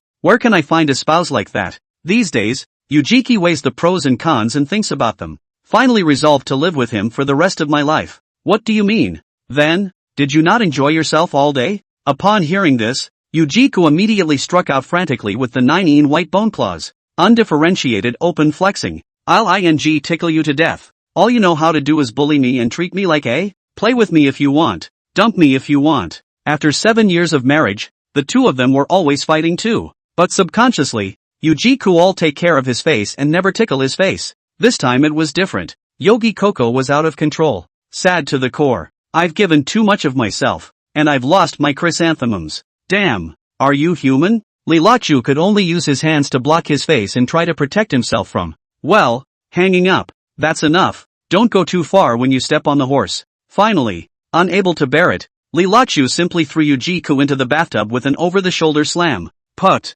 Li Lachu, you murderer. Ow. Yujiko haphazardly hugged Li Lax's legs and wrapped her arms around him so hard that she lowered him into the bathtub as well. The two are like an eel and a loach with albinism, entwined together in the tub, rolling up and down. 5 hours later, Yujiko couldn't take it anymore and lay down on the bed in a breathless state. I can't. I have a meeting tomorrow. I need to get some sleep. Humph. I'll see you make a devil of yourself in the future? Li Lachu, with the detrimental look of a victor, swaggered to the bathroom. Yogi Ko came back this time. That's different. That's a lot of scenery. And all of a sudden you're transformed into an acting manager. It used to be just a department director. This is a quantum leap. The first plenary meeting, over which she presided, was held in the conference room. The conference room was small and people were crammed together. Fortunately a few people were fired and sections were merged. But still, Li Laqiu was told to take advantage of the situation. There were only 3 people left in the planning department where he and Chen Bishi were. It's almost in name only. State-owned companies, in fact, to what planning department, are working at the command of the top. You're a branch and you want to turn over the serfs and sing? Getting creative? That's impossible. The 3 of them, Li Laqiu, stood in a column. Zhang Huaizhen was in the front, and Chen Bishi didn't like being stared at from behind by Li Laqiu, so Li Laqiu stood in the center. Standing in the middle of the conference room, Li Laqiu felt the scent of 2 women in front and behind him. Zhang Huaizhen's back was close to his chest, and the scent of perfume drilled into his nose. Chen Bishi's breath sprayed on the back of his neck, with a hint of sweetness. Li Laqiu heart secretly happy. Damn. This kind of sandwich cake feeling. Cool but he still looked serious on the outside, staring straight ahead. Zhang Huaizhen suddenly leaned back, her buttocks rubbing against Li Laqiu. Li Laqiu heard a shock, cursing, in this kind of occasion also dare to mess around? Chen Bishi seemed to have sensed something and moved back, pulling a little distance from Li Laqiu. Li Laqiu heart some loss, but do not dare to show. Just then, Yujik walked up to the podium and cleared her throat. She wore a smart professional outfit today, and her hair was coiled up high, making her look extraordinarily energetic. Li Laqiu could not help but look at 2 more eyes. Heart secretly marveled, this ex-wife of mine, more and more like a leader. Yujika began to read out the decision of the headquarters, decision on the handling of Comrade Huang Bingzhang's serious violation of discipline and law. Li Laqiu listened to Yujika's voice, but in his heart he was thinking of something else. He recalled last night's tangle with Yujiku in the bathtub, and couldn't help but feel a little frisky. Zhang Huaizhen seemed to have sensed Li Laqiu's absent-mindedness and leaned back again. This leaning does not matter, directly hit Li Laqiu's vitals. Li Laqiu sucked in a mouthful of cool air and almost screamed. He gritted his teeth and cursed in his heart. Asterisk. This is doing it on purpose, right? Chen Bishi heard a movement in front of him and tilted his head to look at it. She saw that Li Laqiu's face was a bit unnatural and couldn't help but frown. Yujika continued to read, in view of Comrade Huang Bingzhang's serious violation of discipline and law, by the group research decision, dismissal from public office, and transfer to the public security procuratorate to deal with. The conference room rang a whisper. We did not expect Huang Bingzhang will end up like this. Li Laqiu heart sneer, serves you right. Who let you don't know the sky is high? Huaizhen continued. Next, let's discuss the future direction of the company's work and tasks. Li Laqiu column listening to Yujiku eloquent. Heart cannot help but some admiration. She's a real piece of work, that. Zhang Huaizhen listened to Yujika's speech. A hint of displeasure flashed in his eyes. She turned her head to look at Li Laqiu and realized that he was staring at Yujiku. Zhang Huaizhen's heart burst with irritation, and leaned back again. This leaning, directly pushed Li Laqiu to Chen Bishi. Chen Bishi was startled by the sudden pressure and almost screamed. Li Laqiu hurriedly moved forward and whispered, I'm sorry. Chen Bishi nodded with a red face and did not say anything. When Zhang Huaizhen saw the scene, he was even more upset. She stared at Yujiku, her eyes full of hostility. Huaizhen is in exceptionally good shape today, and speaks with great energy. Zhang Huaizhen secretly guessed, last night must have been moisturized. She recalled her earlier suspicion that it was Huang Bingzhang, but now it seemed clear that it was not. Who on earth is it? Zhang Huaizhen's heart was filled with curiosity. Li Laqiu noticed Zhang Huaizhen's expression change, heart secretly rise alert. Tramp. It's all for fun. Why are you taking it seriously? Chapter 29, A Lock for Life. After the meeting, Zhang Huaizhen called Li Laqiu to his office. It's normal for a supervisor to call a subordinate to the office, but Li Laqiu knew for sure it wouldn't be official business. A planning department that doesn't have a single proposal adopted by the group in a year. Purely for show. The 2 of them entered Zhang Huaizhen's office one after the other. There's an inexplicable Chen Bishi behind her. A total of 2 people's office. Li Laqiu left. Chen Bishi stayed meaningless. Thinking about it, I left the flat and ran to the gym to listen to music and run. Closed the door. Zhang Huaizhen slammed the book containing the records in her hand on the table. Reached down and undress. Hey, leader, Mr. Zhang. Li Laqiu hurriedly reminded her of the shadow image. What were you thinking? I'm just taking off a jacket. Zhang Huaizhen gave him a blank look and hung the clothes in the closet, turning back around to reveal a proud top. Sitting on her but in her own boss chair, she pulled out her vanity mirror and started taking pictures of herself. Front, side, and finally the back of the hair. Locked up. How do you like your hair today? Pretty good Li Laqiu was fine anyway, so he just froze and watched her scratching her head there. Zhang Huaizhen put down the vanity mirror, pursed the lipstick on her lips, felt that it was still there, And then she said with confidence, just now, you heard what Mr. You said. Which aspect do you refer to? Li Laqu a serious report to a subordinate work. Relax and lock. Li Laqu shook his shoulders and obediently let out his breath. It's said that you and Mr. You have an unusual relationship. Is it possible that you two are related? Li Laqu froze. What is the meaning of this? Do you still want to give my ex-wife gifts to climb the relationship? He shook his head. No relatives. We're not related to anything. Zhang Huaizhen was a little disappointed. Still, there's no point in giving up. Then why has she been protecting you all these years? Maybe I'm handsome. Without thinking, Li Laqu raised his eyebrows in a manner as an answer to her question. Be serious. I know you Ji Ku. That is our company's rare saint. Although I do not get along with her, but I admire her. As a woman she is quite a backbone. Unlike me, all know I am the old horse's manger. And when Li Laqu heard these words, he cursed in his heart. Don't be disgusted with the horse trough. You're a horse manure bib at best. Mr. Zhang, what do you mean? Do you have to say that you and I are having an affair? Zhang Huaizhen immediately waved her hand. Don't you dare to make confusing labels. Oh, I didn't ask you to say that. Li Laqu hand spread. That's right, we have no relationship whatsoever. To have is also the relationship between the upper and lower levels. Zhang Huaizhen saw that he couldn't ask anything. Simply stand up and straighten your short skirt. Walked around the table. Locked up.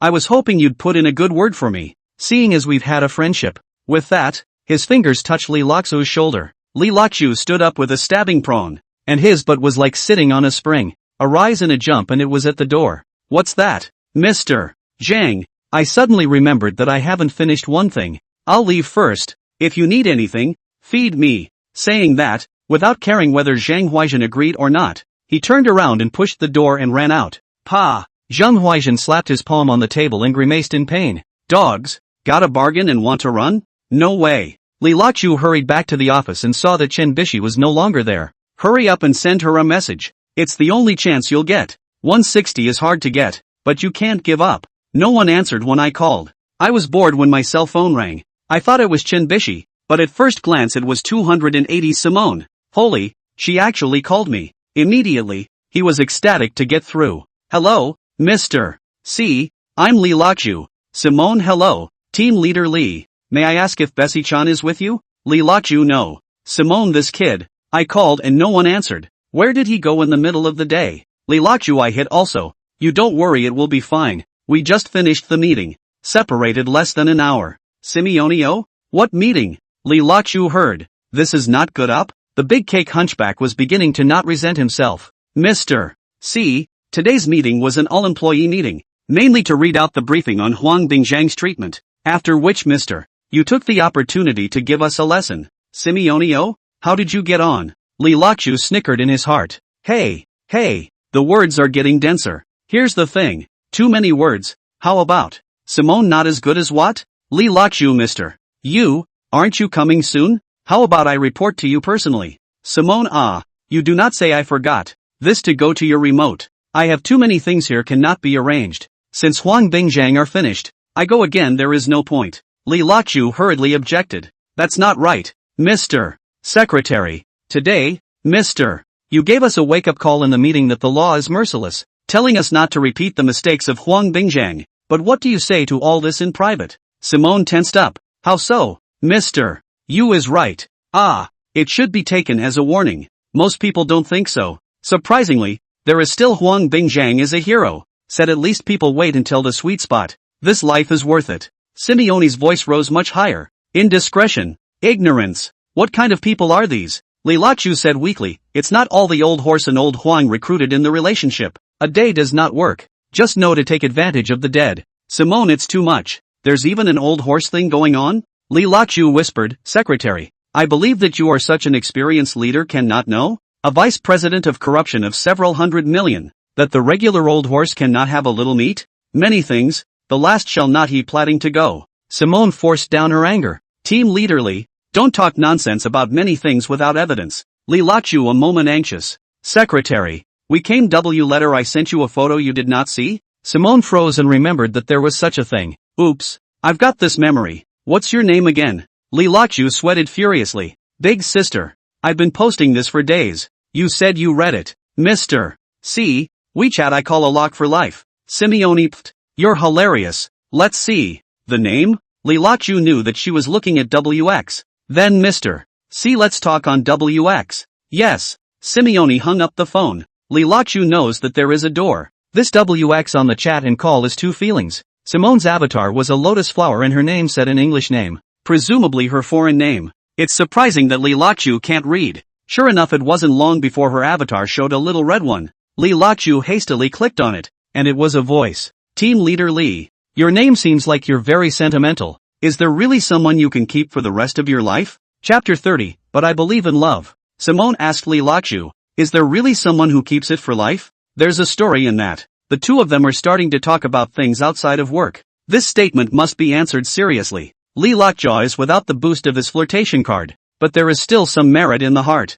Only the corners of his mouth hooked into a smile, his fingers sliding quickly on the screen. Mr. C, you're right. There's no such thing as a lifetime. But if I meet the right person, I'm willing to spend the rest of my life guarding them. After sending this message, Li Laqu leaned on the back of the chair, the heart secretly pleased. The words are sure to hit the spot, hitting many fangirls within an inch of their lives. Shortly afterward, Smyrna's reply came. Oh, you're really an infatuated person. Team Leader Li. Li Laqu looked at this message, heart a burst of joy. Looks like the 280 lucky number is in play. He continued to type, Mr. C, I'm just an ordinary person, but I believe in love. Just as I believe that everyone has a mission. After sending this message, Li Laqu stroked his chin, thinking that this said enough depth. Simone quickly replied, oh, then, in the opinion of Captain Li, what is my mission? Li Laqu looked at this message, heart a burst of excitement. Isn't this an opportunity? He took a deep breath, and his fingers raced across the keyboard. Mr. C, your mission is to brighten the lives of ordinary people like us. Like the stars in the sky, they are far away, but they give hope. After sending this message, Li Laqu couldn't help but give himself a compliment. That's like being a lover. Simone was silent for a moment, then sent a voice message. Li Laqu hurriedly clicked on. Simone's voice came out from the cell phone. Captain Li, you've got a good mouth. I am curious. However, how do you feel about the current situation in our company? After listening to this voice, Li Laqu heart a burst of excitement. Looks like Smyrna's got the hots for her. He cleared his throat and hit the voice button. Mr. C, I think our company is like a ship sailing in a storm. Although we have encountered some difficulties, as long as we have you at the helm, I believe we will be able to tide over the difficulties. After sending this voice, Li Laqu couldn't help but give himself a round of applause. That's a great way to put it. Simone quickly replied. Team Leader Li, that's an interesting thing to say. But what do you think is the biggest problem with our company right now? Li Laqu looked at this message, heart a burst of tension. It's a sensitive subject, and it could offend someone. But the opportunity was so great that he decided to go for it. He took a deep breath and pressed the voice button. Mr. C, I think the biggest problem of our company is the lack of innovation. We're always on the same page, and we lack out-of-the-box ideas. With some new ideas, I'm sure we can do better. After sending this voice, Li Laqu heart nervous. I wonder what Simone would think of her point of view. It took a while for Smyrna to reply. Captain Li, you have a point. You seem to know a lot about the company. Li Laqu looked at this message, heart a burst of excitement. Looks like you've impressed Simone. He hurriedly replied. Mr. C, I'm just an ordinary employee, but I've been paying attention to the company's development. I want to contribute to the future of the company. After sending this message, Li Laqu leaned on the back of the chair. The heart is happy. There are times when you know it's just big words, but you have to say it, and it's better to say it than not to say it at all. That's how good things become in a mouth. Man is a sensory animal. What's the point of having so many nerves? Just as he was drifting off into a beautiful fantasy, news of Smyrna came back. Captain Li, you said it very well. Why don't you tell me? I'll come to your office next week and we'll talk in person? Li Laqu looked at this message, almost jumped up from his chair. Isn't this pie in the sky? He hurriedly replied. Yes, Mr. C, I'll be waiting for you anytime. After sending this message, Li Laqu could not help but clench his fists. In the gym, Chen Bishi ran mechanically, staring blankly at the electronic screen in front of her. Sweat slid down her cheeks, but she seemed oblivious. The mind constantly flashes the picture in the conference room. Huaizhen that leaned toward Li Laqu's arms. Bah! Chen Bishi couldn't help but spit, almost choking on her own saliva. She slammed the stop button and the treadmill slowed to a halt. Chen Bishi pouted her lips and walked off the treadmill with an unhappy face. She picked up her headphones, put them in her ears, and casually clicked on a song. A melodious tune plays, but Chen Bishi can't listen to it. The mind was full of Li Loxu's beaten face. This good's 2 years older than her is like a greasy middle-aged uncle, oily and colorful. What's so good about it? Chen Bishi cursed in her heart. What's so great about him? Besides his ability to write a couple of Thai poems? How come so many women like him? How did I? Chen Bishi suddenly froze, realizing what she had just thought. Impossible. Absolutely impossible. She shook her head vigorously, as if to get the thought out of her head. How could I possibly care about him? I just.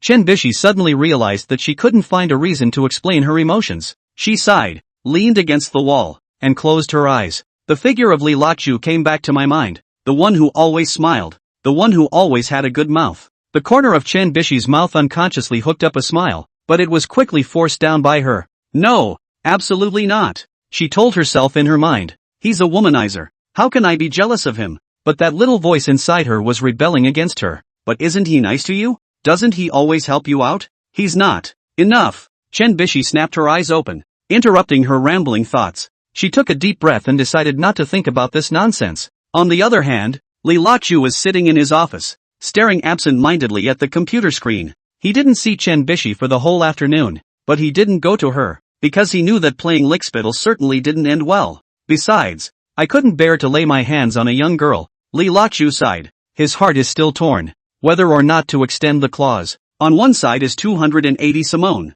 On the other side is 160 Bessie Chan. This kind of multiple choice is a real head-scratcher. Just then, the cell phone suddenly rang. Li Loxu picked up his cell phone and saw that it was Zhang Huaizhen. If the widow calls, it's not good. He hesitated, but answered the phone. Hello, Mr. Chang. Team leaderly, Mr. C has a task for our planning department. Zhang Huaizhen's voice came from the phone. What mission? Li Loxu asked. Within 3 days, to come up with a new energy project left by Huang Bingzhang to fill in the gaps in the opinion. With a detailed program. Li Loxu heard. Almost did not curse out. Isn't this a trap? How can you accomplish such a complicated task in 3 days? But he held back his anger and said, okay, I know. That's it then. You work overtime. Zhang Huaizhen hung up the phone after saying that. Li Loxu looked at the blacked out cell phone screen. Couldn't help but burst a foul mouth. Asterisk. Yujik.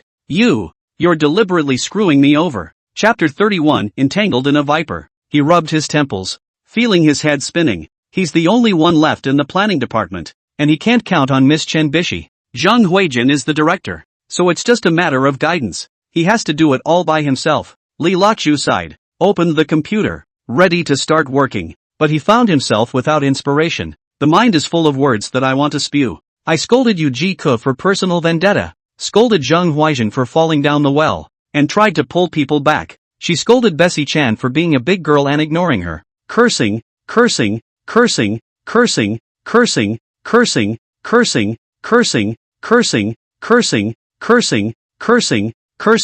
By nightfall, Li Loxu was still at a loss. Just then, the office door was pushed open. Zhang Huaizhen walked in with a thermos box. Team leaderly, I brought you a midnight snack, she said with a smile. Li Loxu looked at Zhang Huaizhen, heart a burst of tired. What's this up to? Thank you, Mr.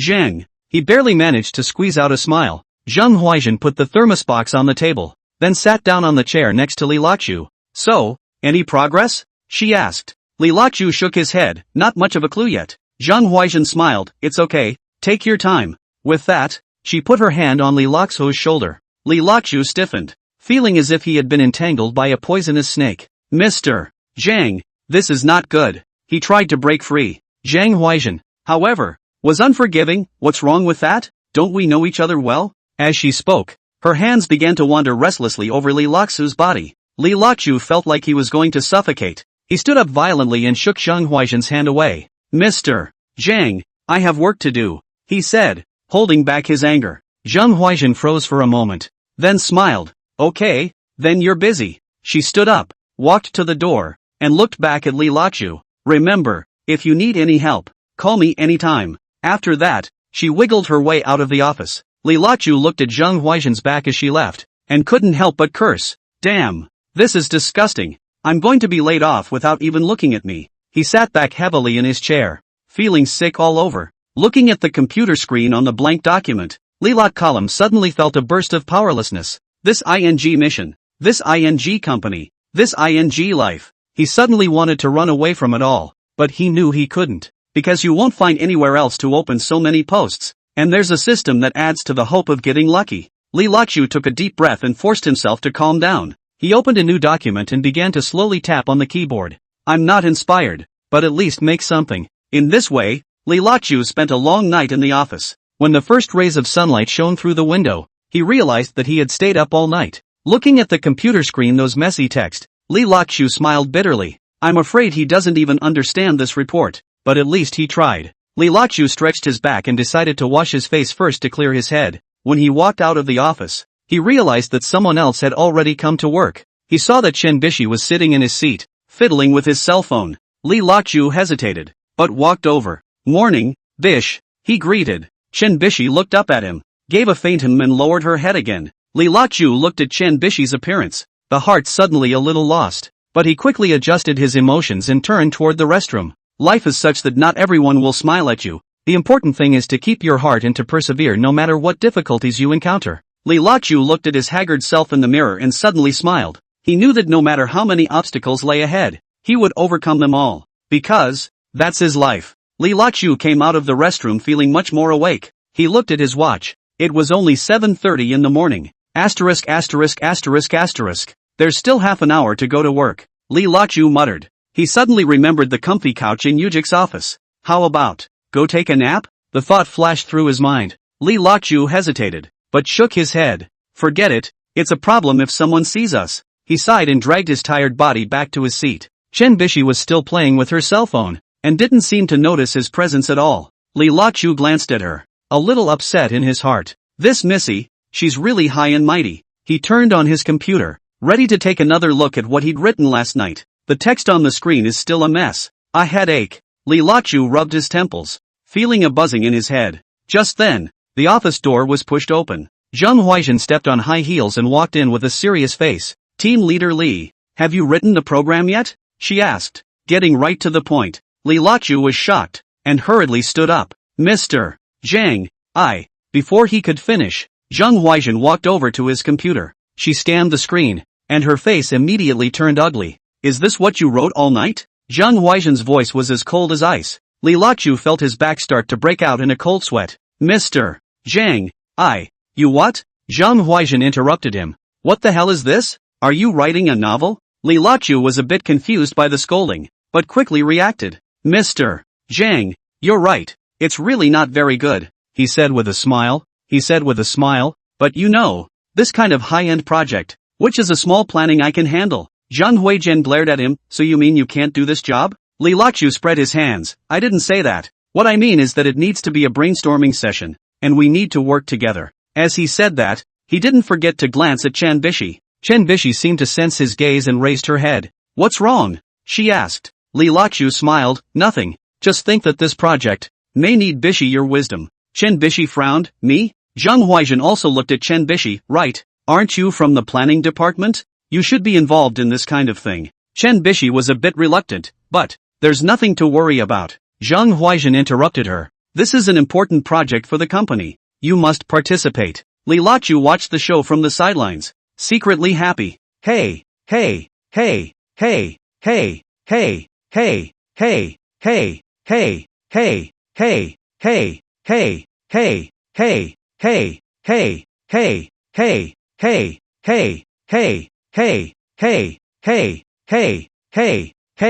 Chen Bishi sighed helplessly, stood up and walked over. So, what am I supposed to do? She asked. Li Laqiu smiled and said, it's very simple. You just look at these I wrote. Give some advice. Chen Bishi looked at the screen, and her face immediately became odd.